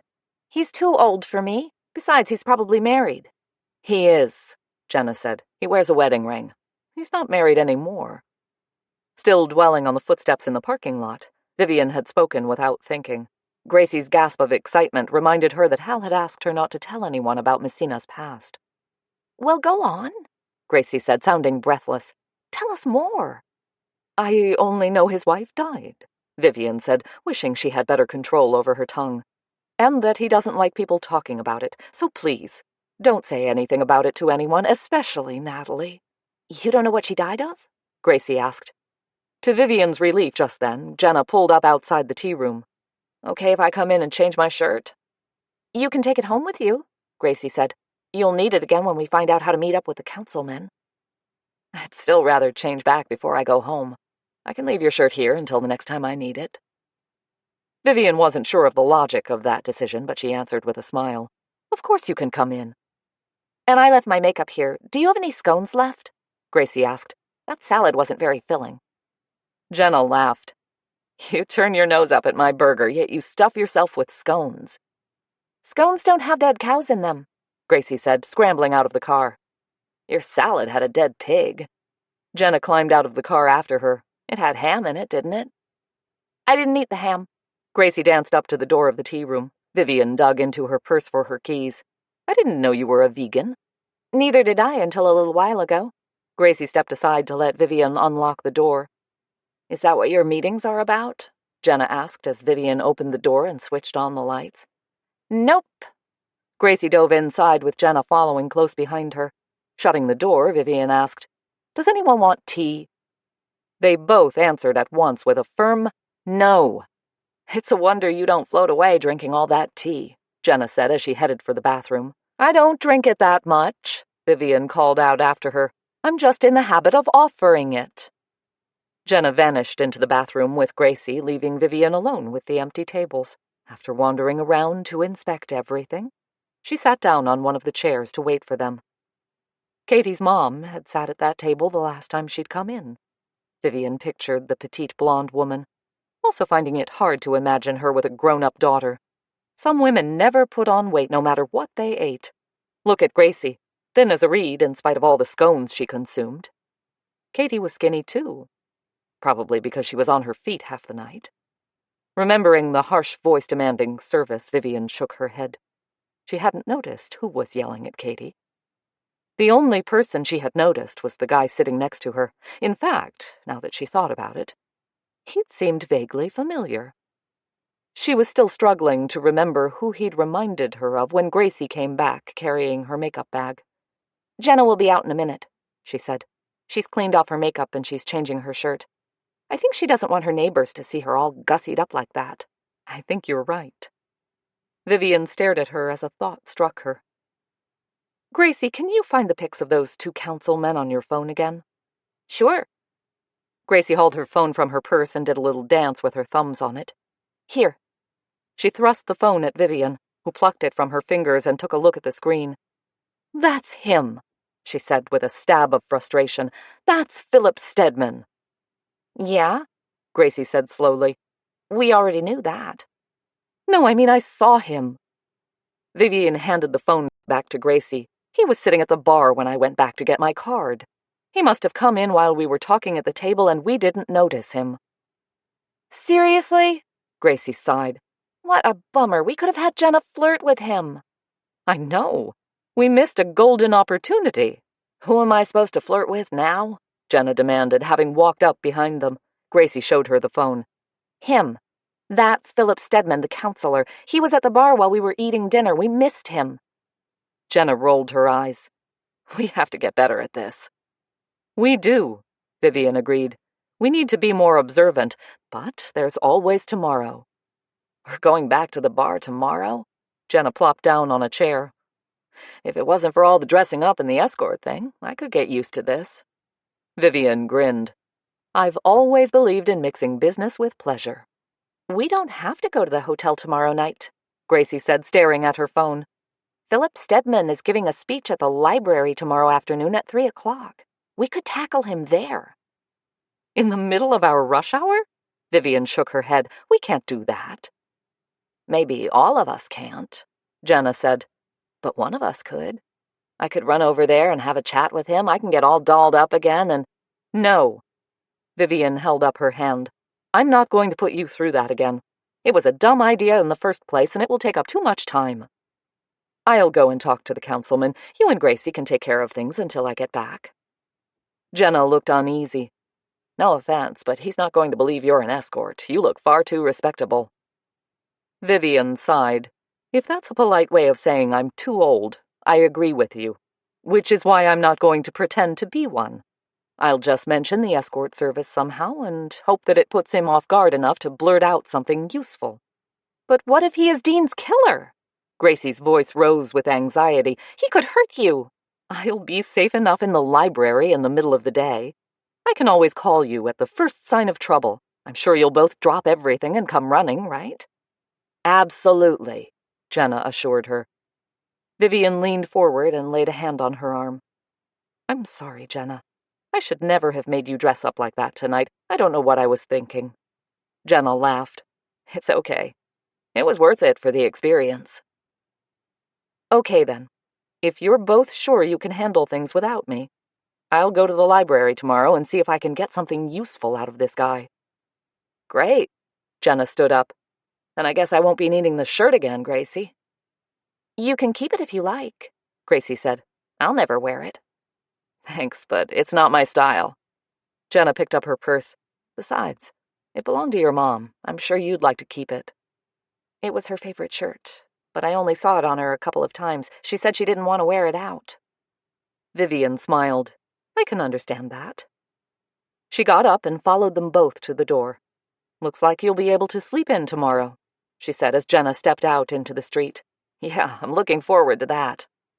"See you in the morning," Gracie called out as she jogged over to her car. Vivian was about to close the door when she heard Jenna's cry of dismay. Opening the door again, she stuck her head out to look. Gracie had halted at the sound and was now slowly retracing her steps back to Jenna's car. Jenna, meanwhile, stood at the curb, staring down at the front wheel. Hurrying forward, Vivian followed her friend's gaze to the flattened tire. Oh, no. Peering in the misty glow from the street lamp, she bent down to take a closer look. How did that happen? "We must have run over something," Gracie said, hunching down next to the wheel. "Do you know how to change a tire?" Jenna didn't answer, and Vivian turned to look at her. Her friend was staring at the car's windscreen with an odd expression on her face. "What's the matter?" Vivian's nerves tightened as she watched her friend reach over to the windshield. When she straightened again, she held a slip of paper in her hand. Holding it angled to catch the light, Jenna read out slowly, "Next time, it will be your brakes." Gracie uttered a cry of alarm while a cold hand seemed to squeeze Vivian's stomach. Jenna looked shaken as she stared at the note. Who would have done this? Someone who doesn't like us asking questions. Vivian looked at each of them before adding, "Things just got a little more interesting." Gracie stood up, her face looking drawn in the dim light. "You think the killer is after us now?" Vivian took a steadying breath. "No, I think this is just a warning, and most likely from someone who doesn't want us poking our noses into the escort service. There are a lot more people involved in that than Dean's murder." Gracie still didn't look convinced. "So, who do you think wrote it?" "I can think of someone," Jenna said, carefully folding the note. "The only person we talked to tonight." "Warren Lester?" Gracie shook her head. "That nerd? He wouldn't have the guts." "Desperate men take desperate measures," Vivian sighed. "There's probably fingerprints on that note if either of you wants to let Detective Messina handle this." "No." Jenna waved the note at her. "I'm not going to be intimidated by a few scribbled words." "And a flat tire," Gracie reminded her. "Just be sure to, test your brakes before you go anywhere." "Vivian's right," Jenna said. "He's just trying to scare us off. I bet if the three of us confronted him, he'd go down like melting butter." "We don't know that it was Warren," Vivian said. "There's another possibility. Philip Stedman was also at the bar tonight, remember? He could have heard that we were asking questions. He was sitting right next to me when I told Katie my name." She caught her breath. The footsteps in the parking lot. That could have been him. He could have followed me out of the bar, then followed us here. Jenna nodded. "It's possible. Maybe Florrie said something to him about us asking questions. She probably knows him if he's a member of the escort service." "Of course." Just to be sure, Vivian scanned the street, but apart from a young couple strolling arm in arm past the closed stores, she could see no one lurking around. "That settles it. I'll be at that meeting tomorrow at the library, and I'll let him know he's not going to scare us." "Good for you." Jenna peered at her in the gloom. "You will be careful, though, right? Maybe we should wait until the three of us can question him." "I'll be fine." Vivian smiled at her. "Gracie's right. What could happen to me in a library in the middle of the day?" She hoped she sounded more confident than she felt. Facing a possible murderer on her own was going to be a unique experience, no matter how it turned out. The phone on Messina's desk jangled, and he gave it a sour look. He was not in the best of moods this morning. He'd fallen back to sleep after turning off the alarm and hadn't had time to make his usual breakfast of coffee and a toasted bagel. He'd had to make do with the lousy office coffee and a greasy donut. The report on the lipstick Brady had found still hadn't come back, and he was no closer to solving the case. Everyone he'd talked to either swore they didn't know Dean Ramsey or knew little about him. Those who did know him had nothing good to say about him. Apparently, the guy didn't have many friends. He couldn't help wondering why someone like Jenna Ramsey would have married a man like that. She was an attractive woman and must have had her pick of partners when she was younger. He could understand her being a little abrasive when upset, but he liked a woman who could stand up for herself. Sparring with her was actually a stimulating experience. For a moment or two he allowed his mind to relive the moment he'd taken a sample of DNA from her. She'd seemed vulnerable then, and he'd felt a strong urge to protect her. She probably wouldn't thank him for that. "Sir?" He looked up with a start to see Brady staring down at him. Quickly wiping the smile from his face, Messina cleared his throat. "What is it?" "I've got the report back from the lab on that lipstick. The prints didn't match any in the system, and Mrs. Ramsey's DNA was a no match." He couldn't stop himself from grinning with relief. "Okay, it was a long shot anyway. Get the car, we're going to the Blue Surf." "Yes, sir." Brady ambled off, and Messina straightened up his desk before getting to his feet. He wasn't too optimistic about his chances of learning something new. He'd already talked to everyone at the hotel who had a connection with Ramsey. The question that kept coming up in his mind was why the man would risk his job for a roll in the hay at the hotel where he worked. Why wouldn't he pick somewhere else to get his thrills? Who was he trying to impress? It seemed doubtful that he would go to all that trouble and risk for a one-night stand. Yet no one seemed to know if Ramsay had a girlfriend. Someone owned the negligee that was found on his body, however, and that someone had probably been with Ramsay when he died. He still couldn't rule out Jenna, much as he wanted to declare her innocent. If only they hadn't done such a good job of cleaning that room. Something clicked in his mind, and he paused, leaning both hands on the desk. Wait a minute. Dean Ramsay died around 7 a.m. By the time they'd gotten the call and gone out to the beach and then up to the room, it must have been close to 8 a.m. The room was listed as unoccupied, so why was a housekeeper up there cleaning it at that hour of the morning? He could understand the killer trying to wipe surfaces clean, but changing the sheets and towels? That was the work of a housekeeper, one who apparently knew about the murder. Someone right there in the hotel. Wondering why the heck he hadn't thought of it earlier, Messina shoved his gun into its holster and strode across the room to the door. Someone in that hotel knew who Ramsay had slept with that night, and he was going to keep asking questions until that someone made a slip. If it wasn't Jenna, and he was almost sure now that it wasn't, then he was going to find the other woman and get the truth from her, one way or another. Chapter 10. Threatening clouds over the ocean suggested an approaching storm, and Vivian arrived at the library wearing a black-belted raincoat over one of her favorite outfits, a loose-fitting white sweater with gold trim and black pants. She was out to impress, and had dabbed on extra makeup for good measure. The large turnout for the meeting surprised her when she walked through the door. She wouldn't have thought the councilman would have that many fans. She had to sit through a largely boring speech about the fall beach cleaning project and the numerous reasons it was so important to the town. Her ears pricked up when Philip Stedman announced possible future additions to the town, such as a boardwalk along the beach with shops and entertainment. That was met with hearty boos and groans from the restless audience, and Vivian realized these people weren't fans of Stedman's. They were there to voice their displeasure with the council's plans for Misty Bay. She added her own boos and was rewarded by a smile of approval from a woman she recognized as one of her customers. Another woman on the other side of the meeting room stood up. Recognizing Natalie Chastain, Vivian slid down in her chair so she wouldn't be seen. The last thing she needed was the meddling woman demanding to know why she wasn't at the tea room attending to her customers, and keeping her from intercepting Philip Stedman on his way out. Natalie asked if the proposed improvements would be put to a vote of the people. The councilman hemmed and hawed for a few moments, then admitted he couldn't be certain on that point, and promised he would bring it up for discussion at the next council meeting. The audience had to be satisfied with that, and the crowd broke up, most of them hurrying out the door. Vivian was relieved to see Natalie disappear into the street, and turned her full attention on the councilman, who was talking to Stella, the librarian. Hovering around the bookshelves, Vivian kept Stedman in her sights until he finally turned to head for the door. She took a deep breath.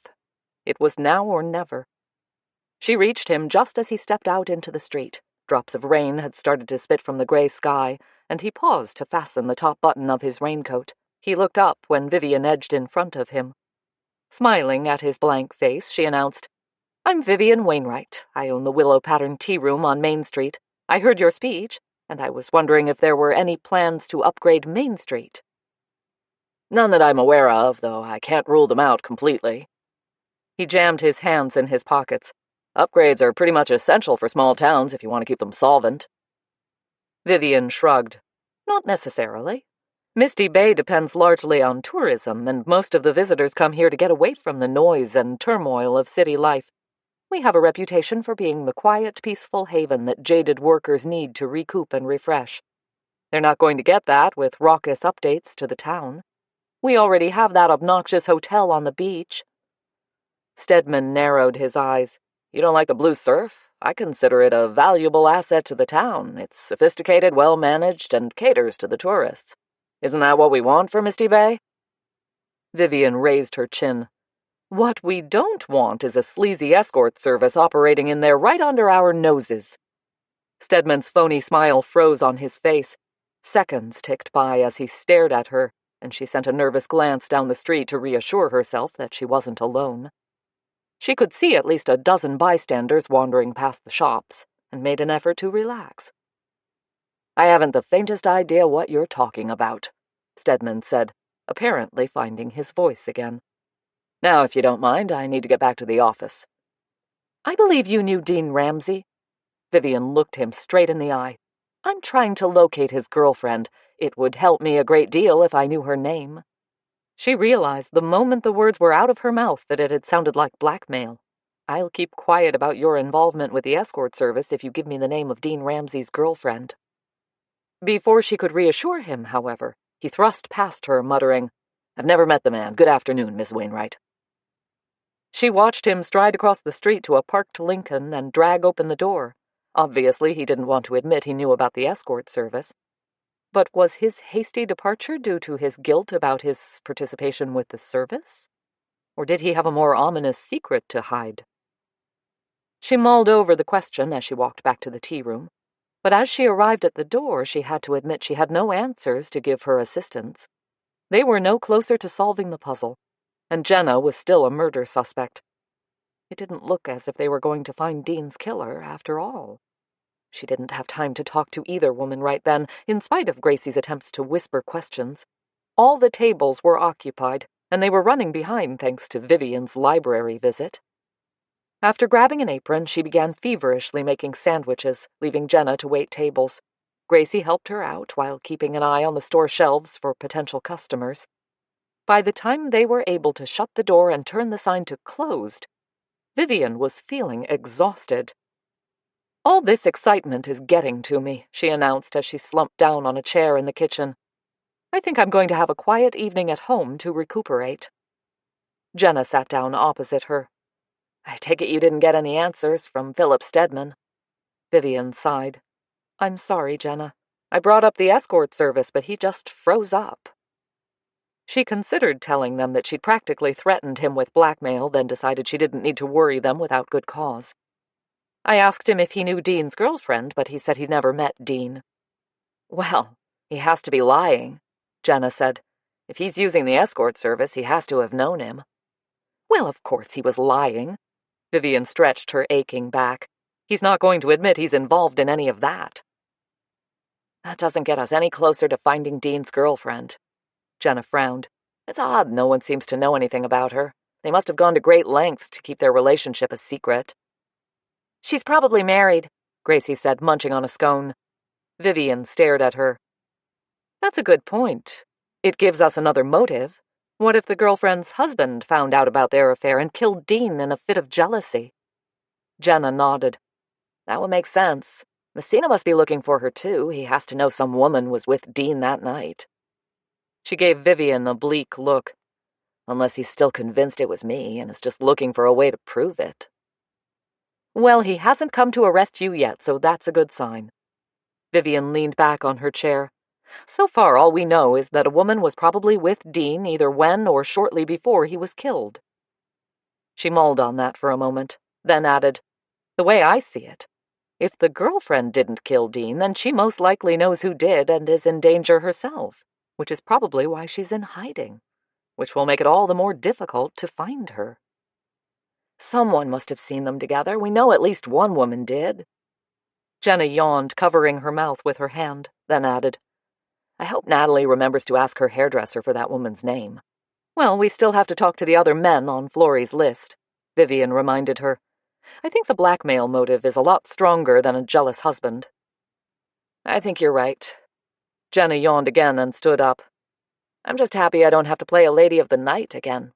Warren Lester might be fooled by it, but the rest of them are not dumb. They would have seen right through me." "What's the time?" Gracie stared at her watch, then jumped to her feet. "I'm going to be late for my meeting. See you tomorrow."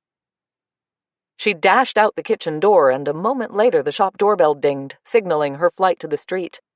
Jenna shook her head. Whatever that meeting is, it's important to her. "Yes, it certainly looks that way," Vivian sighed. "Drive carefully, Jenna. Check your brakes before you go up that hill." "My brakes are fine." Jenna retrieved her purse from the closet and slung it over her shoulder. "Don't worry about me." Get some rest. You look tired." What every woman is dying to hear, Vivian murmured as she followed her friend to the shop door. Jenna laughed. "Don't worry. You look years younger than your age."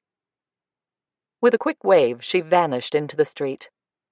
With thoughts of a glass of wine enticing her upstairs, Vivian took a quick survey of the tea room. Jenna had cleaned up nicely, as usual.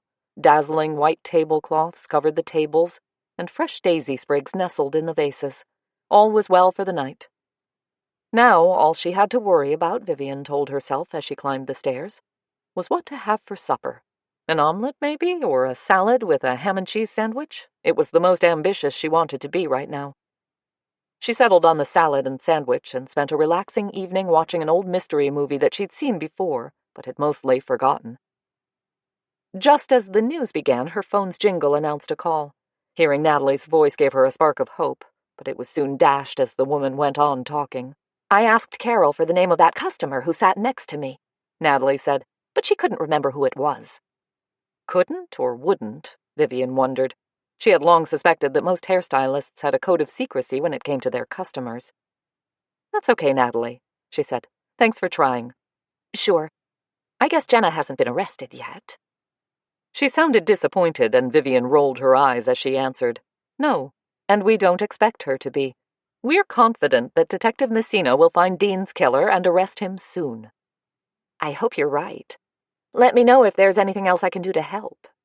The click in her ear told Vivian that Natalie had hung up. Sighing, she put down the phone. The woman meant well, but she was a little too eager to broadcast any juicy tidbits she came across, which would be a great help to the investigation, but not so good for Jenna's well-being.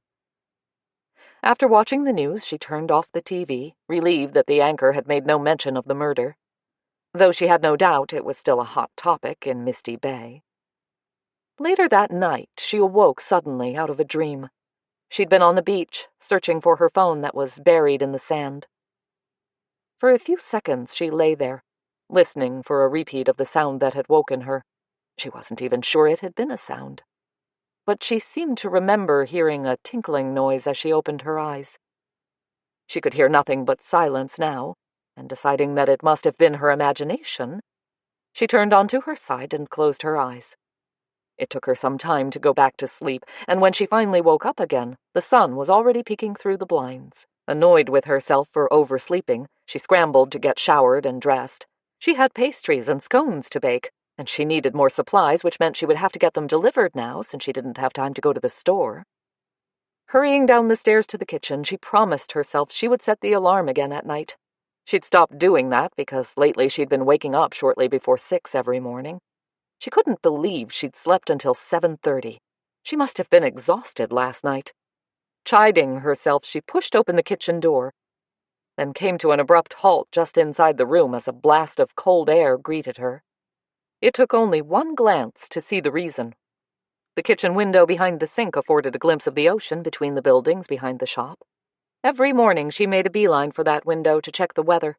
She could usually tell from the small strip of horizon in her view if a storm was on the way or if the day would be bright and sunny.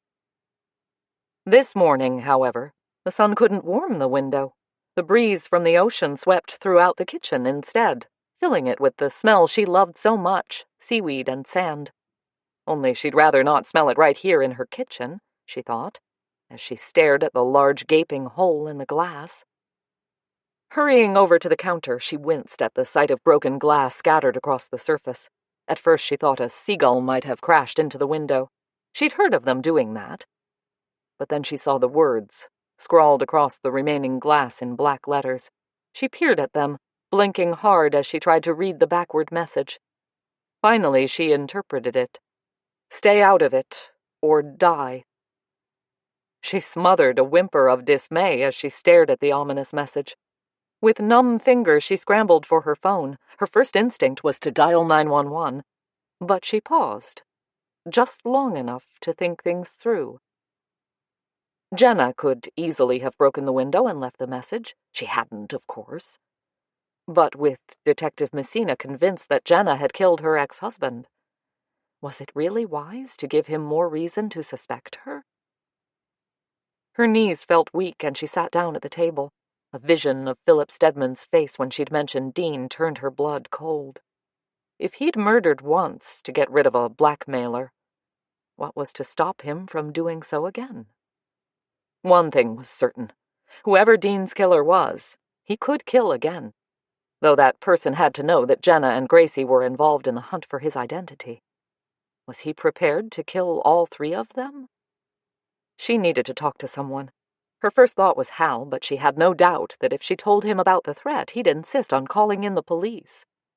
After another moment's hesitation, she called Jenna. The drowsy voice that answered warned her that she'd woken her friend out of a deep sleep. "I'm sorry," she said, "but we need to talk. Can you get here early?" Jenna's voice sharpened at once. "What's up? Are you okay?" "I'm fine." Vivian wished that were true. "I'll tell you more when you get here." "I'll be there as soon as I can." Gracie sounded a lot brighter than Jenna when she answered. "I'm on my way," she sang out when Vivian asked her to come in early. "Can I have a scone when I get there?" In spite of her anxiety, Vivian had to smile. "Of course. I'll have to bake while we talk so you can have one fresh from the oven." "I can't wait." Putting down the phone, Vivian checked her watch. She needed to call in the order for supplies, then start baking right away. Tea and breakfast would have to wait. Gracie arrived while Vivian was still in the kitchen mixing the dough for the scones. "I didn't have time for breakfast," she said as she flung off her jacket and draped it over a chair. "So I guess a scone will have to do." "I have a couple of eggs left in the fridge," Vivian said, starting to knead the dough. "You're welcome to fix yourself breakfast." "Thanks, but I'd rather have a scone, maybe two." Gracie looked around. "What can I do to help? Is Jenna coming in too? Are you sick or something? Why is it so cold in here?" Vivian threw her a look over her shoulder. "Look at the window." "Oh, no!" Gracie trotted over to the sink and stared at the hole. "What happened?" "Someone broke in last night. It woke me up, but I thought I'd imagined it and went back to sleep. That's why I overslept this morning." She pummeled the dough with her knuckles. "I'd like to get my hands on the miserable blighter who did it." Gracie walked back to the table. "Miserable what?" "Blighter. One of my English mother's expressions." "Oh, bummer. Who'd do something like that?" "The same person who left the note on Jenna's car, I guess. He left a message on the glass." "I didn't see a message." "That's because I washed it off. I didn't want anyone else to see it." "So what did it say?" Vivian told her, and Gracie sat down hard on a chair. "Shouldn't you have left it for the cops to see?" She caught her breath. "You think Philip Stedman did it?" "I think it's a possibility, especially since I sounded like I was blackmailing him. But I can't call the cops." Vivian reached for her rolling pin. "I've beaten the heck out of this dough. The scones will be as hard as rocks." "Why can't you call the cops?" Gracie got up again. "That was a death threat." "The first thing that detective is going to do is arrest Jenna. I'm not going to put her through that again." "So you're going to risk your life instead?" Vivian finished rolling out the dough and put down the rolling pin. "Look, we don't know for sure that it was Stedman. In any case, I still think this is an empty threat designed to scare us into dropping our investigation. There are three of us. Whoever is doing this isn't going to kill all three of us. That's a sure way of getting caught." "He could make it look like an accident."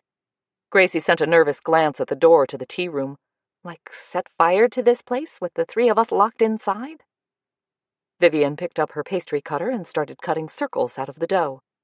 "The door's locked from the inside." "Oh yeah, I forgot that." She still sounded scared, and Vivian tried to reassure her. "As long as we stick together, I feel confident that nothing's going to happen to us. But we'll talk to Jenna and see what she wants to do. She should be here soon. Meanwhile, I cleaned up the broken glass in a hurry to get it done. Can you check and make sure I didn't miss any?" "Sure." Gracie walked over to the closet and pulled out the dustpan and brush. Vivian carefully laid out the circles of dough on baking sheets, her mind still churning with indecision. She'd washed off the message on impulse, worried that someone would see it and broadcast it all over town. If Jenna wanted to report it to Detective Messina, he wasn't going to be too thrilled that the message, and probably all hope of identifying the writer, was gone forever. Then again, if they called this in, they should probably tell him about the note on Jenna's car. And that would lead to the escort service, and they would be opening up the biggest can of worms this town had ever seen. Would that be bad or good for business? She couldn't make up her mind. Then, ashamed that she was actually worrying about the business when Jenna's freedom was at stake, she shoved the trays into the ovens, vowing that she would do whatever Jenna wanted to do. When Jenna finally arrived, she took one look at the window and declared, "Messina's going to say I did it." That's what I was afraid of, which is why I washed off the message. Vivian opened an oven door and pulled out a tray. The smell of freshly baked scones wafted across the kitchen, then disappeared in another fresh blast of sea air. I need to cover up that hole until I can get it repaired. She looked at Gracie. "Empty one of the cartons in the storeroom, please, and bring it to me." "Sure." Gracie eyed the scones with a look of pure longing, then darted over to the storeroom. "What are we going to do?" Jenna slipped off her jacket, shivered, and pulled the jacket back on again. "Well, the cardboard will make it dark in here, but we'll keep the light on until I get the window fixed." "I mean about the message. We should tell Messina about this." "Yes, we should." Vivian gave her a long look. "I'm willing to keep quiet about it for now, if you are. But that's putting your life in danger." "All three of us, possibly." "Yeah." Jenna dug her hands into the pockets of her jacket. "We should tell him." "Is that what you want?" "No, it's not. I'm afraid he'll arrest me, but I don't want to be responsible for something bad happening to you and Gracie." Vivian pulled another tray from the oven. "If it's any help, I don't think this person is going to risk harming all three of us. It's hard enough to get away with one murder." "You still think he's trying to frighten us?" "Yes, I do." Vivian laid the tray on the counter and opened the second oven door. "But the decision to tell the detective is up to you." "What about Gracie? How does she feel about it?" "Gracie's scared, but she'll do whatever we decide." "No, that's not enough." Jenna walked over to the stove and picked up the kettle. "She has to do what's best for her. If she's scared, then I'll take my chances with Messina." She swung around as Gracie spoke from the doorway. "I'm not scared, and you're not taking any chances with the cops." She walked into the room holding the empty carton like a shield in front of her. "We're going to find this creep ourselves and hand him over to your detective." She looked at Vivian. "Right?" Vivian smiled. It was the answer she'd expected. "Right." Jenna turned around, the kettle still in her hand. "You guys, I don't know what I'd do without you two." She sounded choked. Gracie dropped the carton and rushed over to her to give her a hug. "We'll always have your back. The three rookies, remember? All for one and one for all." Vivian cleared her throat. "This is all very inspiring, but I could really use some help here. I got up late, and now I'm running behind with all this excitement." "I'll fix the window." Jenna picked up the carton. Gracie leapt over to Vivian's side. "What do you need me to do?" "Well, I've got supplies being delivered, but I need some more eggs and milk right now. Can you run to the store and pick some up for me?" "Sure." Gracie grabbed her jacket. "Can I take a scone with me?" Vivian handed her one, and she rushed out the door. "By the way," Jenna called out after her, "he's not my detective." Gracie's voice floated back from the tea room. Yeah.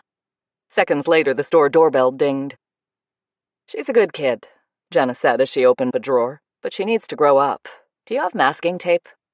"In the storeroom, second shelf up on the right." Vivian glanced at the broken window. All she could hope was that her theory was right, and that whoever was threatening them was just trying to frighten them. If she was wrong, she'd regret it the rest of her life. It was well into the afternoon before she finally had a chance to call Hal and ask him if he knew someone who could fix her window. "I think a seagull flew into it," she told him, when he responded with shocked concern. "Are you okay?" "I'm fine. I've got the window covered with cardboard at the moment, but that won't hold up for long in the wind." "I'll call around and see what I can do." Hal paused, then added, "What about the bird? Is it dead?" "What?" She had to think for a minute. "Oh, no. There was no sign of it, so it must have flown away." "Oh, good. I hate to think of the poor thing wandering around wounded." Feeling bad for lying to him, she answered him in a rush of words. "I'm sorry, Hal. I have to go. I overslept this morning, and it's been a madhouse in here ever since. Thanks for the help." "I'll stop by after closing and check it out. Maybe there's something I can do until you can get it fixed." Oh, you don't have to do that. It'll be fine. The last thing she wanted was to have to keep up the pretense face to face. You don't want me to stop by? Now he sounded hurt, and she sighed. Of course, I'd love to see you. I just didn't want to put you out. You're not putting me out. That's what friends do. They help each other when needed, right? Right. See you later, then. She was actually smiling when she hung up. It never failed to surprise her how much better he could make her feel when she was down. He was a good friend. Her smile faded when she wondered how he would feel when he found out she hadn't been truthful about the window. Hurt, probably, that she hadn't trusted him. But she couldn't take that chance. Not as long as there was the slightest possibility of Jenna getting arrested. By closing time, her anxiety was giving her a headache. She wasn't sure if it was the prospect of having to lie to Hal again, or the thought of having to spend the night alone, not knowing if she was going to be attacked in her bed. She tried to convince herself that her gut instinct was reliable, and that the messages were empty threats, but as the sun began its slow descent into the ocean's horizon, her nerves tightened. It didn't help when, just before Gracie left for her meeting, she warned Vivian to be careful. "If you hear the slightest noise," she said, "don't hesitate to call the cops." Jenna seconded that. "Absolutely. After all, I'll have an alibi so they can't accuse me." "You won't be able to prove you were home," Gracie reminded her, "unless you can get Misty to talk." Jenna rolled her eyes. "I'll think of something." The exchange left Vivian with a fluttery stomach and a dull throb behind her eyes. Things were getting complicated. She hated the feeling that her life was out of control. She needed to get her act together and get something concrete done. If only she knew how to do that. Chapter 11. Hal arrived about an hour after she'd closed up shop. She was half-heartedly swallowing down a plate of spaghetti when she heard the shop doorbell announce his arrival. She quickly scraped the remains of her meal into the sink and ran the garbage disposal before hurrying down the stairs to the tea room. After unlocking the door, she pulled it open and felt better already at the sight of his smiling face. "Thought you might need a drink," he said, holding up a bottle of wine. "You sounded jittery this afternoon." She opened the door wider. "Come on in, friend. You know me well." Grinning, he stepped into the tea room and looked around. "I always feel as if I've gone back in time when I come in here. It looks like something out of Downton Abbey." She laughed. "Exactly what I'm going for. Come along. I'll show you the window." He followed her into the kitchen, where he put the wine down on the table and walked over to the sink. "It looks as if you've got it well covered." He reached up and pulled one side of the cardboard away to peer at the hole. "Not too big. Just big enough to be a nuisance." Especially with the wind blowing directly off the ocean. It was like a freezer in here this morning. "Why didn't you call me this morning? I maybe could have had a guy out here this afternoon." She floundered around in her mind for an excuse. "Like I told you, I overslept this morning and had to call in the girls early to help out. We all had to scramble to get ready to open, and I didn't even have time to think until this afternoon."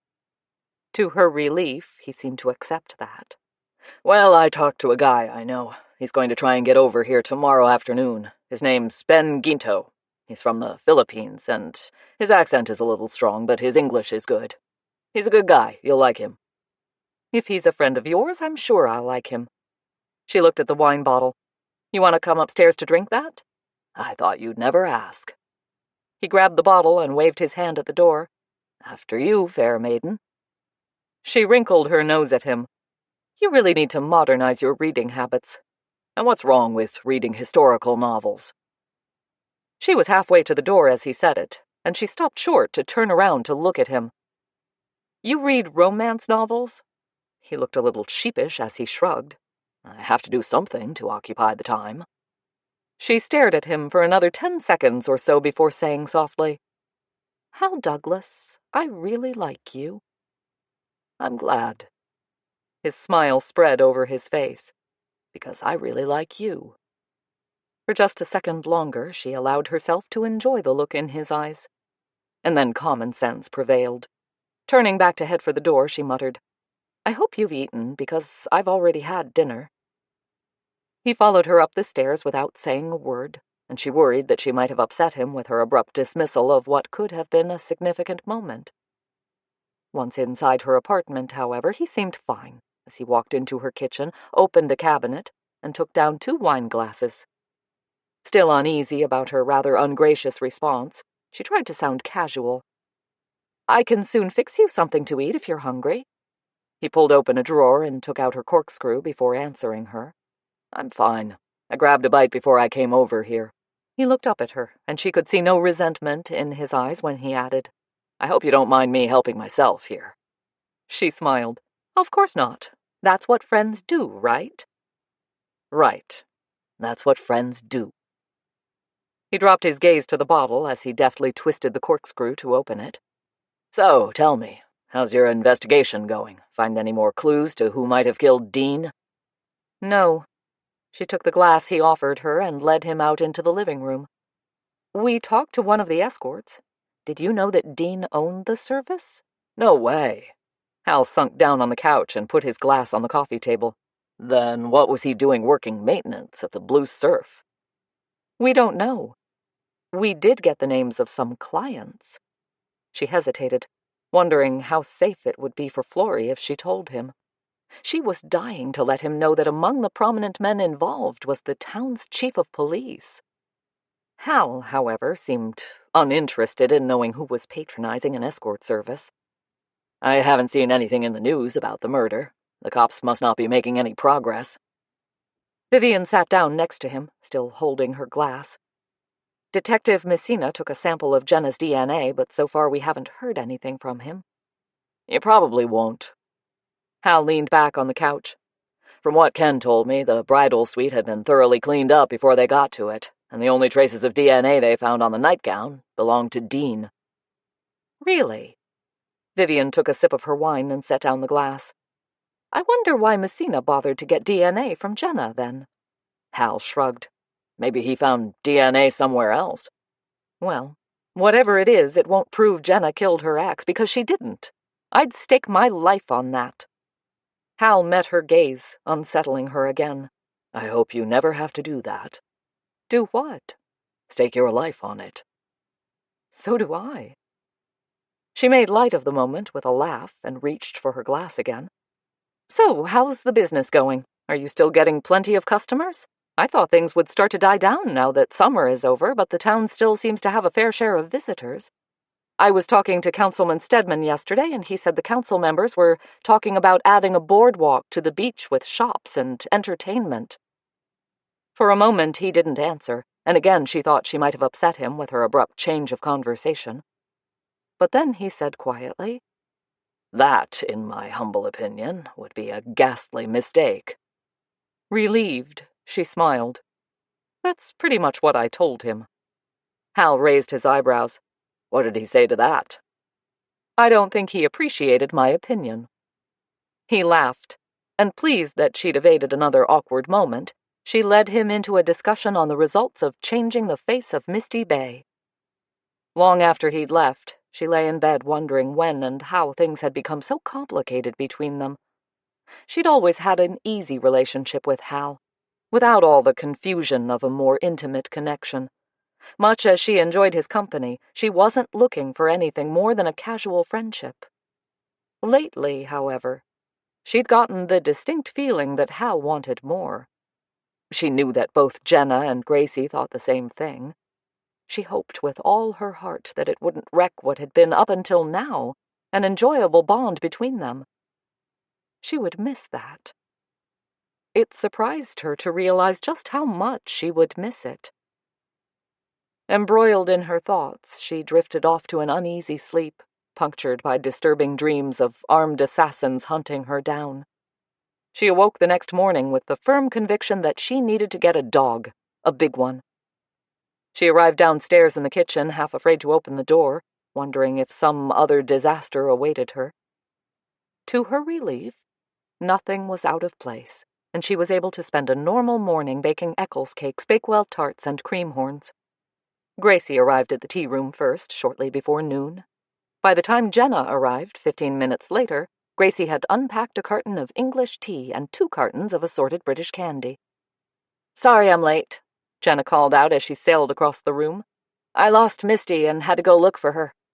Standing in front of one of the tables, Vivian paused in the act of placing the delicate china cups upside down in their saucers and stared at Jenna in concern. "Did you find her?" Jenna had reached the door of the kitchen and stopped to look back at her. "Yes, I did. She was hiding under a rose bush in the backyard. I think she was stalking a robin. I was worried she'd wandered off again, which is how she probably got lost in the first place." She vanished into the kitchen and moments later emerged again, wearing her apron and carrying a tray of cups and saucers. "That's my job," she told Vivian. "Get back in the kitchen." Vivian smiled. "Yes, Mom." She headed for the kitchen, reminding herself, as she had so often done, that she was lucky to have such reliable and competent assistants to help her live her dream. It was almost closing time before she had a chance to talk to them. The last of the tea customers had already left, and only one visitor was browsing the shelves when Vivian took off her apron and sank onto a chair at the kitchen table. "You want tea?" Jenna asked as she headed for the stove. "I'll make it for you." "What I want is a tall glass of wine." Vivian wriggled her aching toes. "But I guess tea will do for now." "I can run down to Natalie's and get a bottle for you if you want." "Thanks, but I have a couple of bottles upstairs in the fridge. I'll wait until I get up there." She gave Jenna a tired smile. "But tea would be nice right now." "You got it." Jenna took hold of the kettle and filled it. "Did you find someone to fix the window?" "Oh!" Vivian sat up straight. "I forgot. Hal said a friend of his would come over this afternoon to look at it. He's probably held up somewhere. Just as well, I guess. We really don't need someone pounding away in the kitchen while our guests are trying to enjoy a peaceful afternoon tea. Yeah, maybe you should ask him to get here in the morning." "Well, Hal was kind of doing me a favor, so I didn't want to get picky." "Did you tell him about the note?" Vivian shook her head. "No. I know Hal. He would have immediately called the cops." "He's very protective of you." For some reason, the comment made Vivian uncomfortable. "He's a protective kind of guy. You should see him when he's serving customers at his store. He's always asking questions about the pets, wanting to know if they have any allergies or problems before he lets them leave with the food." Jenna turned around and smiled. "He's a good guy." "Yes," Vivian said, returning the smile. "He really is." The shop doorbell dinged at that moment, and seconds later Gracie appeared in the doorway. "The last customer just left. Do you want me to switch the sign?" Vivian smiled at her. "Yes, please. Make sure you lock up, too." "Copy that." Gracie disappeared again while Jenna took down a mug from the cabinet. "I told Hal about Detective Messina taking a sample of your DNA," Vivian said. "Hal said he heard that the bridal suite had been cleaned up before Messina got there, and that the only DNA on the nightgown belonged to Dean." Jenna swung around to stare at her. "That means I'm in the clear?" "It means that Messina can't prove you're guilty," Vivian said carefully. "But she's still a suspect?" Gracie stood in the doorway, her face a mask of dismay. Jenna groaned. "Wonderful." "I don't know." Vivian slumped back in her chair. "The fact that he hasn't charged you means he's not totally convinced you killed Dean." She looked at her friend, wary of raising her hopes too much. "On the other hand, he could still be looking for evidence to convict you." "Yeah, I figured that." Jenna turned her back on them as the kettle began to screech. "He's not going to give up." "Nor are we." Vivian stared at Jenna's back as a thought struck her. "Wait a minute. Hal said that the only DNA on the nightgown belonged to Dean, which probably means that whoever was with him that night never wore it." "She probably intended to wear it but never got around to it," Jenna said. "It must have been lying on the bed when Dean got woken up, which is why he grabbed it." "What if it was new? If she's local, she probably bought it here. The news said it was a bright pink, lace-trimmed negligee. Surely if someone bought a nightgown like that, the person who sold it to her would remember her. We might be able to get her name." "There's only a couple of clothing shops in Misty Bay," Gracie said as she flopped down on a chair. "One sells old lady stuff and the other one sells beach gear. If that woman did buy it locally, I'm betting she bought it in Newport." "Tomorrow's Saturday, our busy day. I'll go early on Monday. That's our quietest day in the tea room." "I'll come too. I know where all the best shops are." Gracie peered across the room at the shelves. Were there any scones left? Sorry, they're all gone.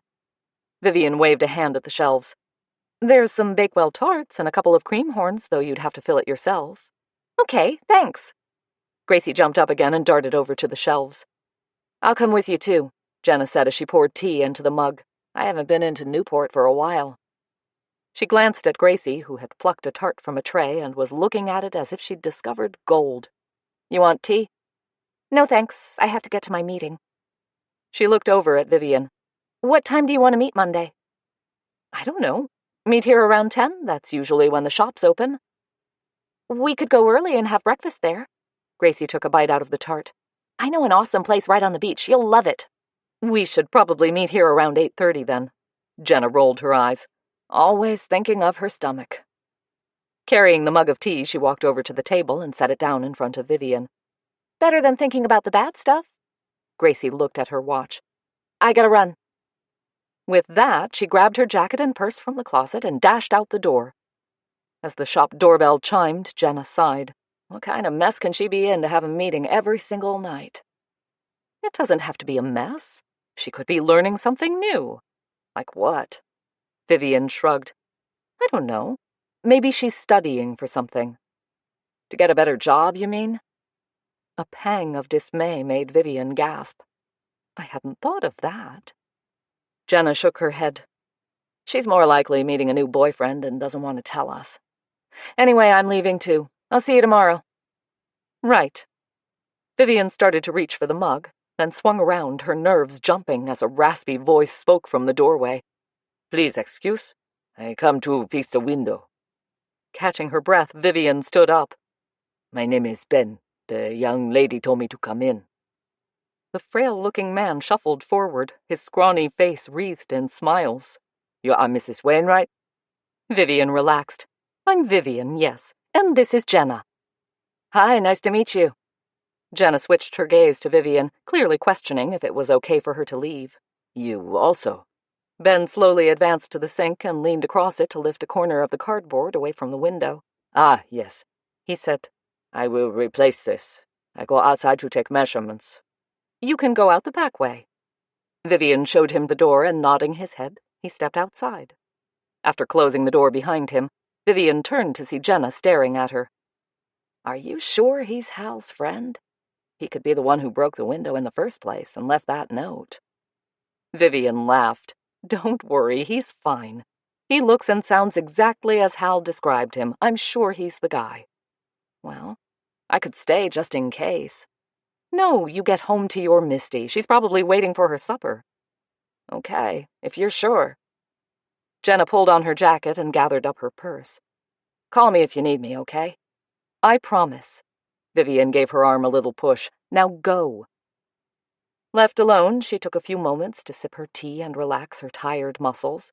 She could hear Ben rustling around outside, and minutes later he opened the back door and poked his head around it. Okay if I come in? Of course, she smiled at him. Would you like some tea? She raised her mug at him. It's still hot. Thank you, no. I must get home. He hobbled over to the door with an obvious limp. I come back Monday morning with new window, yes? Thank you, yes. How much will it cost me? He gave her a figure that seemed reasonable and took off. She sat for a while longer to finish her tea, then cleaned up the kitchen, turned out the light, and climbed the stairs to her apartment. Saturday passed swiftly for Vivian, with a surge of customers that kept all three women busy for most of the day. She had little time to dwell on the disturbing message on her window. But lying in bed that night, she thought about Ben Ginto, wondering what caused his bad posture and limp. If he was in pain, it must be hard for him to work. Some people had to suffer so much just to make a living. Jenna's life was like that. She'd always had to struggle to make a living. Vivian sighed, wishing she could pay both assistants a bigger salary. Since they both worked part-time, what she paid them was fair, but it certainly wasn't making them rich. One thing was certain. Dean Ramsay sure hadn't been making big money while Jenna was married to him, which meant that his ownership of the escort service must have happened in the last year or so. Since he'd started working at the Blue Surf. Vivian flicked open her eyes. There could be a connection there somewhere. More than just using the rooms. Someone Dean had met while working there who'd gotten him involved in the escort service. They needed to talk to Paula Lambert again. She handled all the staff. She had to know who spent time with Dean. Except she didn't want to talk to them. What was she hiding? Did she know about the service after all? Did Reggie know? Vivian sat up and ran a hand through her hair. There had to be a way to find out. She wrestled with the problem for a moment, then let out her breath. Gracie could talk to Paula. They'd never met. Paula wouldn't know she was helping with the investigation. Maybe Gracie could apply for a job there. It would get her in the door and give her a chance to talk to Paula. Having settled that in her mind, she did her best to go to sleep. She'd never noticed before how many odd noises the building made at night, like creaks and whispers, and a soft rattling that she couldn't identify. She sat up again, her ears straining to make sense of each sound. The rattling unnerved her. Her cell phone lay next to her on the bedside table, and she reached for it, ready to dial at the first sign of danger. Maybe she should go downstairs and investigate. If someone was trying to break in, she could catch them red-handed. She didn't want to go downstairs. She didn't want to be alone right now. What she wanted to do was call Hal and hear his reassuring voice tell her everything was okay. Or better yet, that he'd be right over. A quick glance at her alarm clock warned her that it was far too late to call him now. Too late to call anyone just to find out that it was a false alarm. She wasn't going to get any sleep unless she checked things out downstairs. The rattling sounded louder now. She had to know what was going on down there. She flicked on her bedside lamp, drew a deep breath, and slid her legs out of the bed. Drawing on her robe, she crept toward the bedroom door. She needed a weapon. Not anything lethal, just enough to fight off an attacker. The thought made her stomach churn. Again, she thought about calling Hal, but then she'd look like a prize idiot if she was panicking over nothing. Worse, he might take it as an invitation or something. Calling him in the middle of the night dressed only in shorty pajamas with a fake excuse that she'd heard an intruder? Yeah, right. She trod lightly over to the closet and opened the door. The heavy walking stick Martin had used when his sciatica flared up lay on the shelf, and she grabbed it. It would deliver a nasty blow if she had to use it. As she turned back, a floorboard creaked beneath her foot, and she froze, wondering if she'd alerted the intruder, if there was one. She could still hear the rattling sound, however, and she cautiously opened the door and tiptoed across the living room to the main door. There was a small window in the side of the building, and the faint glow from the street lamp outside gave her just enough light to see the stairs. She would have loved to turn on the overhead light, but if there was someone downstairs, he could be warned before she got a look at him, and she badly wanted to know who was behind the threats. As she stole down the stairs holding the walking stick aloft, it occurred to her that she should probably call the cops. Then again, if all this was her overactive imagination, she would be drawing the attention of the very people she was trying to avoid, all for nothing. No. First, she needed to make sure there was actually a crime going on before she reported one. She'd reached the door to the kitchen. The rattling sounded more like a vibration now. She frowned. If it was someone breaking in, he was making a lot of noise. Very carefully, she inched open the door and peered through the crack. Seconds later, realization hit her. She threw open the door, switched on the light, and marched over to the sink. Leaning forward, she pressed the tape on the corner of the cardboard tighter to the window. The rattling stopped. Ben hadn't fastened the cardboard down again after checking the hole, and it was vibrating in the force of the wind. Just to make sure, she opened the drawer and pulled out the tape. After making certain the cardboard was securely attached to the window, she left the kitchen and returned to her bed. She couldn't believe how close she'd come to calling Hal, or worse, the cops. As she snuggled back down under the comforter, once again she promised herself that as soon as she had time, she would visit the animal shelter in Newport and pick out a dog. With that in mind, she finally drifted off to sleep. She spent most of Sunday morning cleaning the apartment and going over her orders for the week. That afternoon she went down to the kitchen and took down a bag of flour from the cabinet. If she wanted to go into Newport tomorrow, the baking would have to be done before then. After placing sugar, baking powder, almond extract, and raspberry jam on the work table, she walked over to the fridge to get the eggs and butter. Next to the scones, her Bakewell tarts were a customer favorite. She had to make sure she had enough to satisfy her clients. Baking always relaxed her, and she tried not to think about the murder case as she worked. Instead, she focused on the mixing, whisking, and folding until she had trays of pastries waiting for her appreciative customers. Then, with a sigh of satisfaction, she turned out the light and went back upstairs to enjoy an evening of TV entertainment. Gracie laughed the next morning when Vivian recounted her Saturday nighttime adventure. Jenna, however, was more cautious. "Supposing it had been someone breaking in," she said as they took off in her car heading for Newport. "You could have been killed." "I guess I knew in the back of my mind it couldn't be an intruder," Vivian said. "There was too much noise." "You should have called me." Jenna turned onto the coast road and the car surged forward. "I could have come over." "Me too," Gracie said, leaning forward to give Vivian's shoulder a light shove. "We told you to call us if you were in trouble."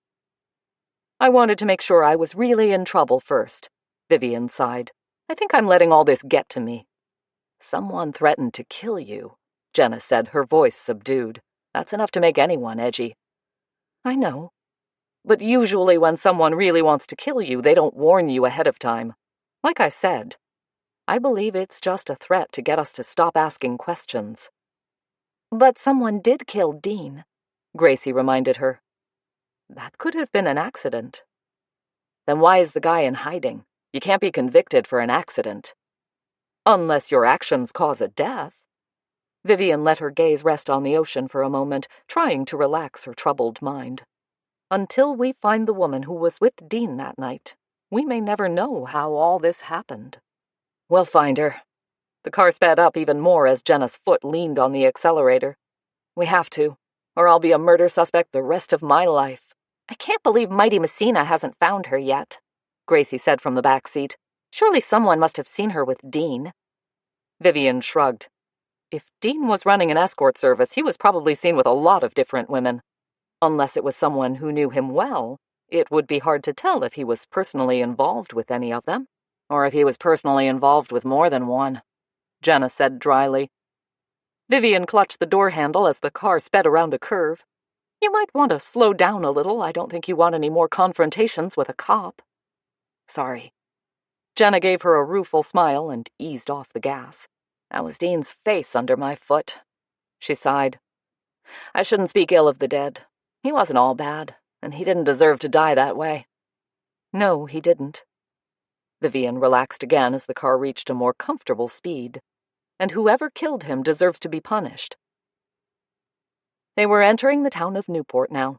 As they crossed the Yaquina Bay Bridge, they had a breathtaking view of the harbor. Rows of white crab boats waited for eager fishermen, small yachts dotted the shoreline, and a majestic lighthouse stood watch over the treacherous waters of the Pacific Ocean. The town nestled between the ocean and the bay, sheltered by the rugged coastal mountains. Its quaint inns, colorful antique stores, and restaurants made Vivian feel as if she'd stepped back in time, to an age where the problems of the world were far removed, and peace and tranquility prevailed. Maybe there had never been any such time, she thought, as she walked with her two friends to Gracie's recommended pig and pancake restaurant. But if there had been, it would feel like this morning, with the quiet streets, the sun gleaming on the heaving ocean, and the salty smell of sea air. The breakfast was as gratifying as Gracie had promised. Vivian ordered the strawberry blintzes and tried not to think about all the fat and sugar she was consuming as she devoured the delicious crepes. She was thankful for the walk through the town afterward, hoping that would reduce some of the calories. Gracie took them to 2 clothing stores before they found the most promising one. The wooden planking sign that hung above the door bore the name Belle's Boutique. The letters were painted in bright pink, with red hearts and pink rosebuds scattered around them. 2 mannequins stood poised in the window. One of them wore a skimpy bikini. A black negligee trimmed in black lace draped the second one. Vivian felt a stab of excitement when she saw them. "This could be the place," she said, grabbing Jenna's arm. She could tell by her friend's expression that Jenna was also trying to hold down her hopes. "It's worth a shot, I guess." Jenna pushed open the door and was immediately greeted with a tinkling melody that Vivian didn't recognize. The whole place smelled like roses. The sight of the lingerie hanging from the racks raised Vivian's eyebrows. She had to wonder why a woman would bother wearing anything whatsoever if all she had to cover herself with were a couple of strings and mere inches of transparent cloth. Styles had drastically changed since the days when she'd gone shopping for captivating underwear. Both Jenna and Gracie seemed entranced by the items, however, and she left them to explore while she hurried over to the counter. A dark-haired, dark-eyed young woman with thick black eyebrows watched her approach, no doubt wondering what an old hag like her was doing in a store like this. Deciding to come straight to the point, Vivian gave the woman a broad smile. "Hi, I'm sorry to bother you, but I was hoping you could tell me if you recently sold a pink, lace-trimmed negligee." She remembered just then that the news anchor had described the negligee exactly the same way when announcing the murder. Fortunately, the saleswoman appeared not to have paid attention to the news. "We sell a lot of negligees," she said, without a flicker of a change in her bored expression. "When was it sold?" "I don't know." Vivian sighed. It had been a faint hope at best. "I think it must have been recently, but I'm not sure." The woman must have recognized the sound of defeat in her voice. "Wait, let me look." She turned to the computer next to her and began tapping away on the keyboard. "We sold 3 negligees last week. I can't tell what color they were." "Can you tell me who bought them?" For the first time, a wary look crept into the woman's eyes. "I don't think—" "Someone sent me one as a gift," Vivian said quickly, trying not to envision herself wearing one. "They didn't sign the card, and I'd really like to know who it is." The woman stared at her for a moment, and Vivian could tell her thoughts were echoing her own. No woman her age should be wearing something so frivolous. To her relief, the saleswoman looked back at the computer. "The names are Chesterton, Forsyth, and Ramsey. Does that ring a bell?" Vivian stared at her. "Ramsey? Jenna Ramsey?" She could hear a roaring in her ears as she held her breath, waiting for the woman to answer. Chapter 12. The saleswoman looked up at Vivian, apparently startled by the tension in her voice. "Actually, it says Dean Ramsey." Shock rippled through Vivian once more. She kept staring at the woman, trying to make sense of the confusion in her mind. Finally, the saleswoman said with an edge of impatience, "Well, you know him?" Vivian swallowed. "Yes, I do." The woman's mouth twitched. "He must like you." Before she could answer, Jenna spoke from behind her. "He liked a lot of women." Vivian turned her head to look at her and saw disbelief in her friend's eyes. Turning back to the saleswoman, she smiled. "Thank you. I appreciate the help." The woman nodded and looked at Jenna. "Can I help you with something?" "No, thanks." Jenna swept a glance around the store. "Nice things, just not me." The woman nodded again, as if agreeing with her. Before they could leave, they had to drag Gracie away from a rack of sleepwear that left nothing to the imagination. Once outside in the street, Jenna couldn't contain her disgust. "I don't believe it. The Dean I knew wouldn't have been caught dead in a place like that, much less actually buy something there. Whatever happened to that guy?" "Maybe it was a business deal," Gracie said. "You know, for the escort service." Jenna stared at her. If that were so, he'd be buying it online or sending someone else to buy it. No, this was personal. He was buying it for his girlfriend. He was really into her. To buy her something like that? Or he was buying it for himself, Vivian said, feeling compelled to return to her theory. Jenna shook her head. "I'll never believe that. He wasn't into cross-dressing. I'm as sure of that as I am of my own name." "Okay, then. I guess we're back to finding the girlfriend."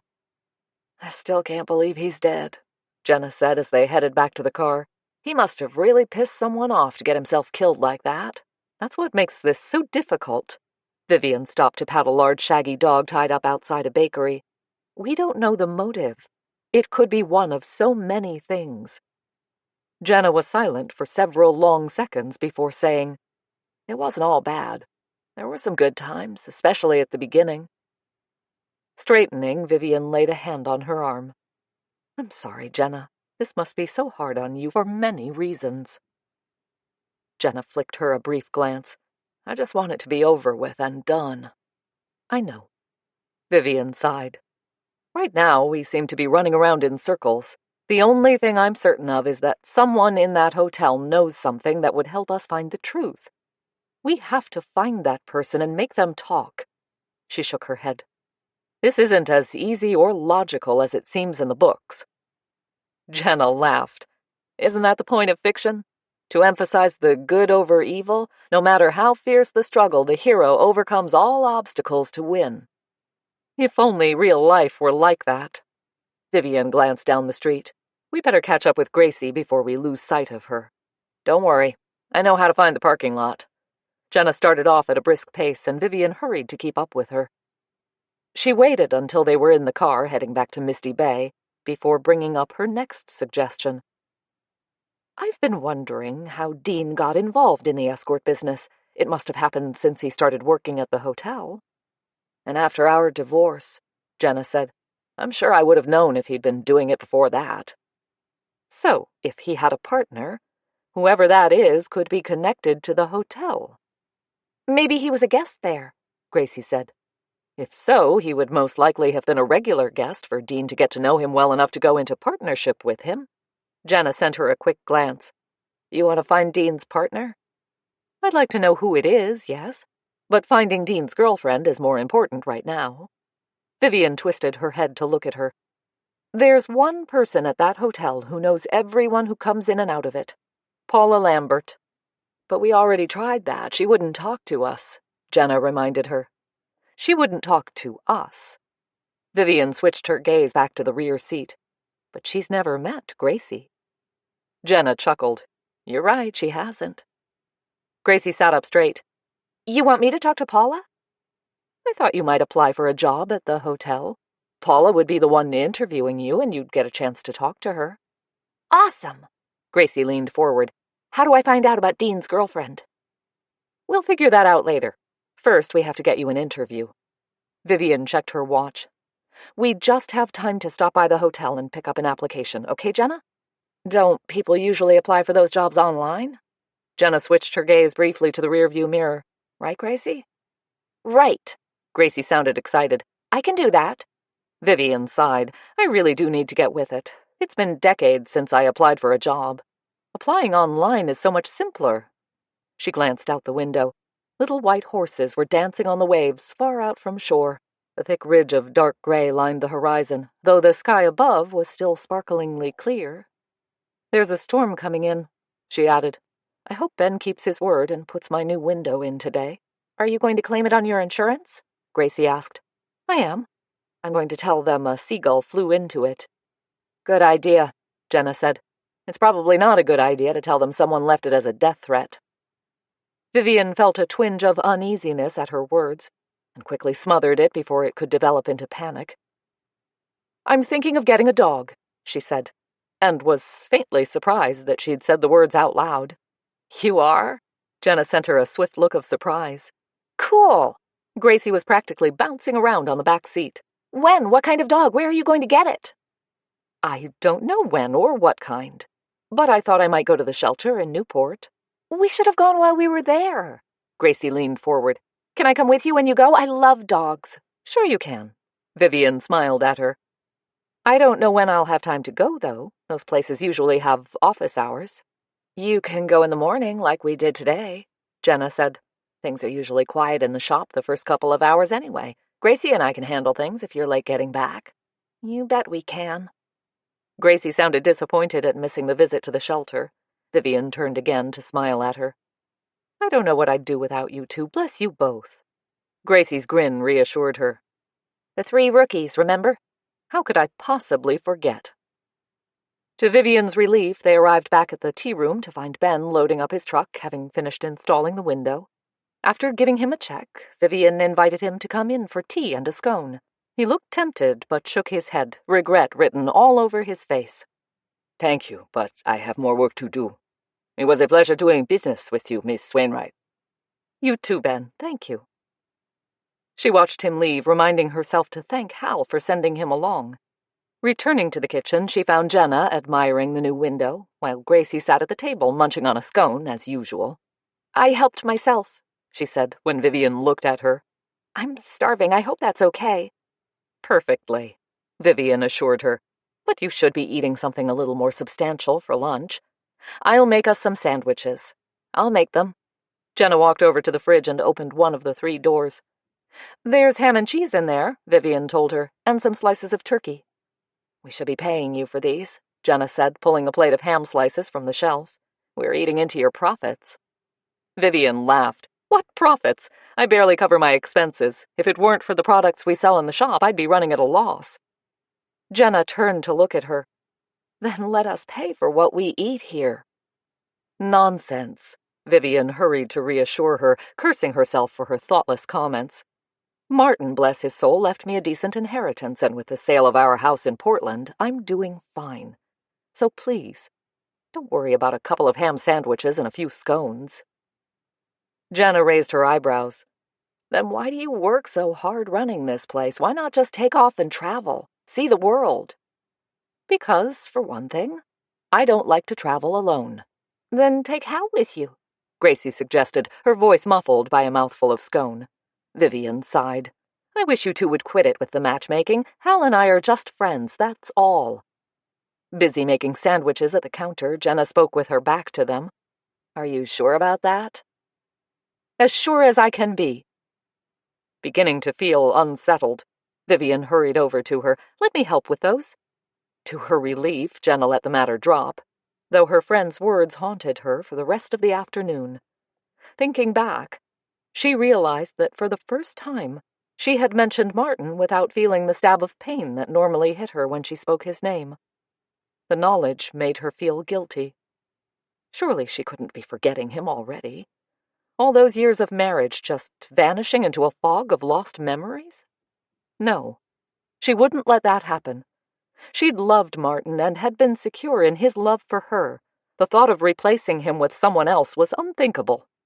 Even if that someone else was kind and thoughtful and so easy to get along with, as if she'd known him her entire life. Much easier than Martin, who had seemed to live in a different world than her. At times it had been difficult to communicate with him. She rarely knew what he was thinking, and had put it down to his reluctance to involve her in the more lurid details of his profession. Although she'd never doubted his love for her, she had to admit that they'd never had the companionship she had with Hal. The sudden realization of that fact left her confused and restless, and she was thankful when the last of the customers had left the shop and she could finally close up. Gracie, as usual, tore off to her meeting, while Jenna stayed behind to help clean up the kitchen. Are you okay? She asked, when Vivian sat down at the table and buried her face in her hands. You've been kind of quiet all afternoon. I'm just tired. Vivian dropped her hands and smiled at her. I didn't sleep well last night. Yeah, I know. You were creeping around the house half the night. She walked over to the table and sat down. I could stay here tonight with you if that would help. What? No. Vivian gave her an emphatic shake of her head. I'm perfectly fine. You go on home. It's been a long day for all of us. Why don't you come home with me? Misty would love to see another face in the house. I can make dinner and we can have a nice relaxing evening. You can stay the night and we'll come back together in the morning. Sounds wonderful, Vivian yawned. But you'd have to get up at the crack of dawn, and I know how you hate that. I think I'll just grab something from the fridge and have an early night. Okay. Jenna got up again. But the invitation is always there, any time. Thanks. You're a good friend. Vivian stood up too and followed Jenna out to the shop door. Give Misty a hug from me. Sure thing. With a wave of her hand, Jenna crossed the street and climbed into her car. Vivian closed the door and locked it, then took a last look around the tea room before walking back into the kitchen. Jenna, as usual, had cleaned up nicely, and there was little to do before she could finally go upstairs to her apartment. She had just settled down in front of the TV with a plate of spaghetti on a tray table in front of her when her cell phone played its tune. Seeing Hal's name on the screen, she almost didn't answer it. She still hadn't sorted out her feelings about their relationship. After a moment's hesitation, however, she picked up the phone and held it to her ear. Hal's husky voice answered her. Hi, how did things go with the window?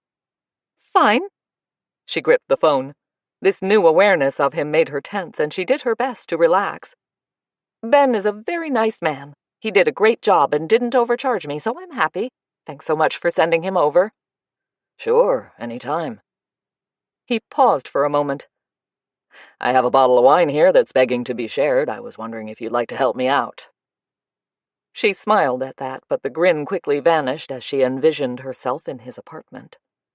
Thanks, Hal, but I think I'll pass for tonight. Maybe another time? Sure. He paused again before asking, Are you okay? You sound a little edgy. I'm fine. She managed a shaky laugh. Just tired. It's been a long day. Oh, okay. Then I guess I'll talk to you later. Good night, Hal. The second she hung up, she regretted turning down his invitation. He'd sounded deflated, and she hoped she hadn't upset him. The last thing she wanted to do was wreck her friendship with him. She should have just gone over there. Spending time with Hal always made her feel better. Angry at herself now, she pushed the spaghetti away from her. She had no appetite to eat it. What in heaven's name was the matter with her? She was acting like an immature teenager. The temptation to just go and surprise him was hard to resist, but common sense got the better of her as she took the food back to the kitchen. She needed time. This wasn't something to rush into and regret later. She'd been lonely since Martin died. At first the emptiness had overwhelmed her, but she was gradually getting used to being alone. She had to be sure that her developing affection for Hal wasn't just a need to fill that hole in her life. She valued their friendship and would hate to ruin it by pursuing something more, only to find out she'd made a mistake. She opened the fridge door and studied the contents for a moment before pulling out some cheese and the last of the grapes she'd bought a few days ago. She half closed the door, then pulled it open again and took the opened bottle of wine from the shelf. It needed using up anyway, she told herself as she carried it back to the TV. Munching on cheese and crackers, she watched the news, and again heard nothing more about Dean's murder. She wasn't really surprised. On a Portland station, Misty Bay wasn't high on the list of newsworthy towns. She slept better that night and got up feeling refreshed. She was putting lemon-curd tarts in the ovens to bake when she heard knocking on the shop door. Hurrying across the tea room, she wondered if Jenna had woken up early and decided to come in to lend a hand with the baking. When she opened the door, however, she was surprised to see Natalie standing there holding an umbrella over her head. "I saw your light," Natalie said, shivering as a gust of damp wind ruffled her hair. "I was wondering if Jenna is still a murder suspect." "Nothing's changed so far." Vivian opened the door wider. "Do you want to come in? I was just going to make myself a cup of tea." Natalie wrinkled her nose. "Don't you ever drink coffee?" "Sometimes. I have that too, if you'd like." "I'd like." Natalie folded her umbrella, shook it, and stepped into the tea room. "It's raining in torrents out there." She hooked the umbrella over the back of a chair. "I woke up early this morning and thought I'd check some inventory before I opened up the store." She swept a glance around the room. "It always looks so elegant in here. I remember when it was the Beach Bums Cafe, so tacky." Vivian laughed. "To each his own. I have to admit, I prefer it this way." Natalie followed her into the kitchen and sat down at the table. "Something smells good." "Lemon-curd tarts. And scones. I just finished baking those. Would you like one with your coffee?" Natalie sent a look full of longing at the shelves of scones.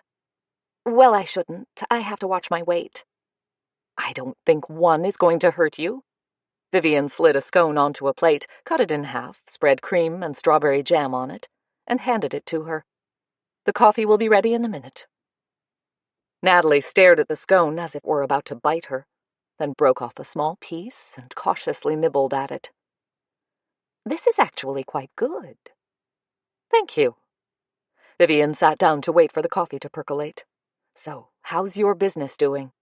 "Pretty well." Natalie took a larger bite out of the scone. "Oregon folk are big wine drinkers." "And wine makers. Last night I enjoyed that very good Oregon Pinot you sold me." Natalie nodded. "That's a nice one of my favorites." She took another bite of the scone. Do you do takeout? Vivian laughed. Not as a rule. I'll give you a couple to take home with you. Thanks. Natalie's face lit up. I'll bring a bottle of the Pinot for you the next time I stop by. Done. Noticing that the coffee had finished percolating, Vivian got up and walked over to the counter. I had a scone in the Blue Surf's cafeteria the other day, Natalie said, and it was awful. Dry and stodgy, and the omelet was ghastly. I actually complained to the manager about it. At their prices, they should at least be serving decent food. Carrying 2 steaming mugs of coffee back to the table, Vivian asked lightly, Did he refund your money? Natalie nodded. Yes, he did. He was quite charming, actually. He said he would speak to the chef about it and gave me a free ticket for the Sunday buffet. Nice man. I've met Mr. Lambert, Vivian said as she poured cream into her coffee. He seems pleasant enough. Natalie finished her scone and dabbed at her mouth with the paper napkin Vivian had given her. A friend of mine is really mad at him right now. She's the manager of the Belle Mer restaurant in Newport. She picked up her coffee mug. Do you know it? Not personally, but I've heard of it. It's a bit expensive, so I've heard. Not just a bit. Natalie sipped at her coffee and put down the mug. Extremely expensive, but worth every penny. The decor is pure class, and the food is superb. It's the kind of place you go to celebrate a special occasion. She nodded at Vivian. You should go there sometime. You'd absolutely love it. I'm sure I would. Vivian wrapped her fingers around her mug. So, why is your friend mad at Reggie Lambert? Oh, well, apparently he made reservations for Friday night before last, then just didn't turn up, didn't bother to call and cancel, and she was left with an empty table that she could have filled. They're always booked solid on a Friday night. When you consider that a table often brings in around $300 or $400, that's a big loss. She'll bill him $75 for not showing up, but it's the inconsideration that got to her. Vivian stared at her. He must be well off to afford that kind of money for dinner. Does he go there often? Natalie shook her head. I don't think so. Sharon didn't remember having met him. She said she won't take reservations from him again, so he's missing out on a good thing. He must have intended to celebrate something. I wonder why he didn't go. Did your friend say how many people were booked for the table? Just 2, if I remember. Natalie frowned. You seem awfully interested in him. Am I missing something? Vivian uttered a weak laugh. No, I'm just wondering why someone would make reservations at a place like that and then just not turn up. I mean, it's not like you'd just forget. She broke off as her mind prodded her with a memory. She closed her eyes for a moment, envisioning Reggie Lambert in the lobby of the Blue Surf. She'd asked him what he knew about the murder. Not much, he'd told her. She could hear his voice in her mind as clearly as if he were there in her kitchen. I was on my way back from L.A. when it happened. But the murder had happened on Saturday morning. Why would Reggie Lambert make reservations at an expensive hotel for Friday night if he knew he would be out of town until Saturday? If she knew the answer to that, she told herself, she might be closer to finding out exactly what went on in that hotel room the morning Dean Ramsay was killed. Natalie left soon after that, and Vivian went back to her baking.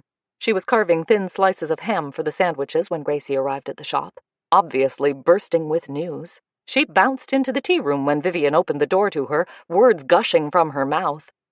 I applied for a job at the Blue Surf last night, and they answered me this morning. I have an interview this afternoon at 3. Is that okay? I know that's our busy time, but I thought it was important. We need to sit down and, work out what I'm going to ask Paula Lambert, because I haven't the slightest idea, and I don't want to mess this up, so... Whoa, slow down.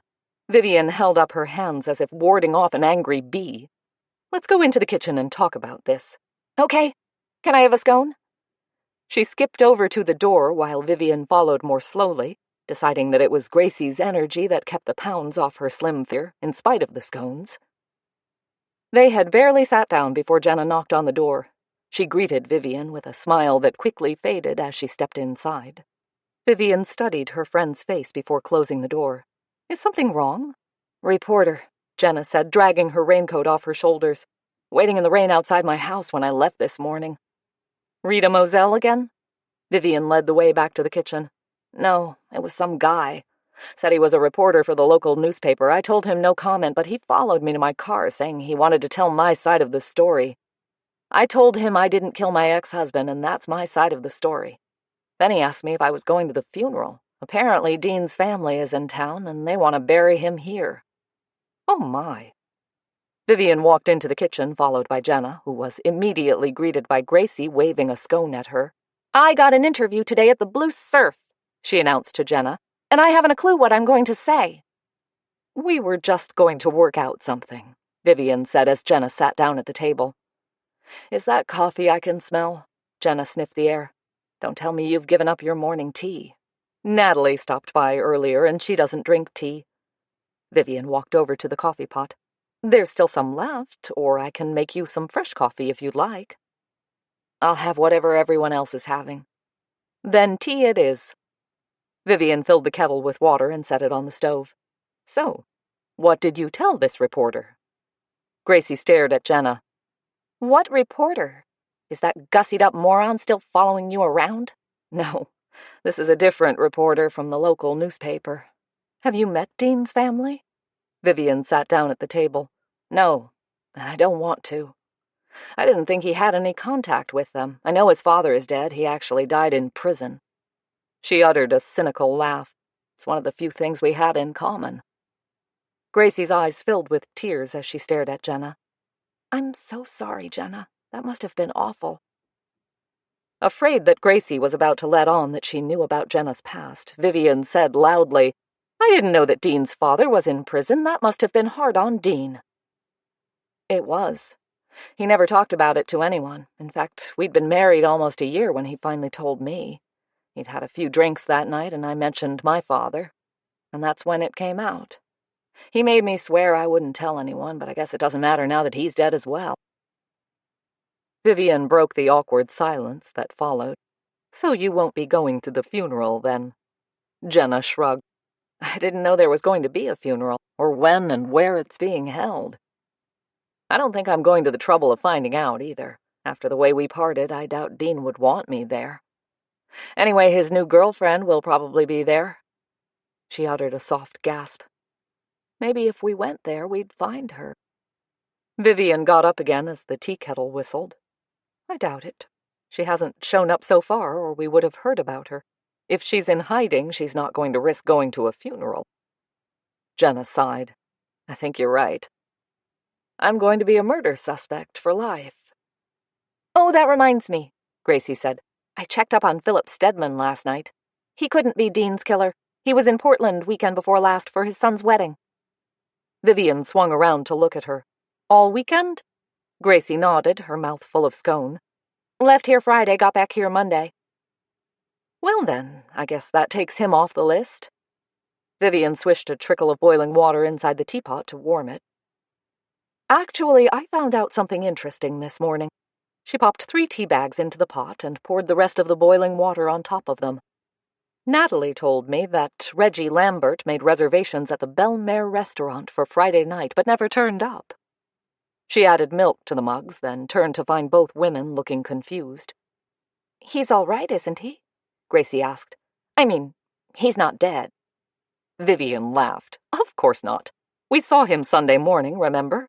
And the other night when we came out of the hotel bar, Jenna reminded her. That's right, Vivian said, feeling a flash of enlightenment. I'd forgotten that. Jenna stared at her. Are you trying to tell us something? Vivian turned back to the counter, stirred the tea in the teapot, and filled the mugs.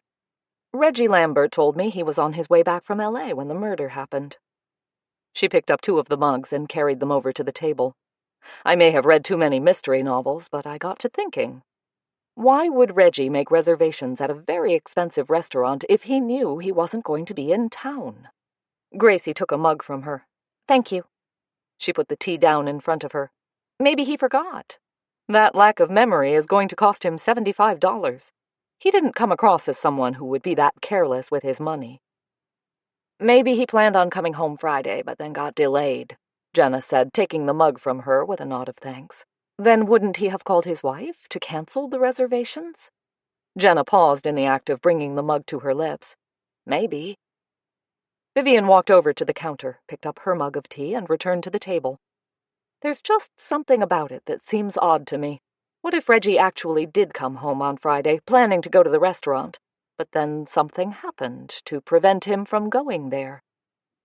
Jenna frowned. Like what? I don't know.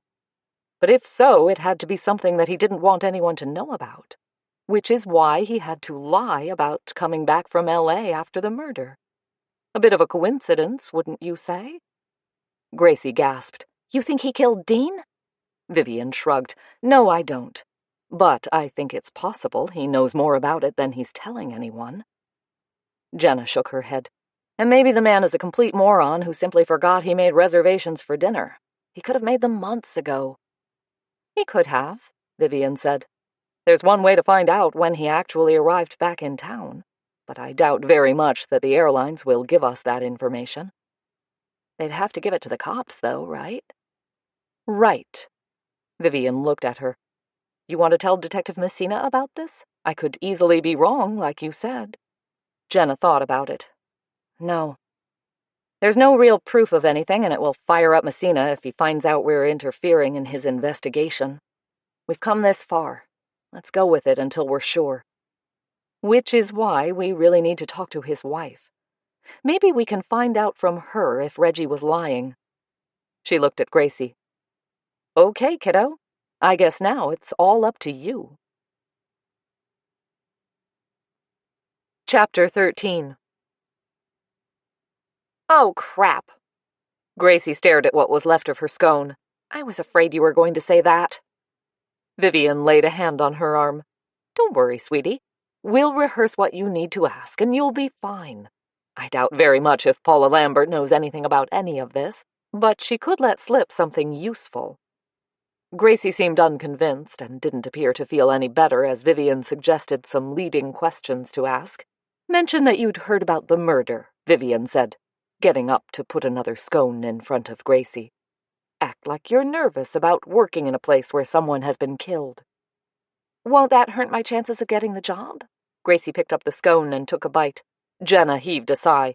You're not actually applying for the job, dummy. You're just there to get some information. Oh, right. Gracie frowned. I had to put on the application where I'd worked before. I just said a small restaurant and retail. I didn't put down any names. What will I say if Paula asks me for names? Vivian thought about it. Tell her where you worked before you came to me. At McDonald's. Okay, so then what? I imagine Paula will try to convince you that you'll be safe working there, Vivian said, sitting down again. They must be looking for workers if they answered your application so quickly. Then you can mention that you met Dean a couple of times. Tell her that he seemed like a nice man. Gracie pulled a face. Well, half of that is true. Just don't tell her you know Jenna. Tell her that the last time you saw Dean was at the Belmare restaurant in Newport. Ask her if she's been there and see what she says. I know where it is, Gracie said, but I've never been inside. It cost a fortune to eat there. It doesn't matter. Just tell her that you saw Dean in there with the woman he was always hanging out with. Mention you met her once. Then act like you're trying to remember her name. There's a chance Paula will supply the name for you. Wow! Gracie looked at her in awe. That's clever. Vivian shrugged. Thanks, but it's not my idea. It's been used 1,000 times in mystery novels. Well then, Jenna said as she picked up her mug. Let's hope Paula Lambert doesn't read mysteries. Vivian drained her mug and stood up. This might not help us at all, but it's worth a shot. Now, ladies, we have to get moving if we're going to serve our customers. It's raining really hard out there, Jenna said as she got up. We probably won't be all that busy today. We have 3 reservations for tea. Vivian walked over to the counter and stood her mug in the sink. Hopefully we'll get some walk-ins. Gracie jumped up from the table. I have to stock my shelves before I go to my interview. She took off for the storeroom, leaving Jenna gazing after her. Do you think she'll be okay with this? Jenna sounded worried, and Vivian hurried to reassure her. She'll be fine. All she's doing is asking a couple of questions. She's only going to talk to Paula. Maybe. But Dean's killer could be someone in that hotel. Jenna hunched her shoulders. I just wish I could go with her. You wouldn't be able to go into the interview with her. Vivian opened the dishwasher and stacked the empty mugs inside. If you're that worried, you could go with her and wait in the lobby for her. No. Jenna took a clean apron from the closet and tied it around her waist. You need me here, and you're right. She's a big girl. She can take care of herself." Vivian smiled. "Keep convincing yourself of that, or you'll have gray hairs by this evening." "I've already got gray hairs." She peered at Vivian. "How come you don't?" "Lucky, I guess. I do have them, just not that many." "Well, if I get too many more, I'll be buying bottles of hair dye." Laughing, Vivian walked over to the fridge and pulled it open. "You have a way to go before you need that." She tried to imagine herself with gray hair and didn't like the vision it presented. Hal had white hair, though, and it looked good on him. But then, everything looked good on him. Startled by the thought, she snatched a bowl of hard-boiled eggs from the shelf and slammed the fridge door shut. One of the eggs slid off the pile and landed with a smack on the floor. Bending over to pick it up, Vivian uttered a word she rarely used. "Shit." Luckily, Jenna was already out in the tea room setting up the tables and wasn't there to comment on her boss's odd behavior. Muttering to herself about her juvenile reaction, Vivian carried the smashed egg over to the trash bin. She had to stop thinking about Hal this way, she told herself. It was going to ruin everything. She had managed to put her concerns about him out of her mind by the time Gracie left for her interview. She had something else to worry about by then. Jenna's words kept coming back to haunt her. Had she really sent Gracie into danger? If something happened to that girl, she wouldn't be able to live with herself. She tried to concentrate on the egg and tomato sandwiches she was making, but it was hard. She kept imagining Gracie in the clutches of a devious monster, or being chased down by an unknown assailant bent on silencing her. She was tempted to call Gracie and make sure she was okay, but the girl was probably in the middle of the interview and wouldn't answer her phone. Annoyed with herself for letting her anxieties get the better of her, Vivian slapped the sandwiches on the plate and began spreading fish paste on slices of white bread. She was laying sprigs of mustard and cress on the paste when she heard a voice from the doorway. "Hi, I'm back." Vivian's chin shot up and she stared at Gracie. "Already?" Relief had made her voice shrill and she cleared her throat. "That was quick." "Yeah, it was a short interview." Gracie slid out of her jacket and hung it in the closet. "I didn't see anyone looking in the shelves. Have we been busy?" "Nothing Jenna and I couldn't handle." Vivian walked over to the sink and washed her hands. "How did the interview go?" "Okay, but I didn't find out anything. I tried, but Paula kind of cut me off. Sorry." Vivian sighed. Another dead end. "It's okay. Get out there and give Jenna a hand. You can tell us about it later." "Okay." Gracie grabbed an apron from the closet. "I saw Warren Lester when I was going into the hotel. He was acting kind of weird." In the act of taking down a cake stand from the shelf, Vivian swiveled her head to look at Gracie. "Weird? What do you mean?" "Well, he was coming out of the elevator. I think he saw me, but he turned around and, went back into the elevator like he was trying to avoid me." Vivian frowned. "That's odd." She carried the cake stand over to the table. "I wonder what he was doing in the hotel." "I saw Reggie Lambert, too, just as I was leaving." Gracie shook out the apron and took hold of the strings. "I pretended like I didn't see him, but I could feel him staring at me as I went out the door." "He was probably wondering why you were there." "Yeah. If Paula tells him I was, interviewing for a job, he's going to think I'm not happy working here." She grinned at Vivian. "He'd be so wrong." She left, tying the apron strings as she went. Smiling, Vivian took down a 3-tiered cake stand from the shelf and arranged sandwiches around the bottom layer, then carefully placed Eccles cakes, lemon curd tarts, maids of honor tarts, and shortbread on the next layer of the cake stand. She had just started laying scones on the top level when Jenna hurried into the kitchen. "We've just had 4 walk-ins." Vivian looked up at her. "Are they all together?" "Yes, I put them at table 6. "Okay, I'll get another stand ready. Can you put the kettles on for more tea?" "Sure." Jenna headed for the sink. "I guess Gracie made it back okay?" "Yes, thank goodness." "Did she say how it went?" "Not much. She said she didn't learn anything new." "Oh." Jenna paused, then added, "Well, at least we tried." Vivian walked over to the fridge and opened the door. "And we're going to go on trying." "How? No one wants to talk about it, and we're getting nowhere. We've learned a lot in the past few days." Vivian pulled out the fish paste and the bowl of eggs. Nudging the fridge door closed with her hip, she added, "We just have to ask the right people the right questions." "We're running out of people."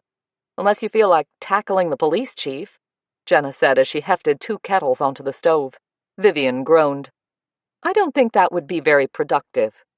It could get us thrown in jail. Jenna reached for another kettle and ran cold water into it. The point is, if Dean was blackmailing someone who eventually killed him, it could be any one of a number of people. Florrie just gave us the names she knew. There has to be a lot more men who don't want people to know they're using an escort service.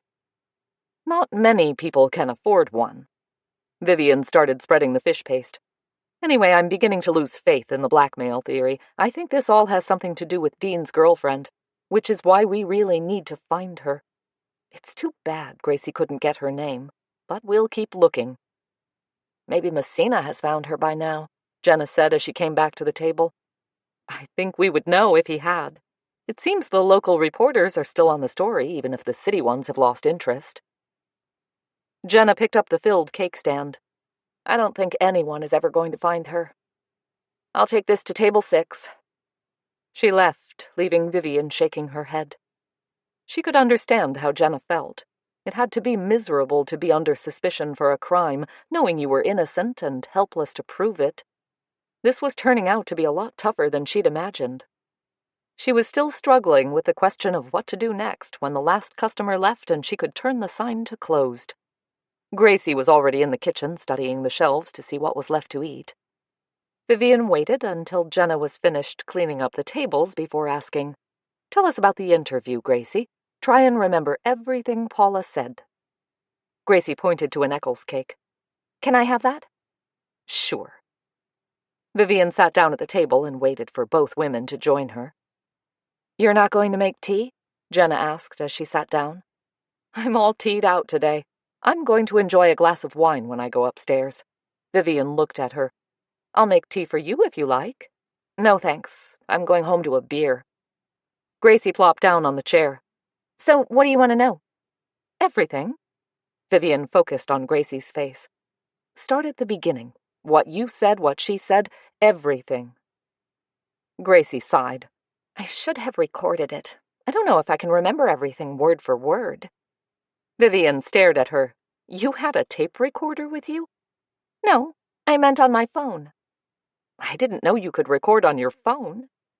Gracie pulled her phone from her pocket, swiped it, and held it out for Vivian to see. You have to download the app, but after that it works just like a camera. You hit the red button and there you go. Vivian shook her head. Technology today never fails to amaze me. Anyway, just do the best you can with what Paula said. Shut your eyes and imagine yourself back there. Gracie shut her eyes, then opened them again. That just blanks me out.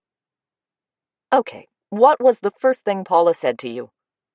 She told me to sit down. Vivian sighed. Then what? Gracie frowned in concentration.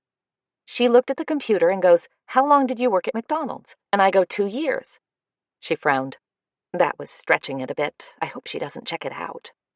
It won't matter. Jenna smothered a yawn, then added, It's not like you're trying to get hired. Oh, yeah. Gracie's face relaxed. I keep forgetting that. So, what did she say next?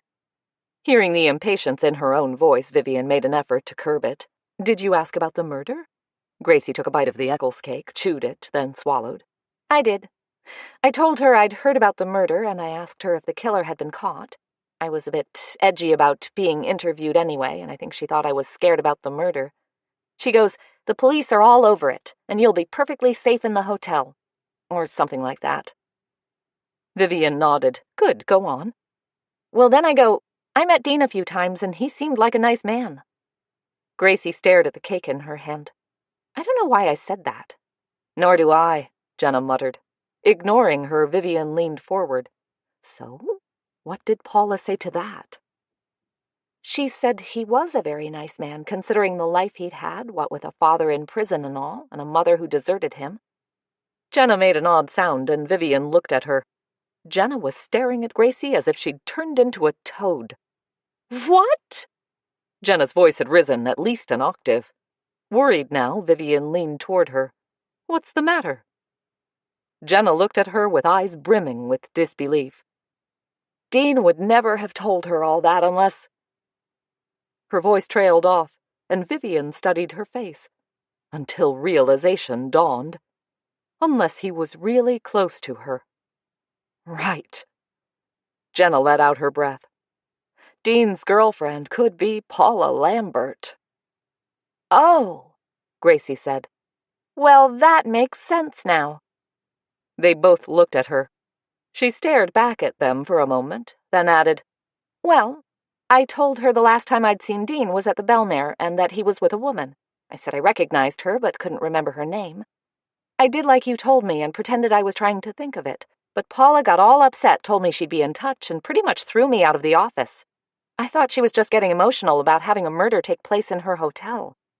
But I guess she was bummed because she thought Dean was with another woman. We have to tell Messina, Jenna said, her face lighting up with excitement. This could help clear me.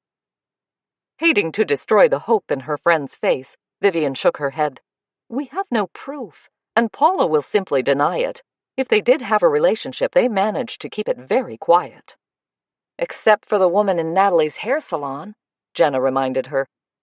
And whoever told her about it. Vivian thought for a moment.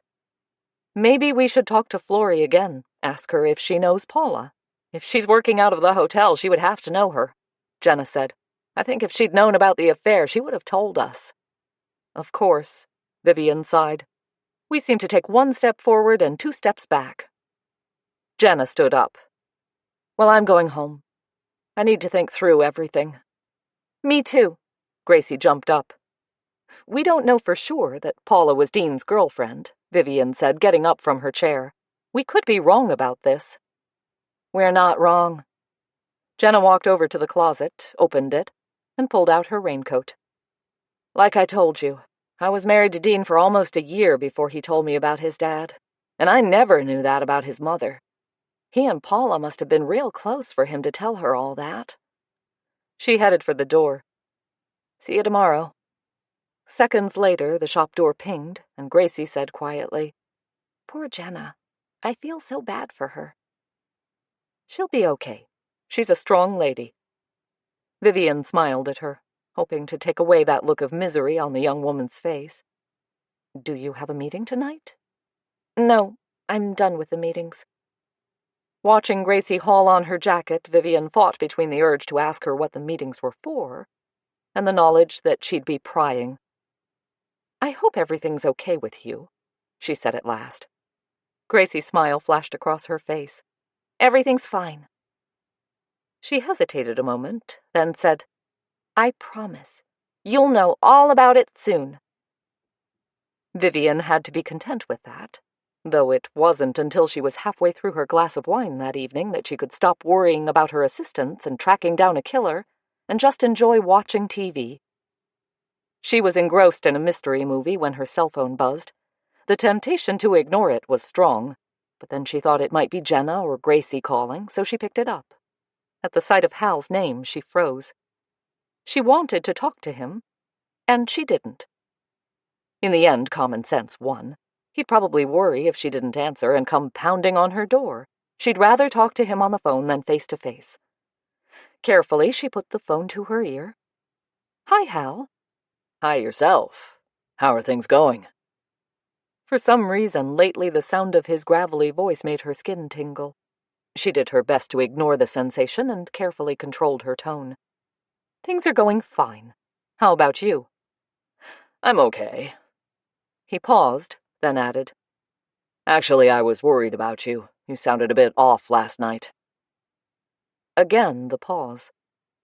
The next words came in a rush. Look, if I've done or said something to upset you, I'd really like to know. Guilt flooded Vivian like a cold shower. Softening her voice, she said quickly, Of course you haven't upset me. I'm sorry, Hal. It's just this thing with Jenna and Dean's murder. It's getting complicated, and I guess I'm getting a little stressed out. His voice rose in concern. You're not in danger or anything, are you? Remembering the broken window and the words scrawled on it, Vivian briefly closed her eyes. No, it's not that. It's just... we're uncovering a few surprises, that's all. I can come over if you want to talk about it. For several seconds she struggled with indecision, but in the end, the desire to see him was too strong to resist. I'd love that. I've just opened a bottle of wine. I'll be there before you can get to the door. Smiling, she put the phone down on the table. It was time, she told herself, to stop worrying about their relationship and just enjoy it. From now on, she intended to do just that. Chapter 14. Vivian was still smiling when she went down to unlock the door. The sight of Hal, standing in the rain with drops of water sliding down his glasses, warmed her all over. She reached out and grasped his arm. "Come on in, you're getting soaked." "I'm going to drip all over your floor." He stepped inside and shook his head, sending a spray of water flying from his hair. "It's pouring out there." "I know." She frowned at him. "Why didn't you bring an umbrella?" "This is Oregon. No one carries an umbrella." Her frown turned into a grin. "That's what Jenna's always saying. But you could have driven." "I need the exercise." Personally, she thought he looked just fine, but she wisely refrained from telling him so. "Leave your jacket down here to dry," she said. "The wine is waiting." "That's the best invitation I've had all week." He reached inside his jacket and pulled out a package. "But first, I want to give you this." She stared at the package as if it would bite her. "What is it?" He laughed. "It's not going to explode. It's just a small gift." "For me?" She took it from him. "It's not my birthday or anything." "You don't have to have a birthday to get a gift. Open it." She unwrapped the package carefully, half afraid of what she might find.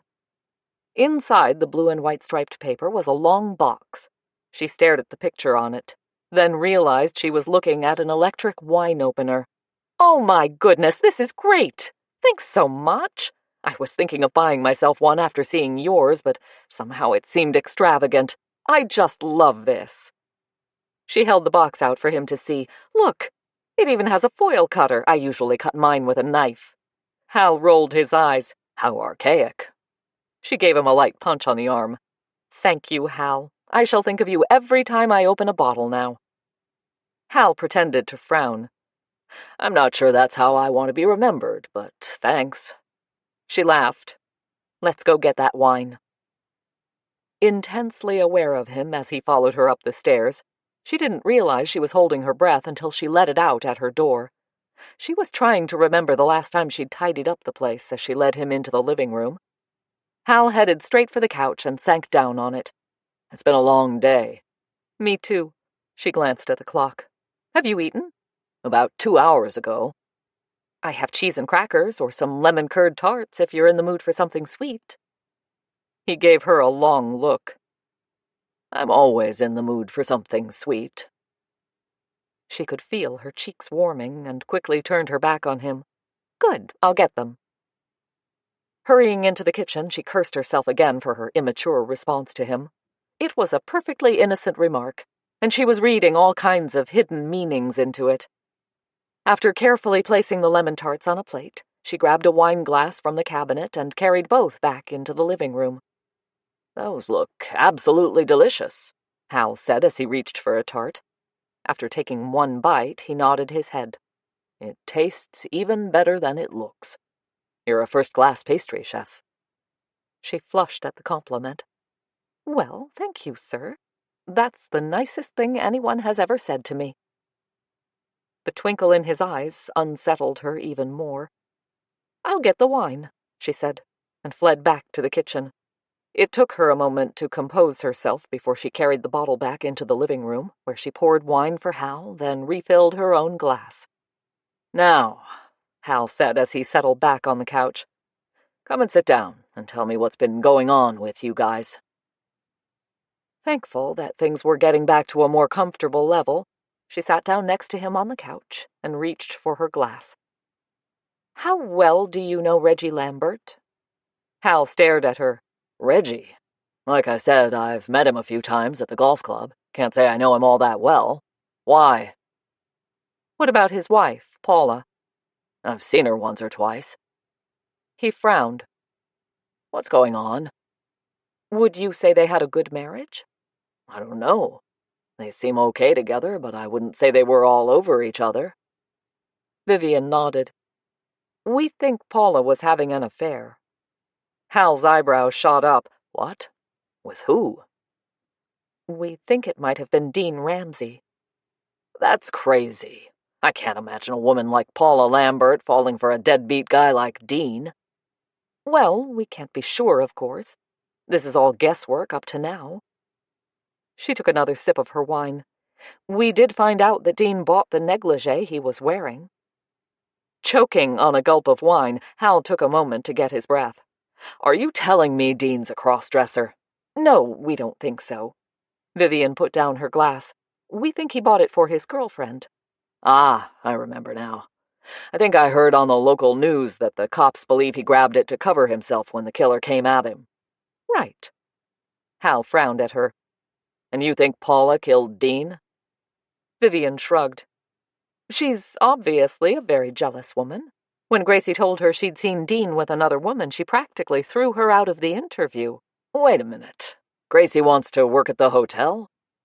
Vivian smiled. No, of course not. I just sent Gracie there to ask questions. Paula wouldn't talk to Jenna and me. Hal rubbed his forehead with his fingers. You know, you're playing a dangerous game. I'm worried about you guys. I wish you'd just let the cops take care of it. And where is that getting us? He sighed. I have to admit they're taking their time. But they have to be careful. If they want to bring a killer to justice, they have to cover all bases before bringing charges. Some of these defense lawyers are pretty clever at finding loopholes. I know. I was married to a prosecuting attorney, remember? I do. Hal looked serious. I know you're all anxious to clear Jenna's name, but you need to be on your guard. I know. Vivian smiled at him. Thanks for caring. Don't worry, I'm sure we'll be fine. Hal stared down at his hands. I wasn't going to bring this up, but the more I think about it, the more I believe it's the right decision. Vivian grabbed her glass and swallowed a full mouthful. Her stomach muscles clenched as she waited for his next words. What was he about to say? Was he going to get personal? Was he, heaven forbid, going to propose, or something ridiculous like that? How was she going to answer him? What was she going to do? A friend of mine told me his son is moving to France, Hal said, lifting his head. His expression changed when he saw Vivian's face. Is something wrong? Realizing her mouth was hanging open, Vivian quickly shut it. No, she said weakly, her mind now grappling with what she'd just heard. You're thinking of moving to France? Hal drew back in surprise. What? No. I said the son of a friend of mine is moving there. Oh, I thought... She broke off, feeling foolish. I don't get why you're telling me that. Oh. Hal's face registered understanding. The point is, the son has a dog that he can't take with him. His parents have 2 cats and don't think the dog will fit in, so they're looking for a home for him. I'm wondering if you'd like to adopt him. He's a cute dog, very well trained, and will be some form of protection. At the very least, he'll keep you company.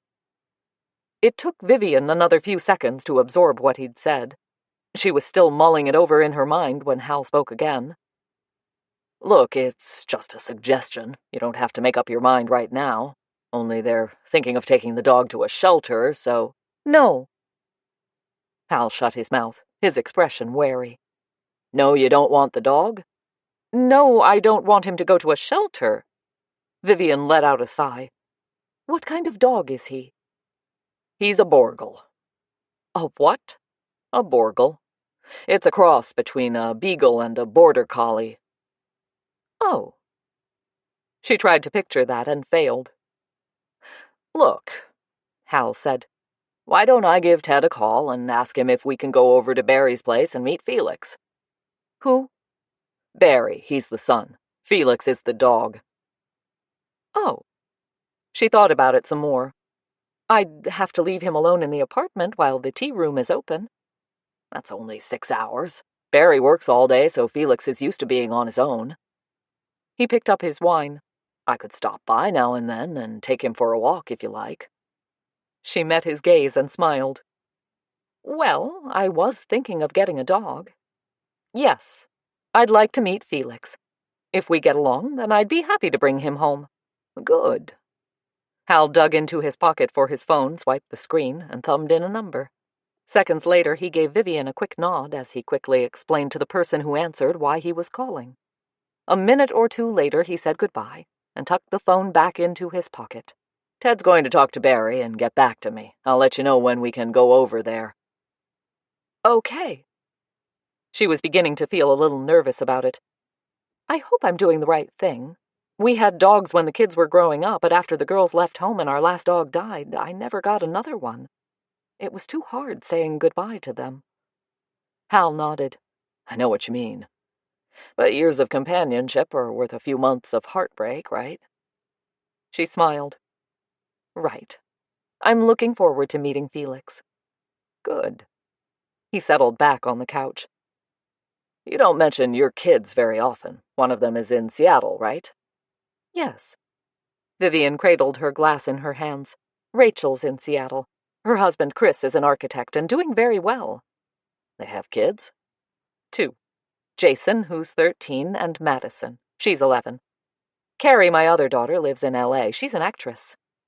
Hal raised his eyebrows. You never told me that. Well known? Vivian shook her head. Mostly commercials and a couple of movies no one has ever heard of, but she seems happy enough. Is she married? Was. To Ken Kiyama. Fortunately, they never had kids. I think Carrie felt they would have interfered in her career. Hal frowned. Ken Kiyama. Why does that sound familiar? He's a Californian state representative. Ah, yes. So, your daughter is divorced? Happily divorced, as she puts it. Hal grinned. Good for her. You'd like her. She's enterprising, industrious, and has boundless energy like her father. Vivian sipped her wine. Not at all like me. Hal looked at her over the rim of his glass. Don't sell yourself short. I know what it takes to build a business. You're more like your husband than you think. Not really. I'm far more emotional than he was. He was always in control, whereas I tend to let my heart rule my head. Martin would never do that. That's not a bad thing. No? She sighed. It's landed me into trouble more than once. Well, personally, I prefer people who aren't afraid to display their feelings. He was putting down his glass as he spoke, and she studied him for a moment. One of the things she liked most about him was that he didn't hide his emotions, so different from Martin. In fact, now that she thought about it, she knew more about the opinions and ideals of the man seated next to her than she'd known about her late husband in all the years she'd been married to him. Once more, the revelation shocked her, and she hastily drained her glass. So, Hal said, getting back to Dean's murder. What are you planning to do about it? I don't know. Vivian stared at her empty glass. What if Paula really was Dean's girlfriend and was with him that night? She could either have killed Dean or know who did. Or she may have left the room before the killer arrived. I thought of that, too. Vivian sighed. I can understand why she wouldn't want to tell anyone she was there. I think the only way to get her to talk is to accuse her outright and see what she says. And that could get you killed. I guess it depends where we are when I ask her. Hal shook his head. I don't like it. If she's the killer and you confront her, she doesn't necessarily have to act right away. She could wait until you're vulnerable and then get rid of you. You really need to talk to Detective Messina about this. A vision of scrawled words on a broken window popped into Vivian's mind. Maybe I should just hold off on everything until I bring Felix home. I think that's a very good idea. Meanwhile, think about talking to the police. Please. Hal glanced at the clock. I better get going. I know you get up at the crack of dawn. I don't want you losing your beauty sleep because of me. She laughed. I think it's a little late in my life to worry about that. He gave her one of his long looks that never failed to unsettle her. Well, you must be doing something right. You always look good to me. She laughed again to cover her confusion. And you always know how to make a lady feel good. He grinned at that. It's one of my better qualities. He stood up, stretched, and headed for the door. She had to agree with him, she thought, as she got up from the couch. She'd watched him interact with his customers, and the women always left the store with a smile on their faces. Charming. That was a good word for Hal Douglas. She was still smiling at the thought as she unlocked the shop door and opened it. It looks like it stopped raining. Dragging on his jacket, Hal grunted. Good. All that moisture really messes up my hair. That made her laugh. I didn't know you were so obsessed with how your hair looks. Obsessed? He walked to the door and stepped outside. The only thing I'm obsessed about is a good night's sleep. Hope you have one. You too. She smiled at him. Thank you for the wine opener. I really do love it. Then I'm happy. Thank you for the wine, the snacks, and the company. I enjoyed it. Me too. He gazed at her, looking as if he wanted to say something else, then raised his hand in a mock salute and vanished into the night. She locked the door again and leaned against it for a moment. For the first time in quite a while, she felt alone again. That loneliness had been almost unbearable after Martin's death.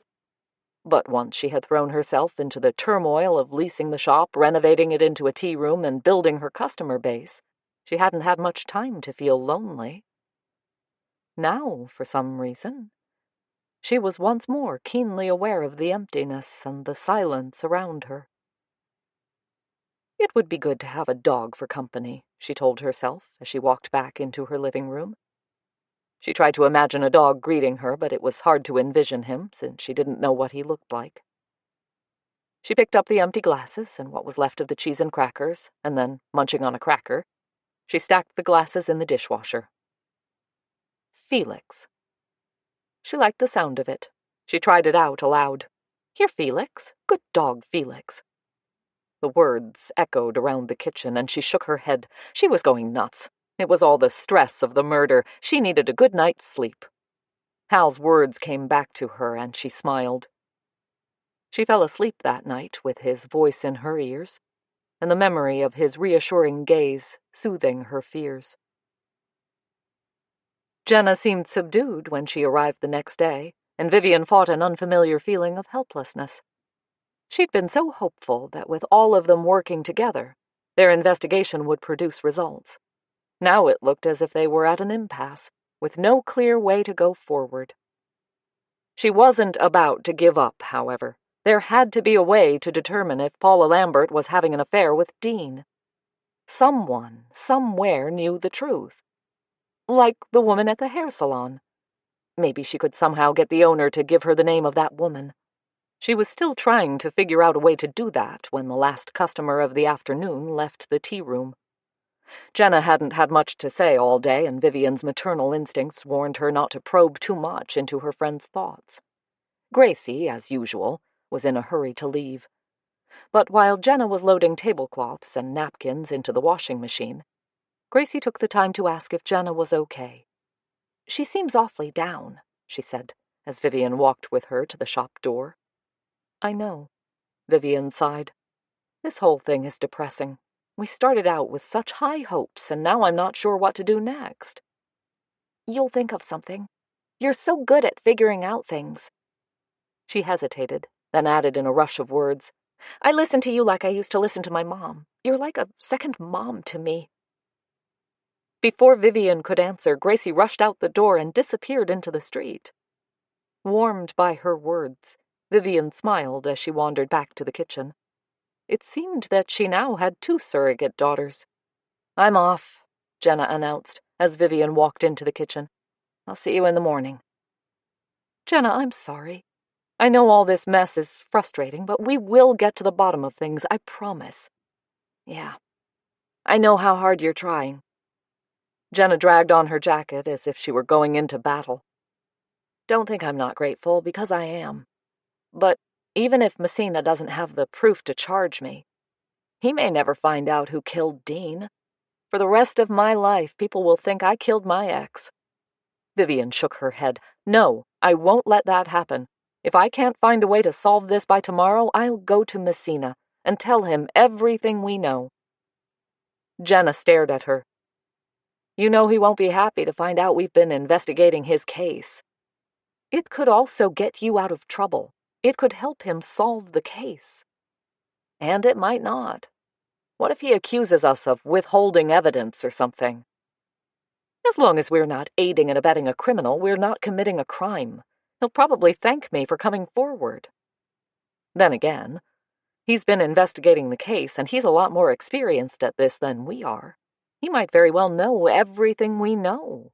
It's just... Vivian shook her head. Just what? I hate to give up on this when we've come so far. I have a feeling that the answers are right around the corner if only I could figure out how to get there. Jenna sighed. Well, unless Messina barges in here waving handcuffs, I'm willing to wait until we can get around that corner. That's very courageous of you. Vivian gave her a hug. But I will talk to him soon, I promise. The jingle of her cell phone caught her attention, and she dug in her purse. It's Hal, she said, after glancing at the screen. I'll see you in the morning, Jenna said as she headed for the door. Nodding at her, Vivian spoke into the phone. What are you doing this evening? Hal asked when he heard her voice. Not much. I need to clean up the kitchen and get things ready for tomorrow, and I should vacuum my rugs upstairs and do some laundry, but other than that... How about you forget all that stuff and come with me to meet Felix? Barry invited us to go over there tonight. Really? Her thrill of excitement surprised her. I'd love that. What time? How about now? We could go get a bite to eat at the brewery, then go on from there. She brought up a mental image of how she looked right then. Frumpy gray pleated skirt, plain white shirt, and no makeup. Give me half an hour. 30 minutes on the dot. He hung up, and she found herself smiling again. She'd been doing that a lot lately, she thought, as she hurried up the stairs to her apartment. Every time she heard his voice, she couldn't help smiling. She had to admit, she was a little on edge about the evening. This would be the first time they would be out in public together. Knowing how virulent small-town gossip could be, there could be some speculation going on if any of her regular customers caught sight of them. In the next instant, she chided herself. They were two friends having a quiet meal together, and if people wanted to make something of that, she would soon set them straight. With that in mind, she changed into black pants and a soft pink sweater. Nothing fancy, she told herself as she dabbed on lipstick and a touch of blush to her cheeks. Keep it casual. She actually enjoyed the meal even more than she'd anticipated. Hal, as always, was good company, making her laugh with his account of Wilson's latest goofs. I don't know how you put up with him, she said as she laid down her fork on her empty plate. He would drive me crazy. I have to admit he gives me a headache or two. He's a good kid, though, and he'll learn. He just needs someone to believe in him. Don't we all? She smiled at the man opposite her. Dressed in a black sweater over a crisp blue shirt, he looked classy yet comfortable, which pretty much summed up the man himself. You ready to go? He was smiling back at her, confusing her. Yes. She made a hurried grab for her purse. I'm anxious to meet Felix. Me too. I've heard some interesting things about him. Oh, good things, I hope. All good, I promise you. He signaled to the server. I think you will enjoy his company. I'm sure I will. She hesitated, then blurted, We'll split the bill. Ducking her head, she scrabbled in her purse for her wallet. We'll do no such thing. Hal took his credit card out of his wallet as the server laid the bill on the table. When a gentleman invites a lady out to dinner, he pays the bill. With pleasure. Vivian smiled. Then the lady accepts with pleasure. And many thanks. You're very welcome. He waited until the server had left before adding, I'd like to do this again. I'd like that. But next time I'm paying. Is that so? He stroked his chin. In that case, I suggest we go to the Belle Mere in Newport. He must have noticed her expression as his smile vanished. Wait, it was a joke. Of course I wouldn't expect you to... No, it's not that. She lowered her voice. It's just that the Belle Mere is somehow significant in Dean's murder. Oh? In what way? Natalie told me that Reggie Lambert made reservations there the night before Dean died, but never turned up for dinner and never called to cancel. Hal frowned. I don't see. Reggie told me he got back to town on Saturday morning. It seemed odd to me that he would forget about expensive reservations, especially when it cost him $75. Maybe, but not entirely implausible. He could have been delayed and, in the hassle of rescheduling his flight, forgotten, or simply not had time to cancel. Vivian let out a sigh. You're right. I'm trying to read something into it that isn't there.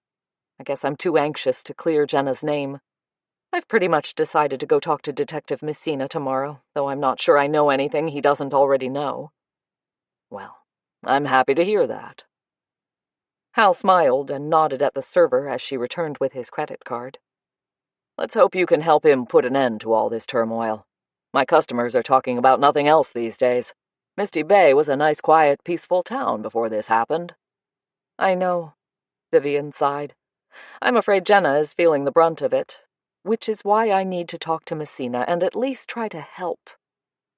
Hal leaned forward and laid his hand over hers.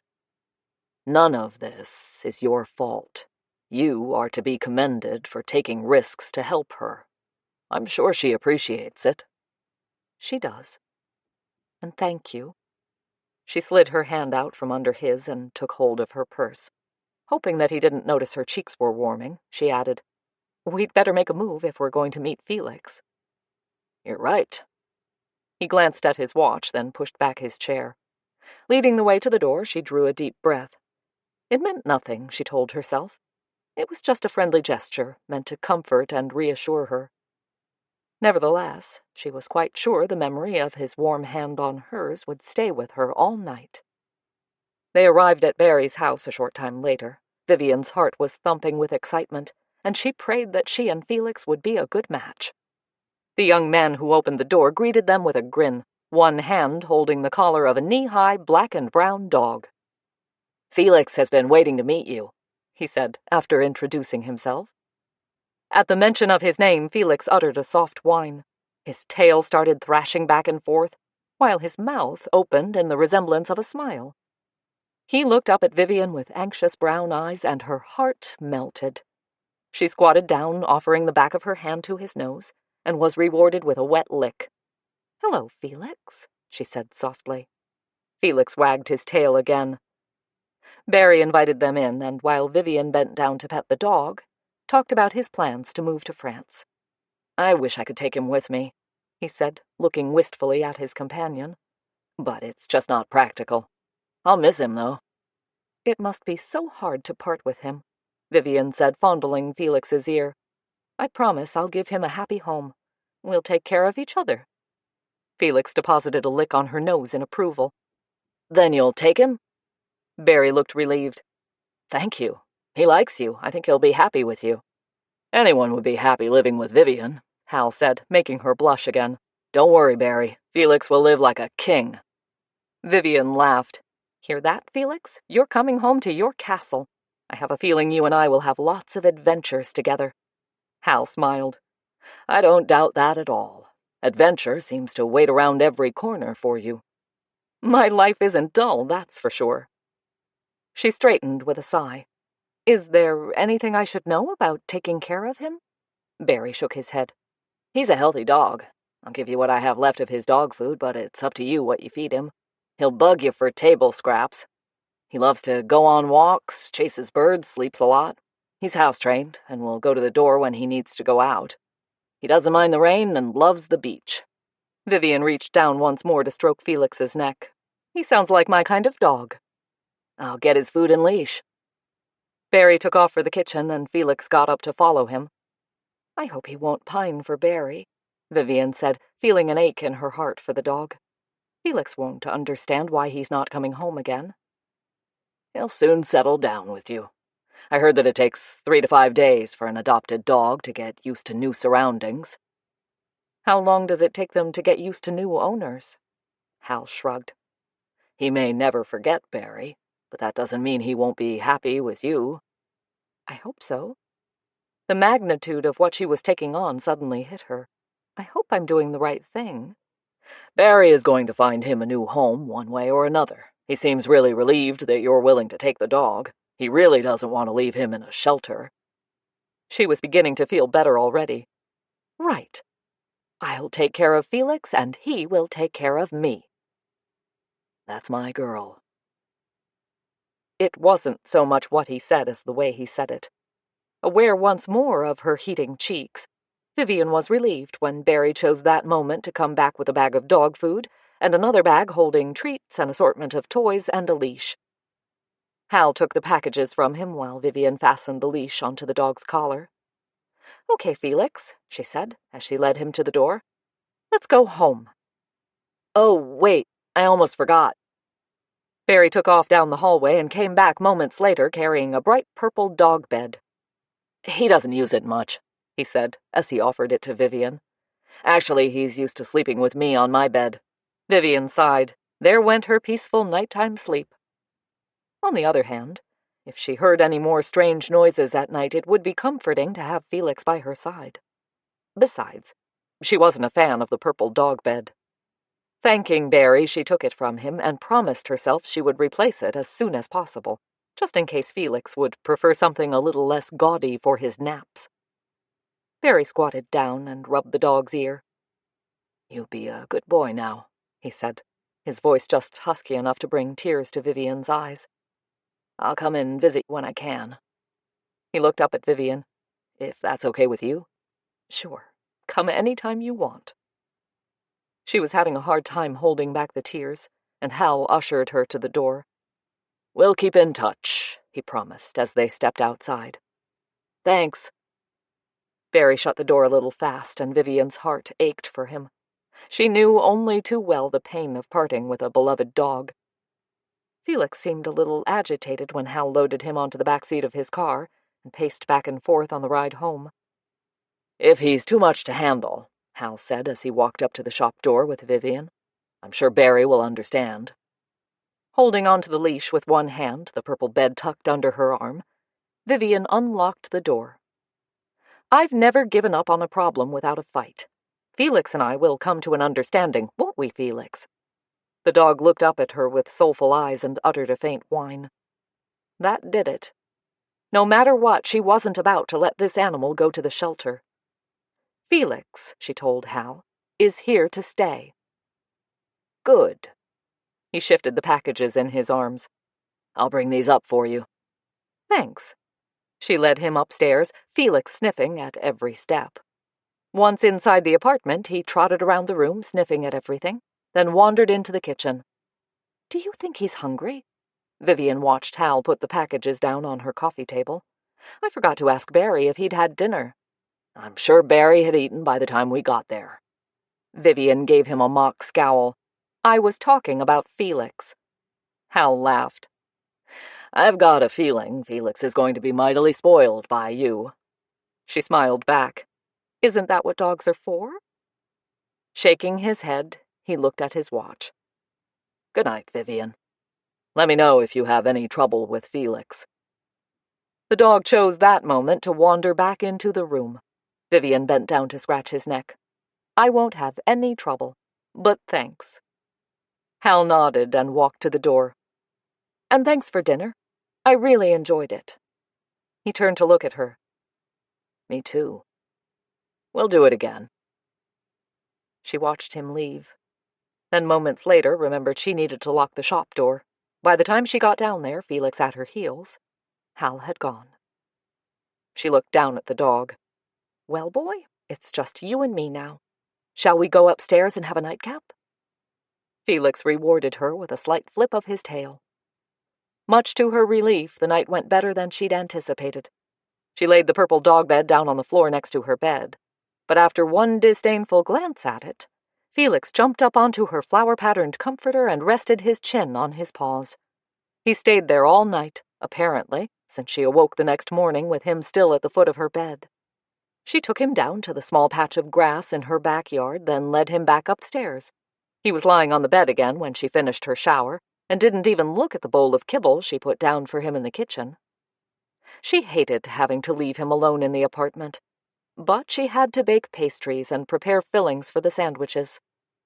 Promising herself she would check on him as soon as she had a chance, she went downstairs to work. Chapter 15. Shortly before 11:30, the shop doorbell announced a visitor. When Vivian opened the door, she was surprised to see Gracie standing there, a large package tucked in her arms. "You're early this morning," Vivian said as she stepped back to let Gracie come in. "I brought you a gift."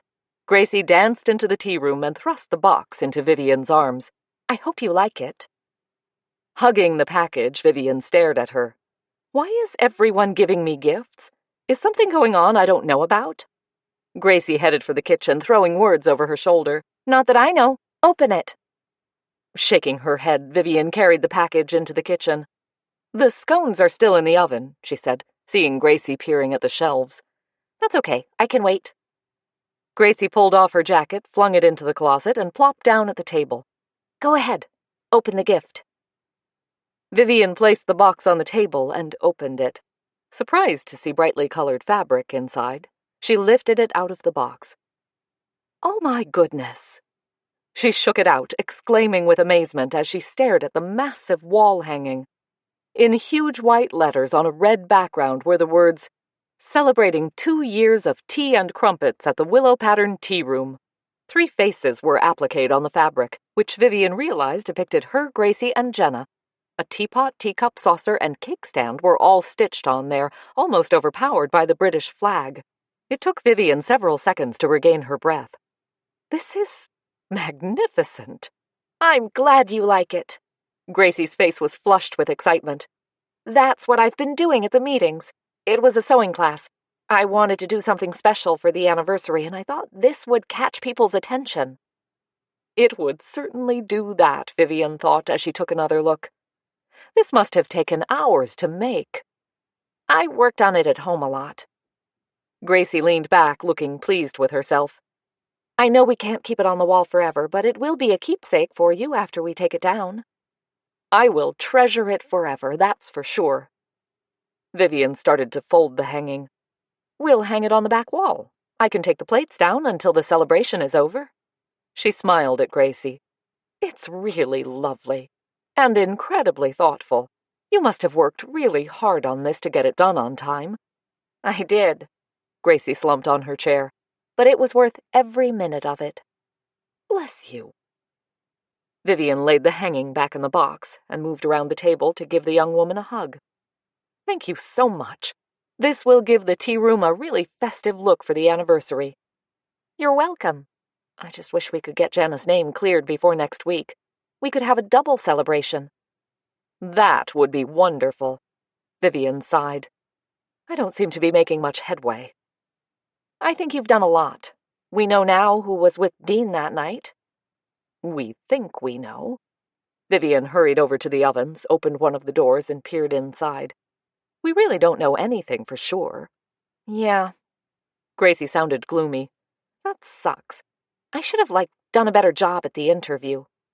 "You did the best you could." Vivian pulled out a tray of scones. "And you may have broken the case with that remark about Dean's past from Paula. We just have to figure out a way to prove what we suspect." She laid the tray on the shelf. "I'll let these cool off a bit, then you can have one. By the way, I have some news. I've adopted a companion." "Who is it, Hal?" Vivian swung around to look at her. "What? No. I'm talking about a dog. His name is Felix, and he's upstairs in my apartment." Gracie's face lit up. "Oh, cool. Did you get him from the shelter?" "No, I got him from a friend of Hal's. He's moving to France and couldn't take Felix with him." "Felix?" Gracie was practically jumping up and down. "What an awesome name for a dog. Is he cute? I bet he's adorable. Can I see him?" Vivian had to smile at her assistant's excitement. "Later. Right now, there's a new shipment of cartons in the storeroom waiting to be opened. The anniversary is on Saturday, and I need everything on the shelves." "Oh, right." Gracie darted off to the storeroom, leaving Vivian alone to begin making the fillings for the sandwiches. She had just finished slicing the tomatoes when Gracie bounced back into the kitchen. "Where's Jenna?" Gracie looked around the kitchen as if expecting Jenna to be hiding from her. Startled, Vivian looked at her watch. She'd been so engrossed in the sandwiches, and, much as she hated to admit it, indulging in recalling every word of her conversation with Hal last night, that she'd completely lost track of the time. She was shocked to see that it was almost 12:30. Oh, goodness, I better unlock the door. Gracie frowned at her. Are you okay? You never forget to open on time. That's because I usually open the door to you both and then leave it open. Vivian was throwing out the words as she hurried across the tea room to the door. You were early this morning, and now Jenna is late. She reached the door, unlocked it, and pulled it open. To her relief, there were no impatient customers waiting to get in. Her first booking for afternoon tea was at 2:30, she reminded herself as she walked slowly back to the kitchen. If any customers looking to browse the shelves had been locked out, they would hopefully return later. In the kitchen, Gracie stood at the sink, filling a kettle with water. I'm making tea, she said as she put the kettle on the stove. Scones taste better with tea. Vivian nodded and dug into her purse for her phone. I'll call Jenna. It's not like her to be late. Oh, wait, there's a message. She tapped the icon and scanned the text. That's odd. Gracie twisted her head to look at her. What is? This message. Vivian read it again. It's from Jenna. She just says she'll be late. She doesn't say how long or why. She must have been in a hurry. A cold feeling of dread was beginning to settle in Vivian's stomach. Quickly, she thumbed Jenna's number and held the phone to her ear. A series of buzzes ended with Jenna's voice telling her to call back later. Frowning, Vivian shoved the phone back in her purse. She's not answering, she said. Something's wrong. She looked at her watch again. I think I should go and check on her, make sure she's not sick or something. She broke off with a gasp. I almost forgot. I need to take Felix out to the yard. Now Gracie looked worried. Go take Felix out. I'll keep an eye on the shop until you get back. Then I'll go check on Jenna. Right. Thanks. Her stomach clenching with anxiety, Vivian hurried upstairs to her apartment. Felix lay in his bed and barely lifted his head when she walked in. He was probably missing Barry, she told herself, as she led him down to the yard. She watched him sniff all over the grass before lifting his leg against a laurel shrub. He trotted toward her when she called his name, but still seemed listless when she took him back to the apartment. I'm sorry, Felix, she said, as he snuggled back on his bed and looked up at her with soulful eyes. I know you're sad right now, but you'll get used to living with me, and I promise I'll give you as much time as I can, okay? He answered with one lazy thump of his tail. On her way out, she switched on the TV, hoping the sound would make the dog feel less lonely. The second she got downstairs, Gracie grabbed her jacket and struggled into it. I'll call you when I get there, she said, as she sped out the door. Left alone, Vivian filled a tea kettle with water. Maybe she was overreacting, she told herself. Maybe everything that had been happening lately with the threats and suspicions and discussions about the murder was making her overly anxious. Or maybe her gut feeling was right, telling her Jenna was in trouble.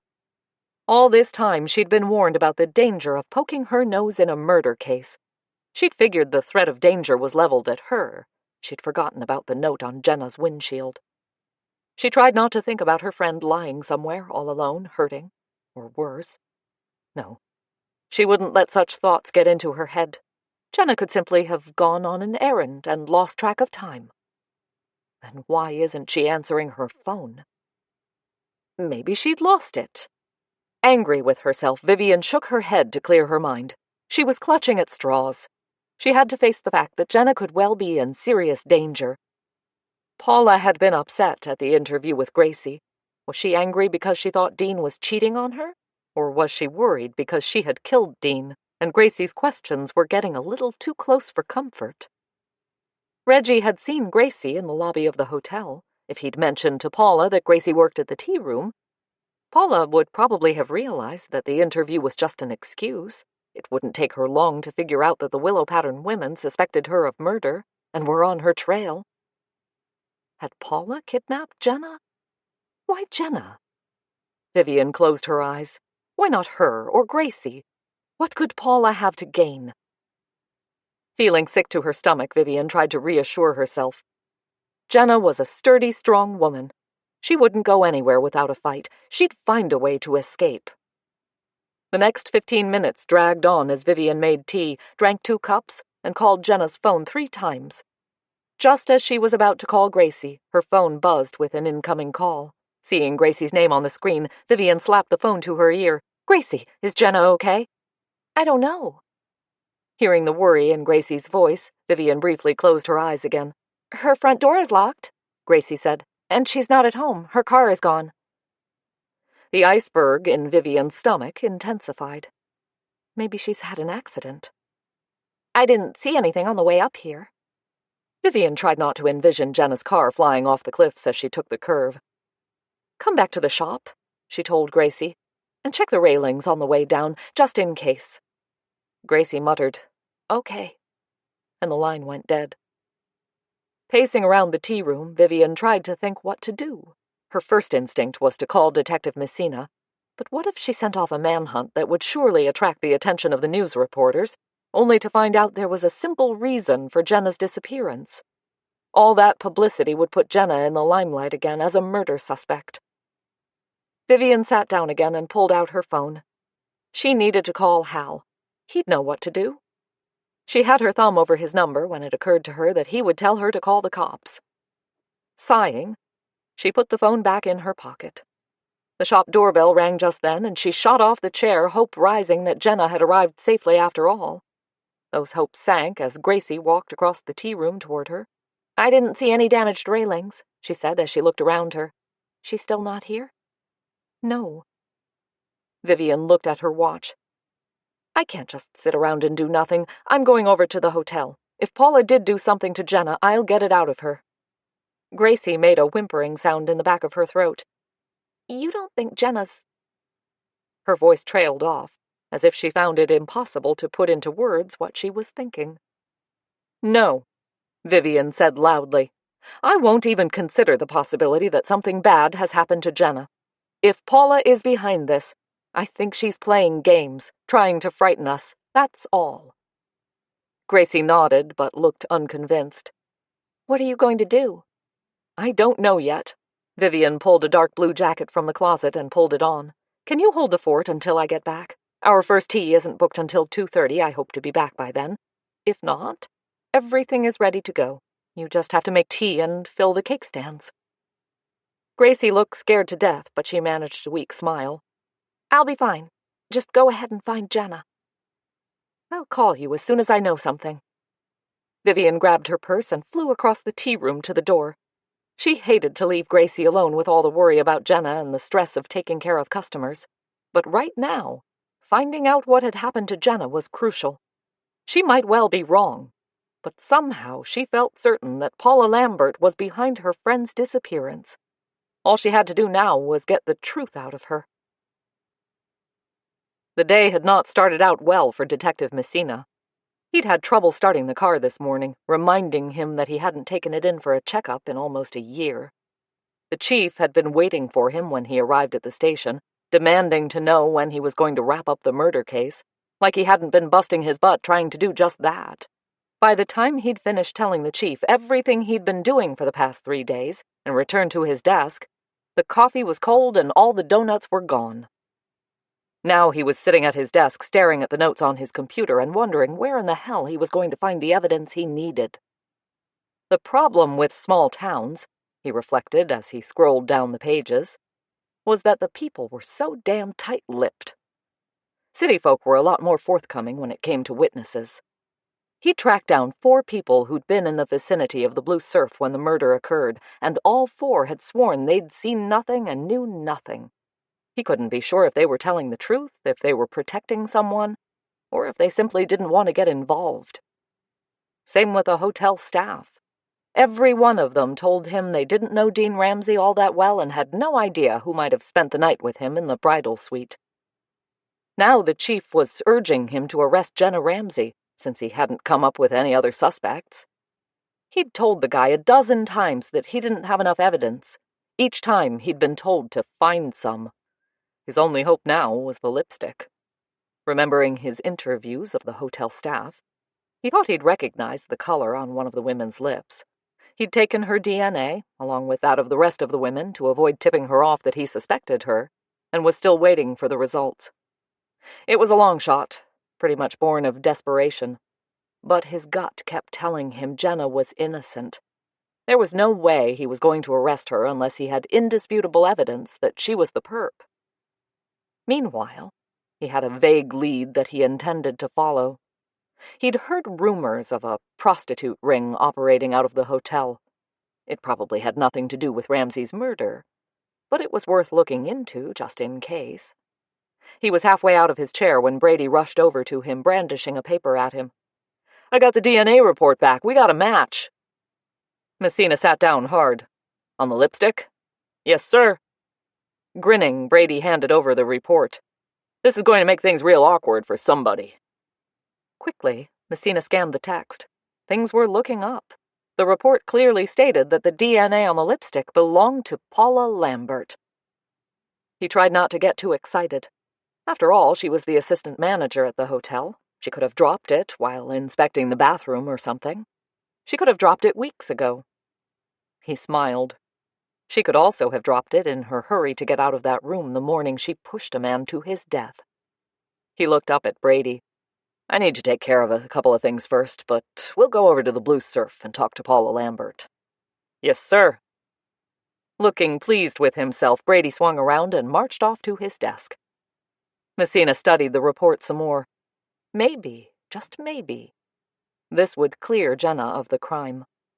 Aware that he was far happier than he should be about that, he shoved the report aside. Time to get down to business and wrap up this case once and for all. Reaching the door of the Blue Surf Hotel, Vivian burst into the lobby and headed straight for the desk. She recognized the clerk immediately as the young woman who had summoned Reggie a few days ago. The clerk also recognized her, since she gave her a stiff smile and asked, "Do you have an appointment with Mr. Lambert?" "I'm not here to talk to Reggie." Vivian leaned across the desk. "I want to speak with Paula Lambert."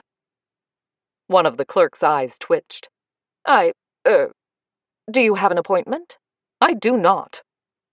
Vivian's worry over Jenna's disappearance made her voice harsh. "I must speak with Paula now. It's an urgent matter and concerns this hotel." Deep wrinkles appeared in the clerk's forehead. "Your name?" "I'm Vivian Wainwright, Jenna Ramsey's counselor." "One moment, please." She lifted the phone and spoke into it. "Ms. Wainwright is here to see you. She says she has an urgent message for you."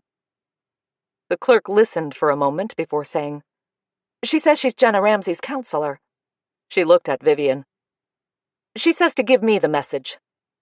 "Tell her," Vivian said, filling her voice with venom, "that she can either talk to me or to the police." Apparently, Paula must have heard her.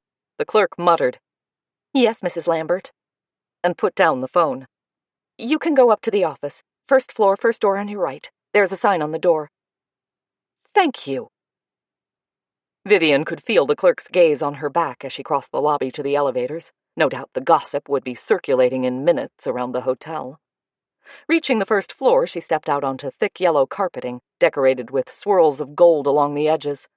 The bright lights embedded in the ceiling lit up the hallway like sunlight gleaming through glass. She saw the sign on the office door right away and gave it a sharp rap with her knuckles. Without waiting for an invitation, she pushed open the door and barged right in. Paula sat at a mammoth desk that took up a good third of the room. A giant painting of an eagle soaring over mountains hung on the wall to her left. The window behind her looked out at the ocean, and Vivian caught a glimpse of a freighter on the horizon, chugging its way north. "What do you want?" Paula looked defiant and a little agitated. "Jenna Ramsey is missing," Vivian said, leaning her hands on the desk. "I think you can help me find her." Paula's cheeks grew pale. "Me? How would I know where she is?" "Because you killed her ex-husband." Vivian held her breath as Paula stared at her with wide eyes. She was taking a chance, attacking a murderer with no real means to defend herself. What if the woman pulled a gun on her? She'd be defenseless against her. Maybe she should have called Messina after all. Her only hope was the tough guy approach. Paula didn't look too threatening right now. If Dean's death was an accident, she might not have the stomach to kill another person in cold blood. I don't know what you're talking about, Paula said, her fingers crawling toward the phone on her desk. Realizing her intention, Vivian slapped a hand over Paula's fingers. You were having an affair with him, weren't you? What happened? Did he try to dump you and you got mad? Was it an accident? Did he hit you and you hit back? Was there a struggle? If so, that's self-defense, and I didn't kill Dean. Paula's eyes had filled with tears as Vivian's accusations engulfed her. Now those tears streamed down her cheeks and she grappled for the box of tissues on her desk. Vivian waited while the other woman's sobs filled the room. Part of her wanted to rush around the desk and hold her until the awful, wrenching sobbing ceased, but common sense held her back. She couldn't be sure this wasn't all an act, to cover her guilt. After a few tense moments, Paula's anguished weeping subsided, and she seemed to be struggling for control. Vivian softened her voice. Why don't you tell me what happened? She sat down on the chair opposite the woman, her gaze wandering back to the painting of the eagle. Something about it unsettled her, though she had no idea why. After a few more hiccups and shudders, Paula said quietly, I loved him. I would never have hurt him. Vivian leaned forward. But you know who did. Yes. Paula blew her nose and dropped the tissue into something hidden from Vivian's view. I know I should have told the police, but I couldn't.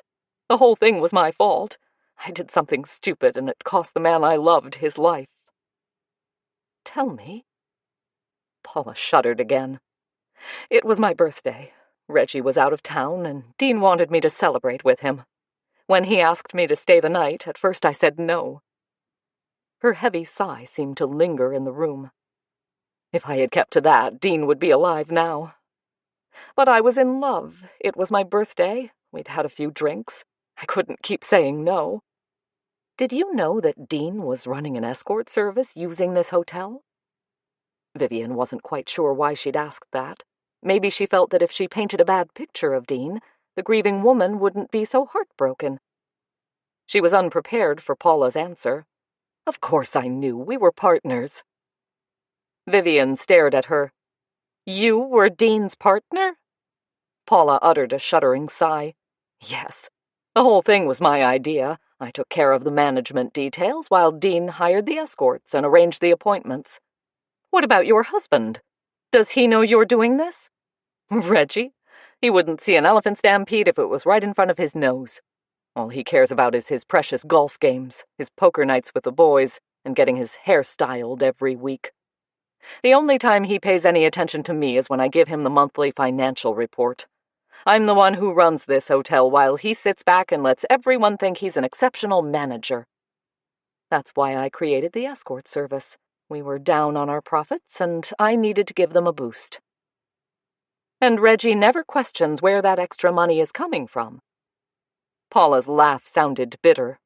I don't think he ever reads the reports. I see. Vivian was beginning to sympathize with the woman. So, when Reggie went out of town, you went out to celebrate your birthday with Dean. She could understand why now. Yes. Paula's voice wobbled as she added, We went into Lincoln City for dinner. Her eyes misted over again. It was all very romantic. Dean was making me feel like a woman again, especially when he gave me my birthday gift. The pink negligee. What? For a moment, Vivian thought she would deny it. Then her shoulders slumped. Yes. She wiped away a tear.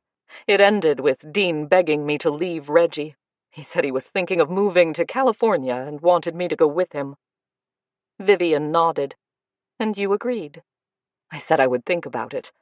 I needed time to sort things out in my mind. I know how that feels, Vivian sighed. Well, that's when Dean asked me to stay the night with him. He wanted to stay there in Lincoln City, but I told him I couldn't. I reminded him I had to be at the hotel early the next morning. On the drive back home, he kept trying to persuade me to spend the night with him. By then, I was pretty much making up my mind to go to California with him. I couldn't bear the thought of him leaving without me. So, you decided to stay at the Blue Surf. Paula hugged herself as if trying to stay warm. When Dean suggested the bridal suite, it seemed sort of significant. like the start of our new life together. It wasn't until about 5 the next morning, when I'd sobered up, that I realized it wasn't going to be that simple. I couldn't just take off into the unknown. There were things I'd have to do first, like get a divorce from Reggie, for one.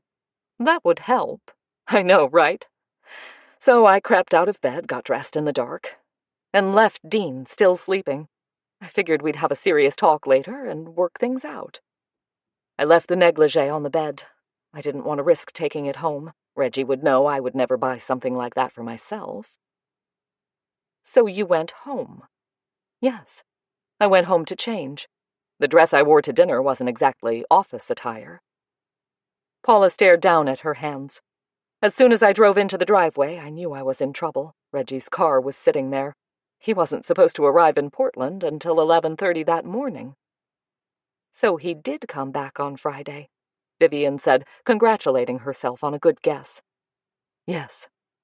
He'd booked dinner in Newport for my birthday. He told me he wouldn't be back until Saturday morning, planning on showing up Friday evening to surprise me. Instead of that, he was the one who got the surprise, Vivian murmured. Paula shuddered. He was so cold. Just sat there when I walked in, never said a word, just sat there looking at me. Vivian tried to imagine what it must have felt like, and shivered. I told him I had dinner with a couple of my friends to celebrate my birthday. I said I'd had too much to drink and stayed the night rather than risk driving home. But he didn't believe you. Vivian shifted on her chair. She was beginning to see where this was going. Now she desperately needed to know where Jenna was, and time could be running out. She looked back at the dark gray feathers of the eagle in the painting, and suddenly realized what it was that bothered her. Reggie's tattoo. The eagle on the back of his hand wasn't tinted. The dark blue was a bruise. She should have realized that. She switched her attention back to Paula, whose voice had risen with tension. Reggie said he'd called my friends, Paula said, and they hadn't heard from me. He asked why I was lying. I'd finally had enough. I yelled at him, told him I'd been with Dean and that I was leaving him. She began to cry again. Reggie flew into a rage. I've never seen him so angry. He tore out of the house, and I knew he was going to the hotel to have it out with Dean. I tried calling Dean on his cell, but he must have had it turned off. So I drove over there. Her voice rose to a wail. Reggie was there fighting with Dean on the balcony. I rushed over there, and when Dean saw me, he let down his guard for a moment. That's when Reggie punched him in the jaw. She was sobbing now, her arms clenched across her chest as she rocked back and forth. Vivian felt sick to her stomach, but she had to hear the rest, just in case Paula clammed up when Messina questioned her. She could barely make out the next words, and Paula struggled to get them out. Dean hit his head on the marble table out there. When Reggie told me Dean was dead, I couldn't believe it. Her sobs drowned out the next words. Vivian took out her phone. Where's Reggie now? Paula managed to control herself long enough to answer. I don't know. He was here this morning, but he left a while ago. She caught sight of the phone in Vivian's hand. What are you doing? I'm calling Detective Messina. Vivian dialed 911 as she spoke. You need to tell him what you told me. I can't. Reggie will swear I killed Dean. Ignoring her, Vivian spoke into the phone. This is Vivian Wainwright. Please tell Detective Messina to meet me right away in the lobby of the Blue Surf Hotel. Tell him it could very well be a matter of life and death. She tucked the phone back into her purse and glared at the sobbing woman. Now you're going to tell me where Reggie is and what he's done with Jenna. Jenna? Paula cut off a sob to stare at her. Jenna's with Reggie? I think Reggie realized we were getting close to the truth. I think he kidnapped Jenna. I just hope and pray he hasn't hurt her. Paula's wail hurt Vivian's ears. No, I can't bear the thought of him hurting someone else. Think. Vivian surged up from her chair and leaned over the desk. Where would Reggie take her? I don't know, I can't. She broke off with a gasp. Vivian leaned closer. What is it? I don't know. Paula shook her head, then continued in a rush. Whenever Reggie gets mad at someone, he threatens to send him over Lookout Edge. Maybe. Vivian straightened, feeling as if her entire body were encased in ice. Lookout Edge was a viewpoint about a mile or so from the hotel. It was the highest point of the cliffs in that area, towering above the ocean and the jagged rocks below. Anyone falling from that height wouldn't have a chance of surviving. "If anything happens to Jenna," she said through gritted teeth, "I promise you, I will bury you both." With that, she flew out of the office. Chapter 16. Waiting for the elevator, Vivian jiggled back and forth on her toes. She still had trouble imagining that overblown twit overpowering Dean Ramsay. If Paula hadn't burst into the room when she did, there could have been a different ending to that story. The important thing now was to find Jenna, as quickly as possible. The elevator door finally slid open and she darted inside. As the door closed again, she pulled out the phone and quickly dialed 911. A voice answered as the door slid open again, and she spoke quietly as she stepped into the lobby. "Please tell Detective Messina." She broke off, staring in amazement at the door as Messina strode through it, followed by the same officer who'd been with him at the tea room, the man he'd called Brady. Catching sight of her, Messina headed straight toward her, his usual grim expression making him look formidable. "What's this all about?" he demanded when he reached her. "This better be a real emergency." "I think it might be." Still wondering how he'd managed to get there so fast, she gave him a brief update on her conversation with Paula. "I have it all on here," she said, waving her phone at him. "I recorded everything she said." A gleam of approval appeared in Messina's dark eyes. "I'll need to check that later. Right now, I'm going to take a look up at the viewpoint. I'll contact you if we learn anything." "I'm coming with you." Vivian gave him a look that dared him to contradict her.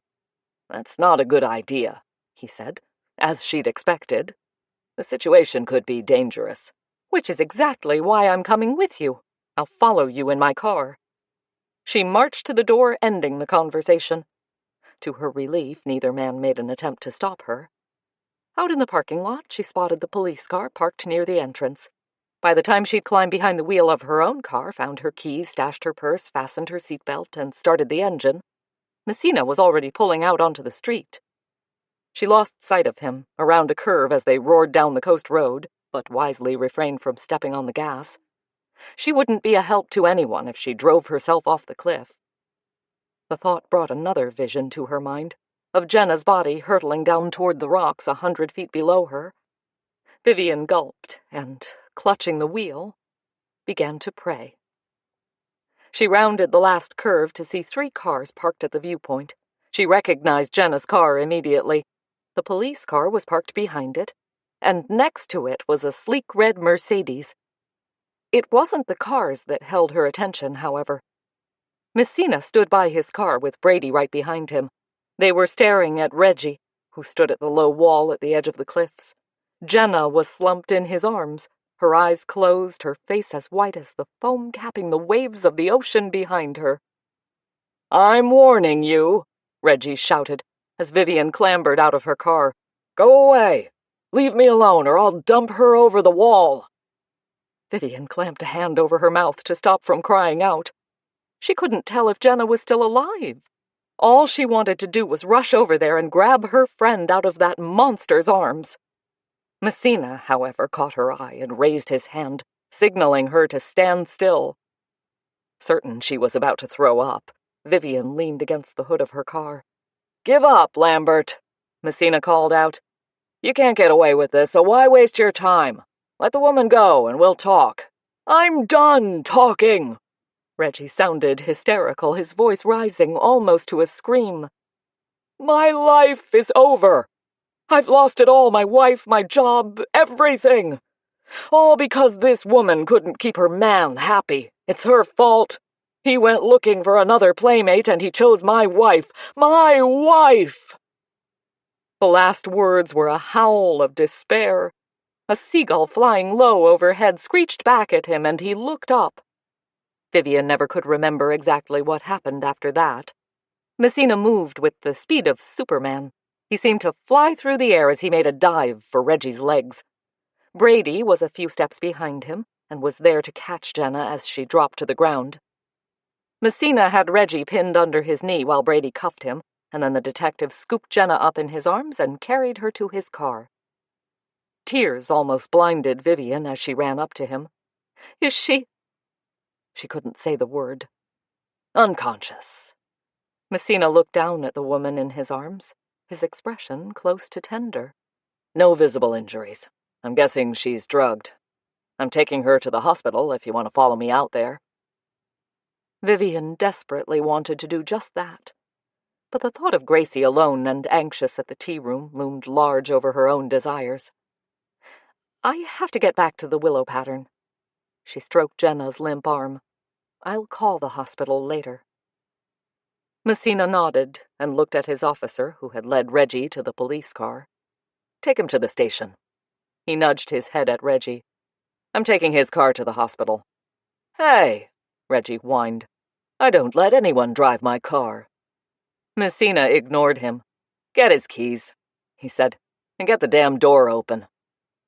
Brady hastily stuffed his hand in Reggie's coat pocket and came up with a bunch of keys. Seconds later, the car beeped as the lock sprang up. Brady pulled the passenger door open, and Messina gently lowered Jenna onto the seat, propping her up with the seatbelt. He closed the door and looked at Vivian. "Good work, Miss Wainwright. You probably saved her life." "I couldn't have without you." Vivian managed a smile. "Please, call me Vivian." For a moment he looked uncomfortable, then he nodded. "Vivian." With that, he strode around to the driver's side and climbed into the car. Meanwhile, Brady had stuffed a complaining Reggie into the back seat of the police car. "He won't be going anywhere for a while," Brady said as he slammed the door shut. "Good." Vivian shivered. He was going to kill her. "Yeah, looks like it. But he's going down for the murder of Dean Ramsey, that's for sure. Thanks to you recording that conversation you had with his wife." "Oh, I forgot to give my phone to Detective Messina." Vivian pulled it out of her purse. "Do you want to give it to him?" "Nah, keep it for now." Brady opened the car door. "I'm guessing Messina will want to collect it himself." He disappeared inside the car, leaving Vivian frowning. She wasn't quite sure what that meant. But right now, she had to get back to the tea room and rescue Gracie. She just hoped she'd have time to fill her assistant in on everything before they got too busy to talk. She arrived back at the willow pattern just in time to see the first afternoon tea customers walk in the door. A flurry of making tea and sandwiches followed, with Gracie carrying loaded cake stands out to the tables and hurriedly clearing away everything before the next hungry clients arrived. Jenna was on Vivian's mind all afternoon, and she sighed with relief when she could finally close the door behind the last satisfied customer. While they cleaned up the tables, she filled Gracie in on her conversation with Paula and the subsequent events at the viewpoint. Until then, she'd had no time to tell her assistant much, except for the fact that Jenna was possibly drugged and in the hospital. "I'm going to check on Felix," she said as she pulled off her apron, "and take him out to the yard. Then I'm going to the hospital. I need to know she's okay." "Me too." Gracie snatched her jacket out of the closet. "I'll follow you out there." Later, as she drove along the coast road to Newport, Vivian finally had time to go over everything again in her mind. It must have been Reggie who'd followed them home from the parking lot of the hotel the night Jenna found the note on her car, and Reggie who'd broken her window and left the note there. What she didn't understand was how Jenna had ended up drugged and unconscious, on the brink of falling to her death from the viewpoint. That was something she was dying to find out. Gracie was right behind her as she pulled into the parking lot of the hospital. Once inside, a receptionist directed them to the ward, where they found Jenna, pale and a little drawn, hooked up to a monitor.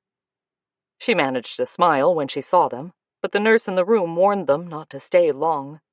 "She's still feeling the effects of the drug," she told them, "and she needs to rest." "But she's going to be okay?" Gracie asked, her voice hoarse with concern. "We're keeping her here overnight for observation." The nurse walked over to the door. "She should be fine to go home tomorrow." She left them alone, and Gracie rushed over to the bed. "We were so worried about you," she said, sounding close to tears. "I'm fine." Jenna sounded weak, and Vivian quickly reached for her hand. "Hang in there, hon. We'll take care of you." Jenna's eyes filled with tears. "Misty, she needs—" "Don't you worry about Misty." Vivian gave her friend's hand a squeeze and let it go. "I'll run over there and make sure she's fed." "Thank you." Jenna closed her eyes, then opened them again. "Reggie?" "Messina has him locked up by now. He killed Dean." "I know. Paula told me everything.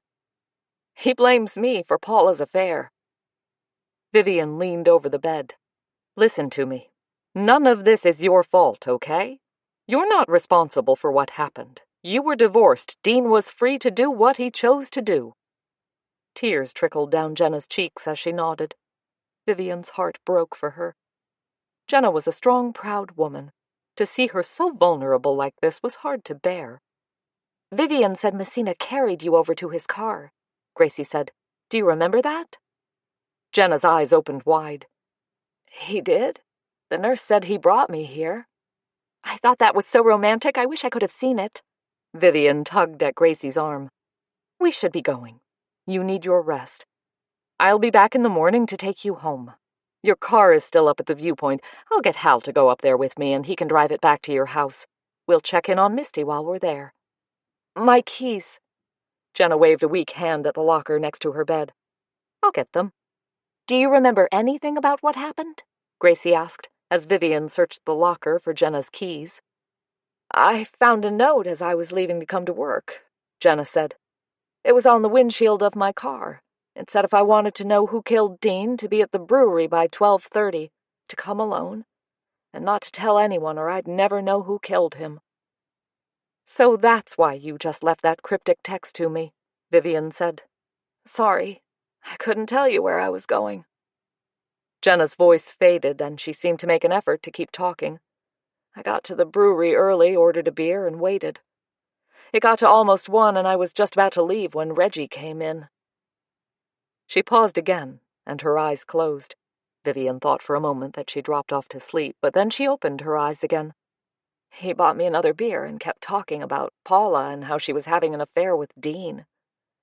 I thought he was going to tell me that Paula killed Dean, but I was getting sleepy and not following everything he said. I think he must have put something in my beer when I went to the restroom. I didn't feel good, and he said he'd help me to my car. That's when he told me what he'd done. I don't remember anything after that until I woke up in here." "He almost killed you," Gracie said. "Messina saved your life." "How did he—" Jenna's voice trailed off, and she closed her eyes again.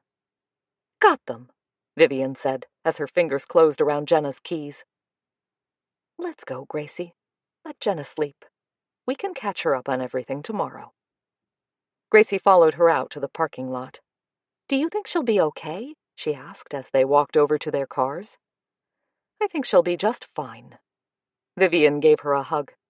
"Don't you worry about her. I'll come back here tomorrow and take her home. She probably won't feel like working tomorrow, so we'll be on our own again."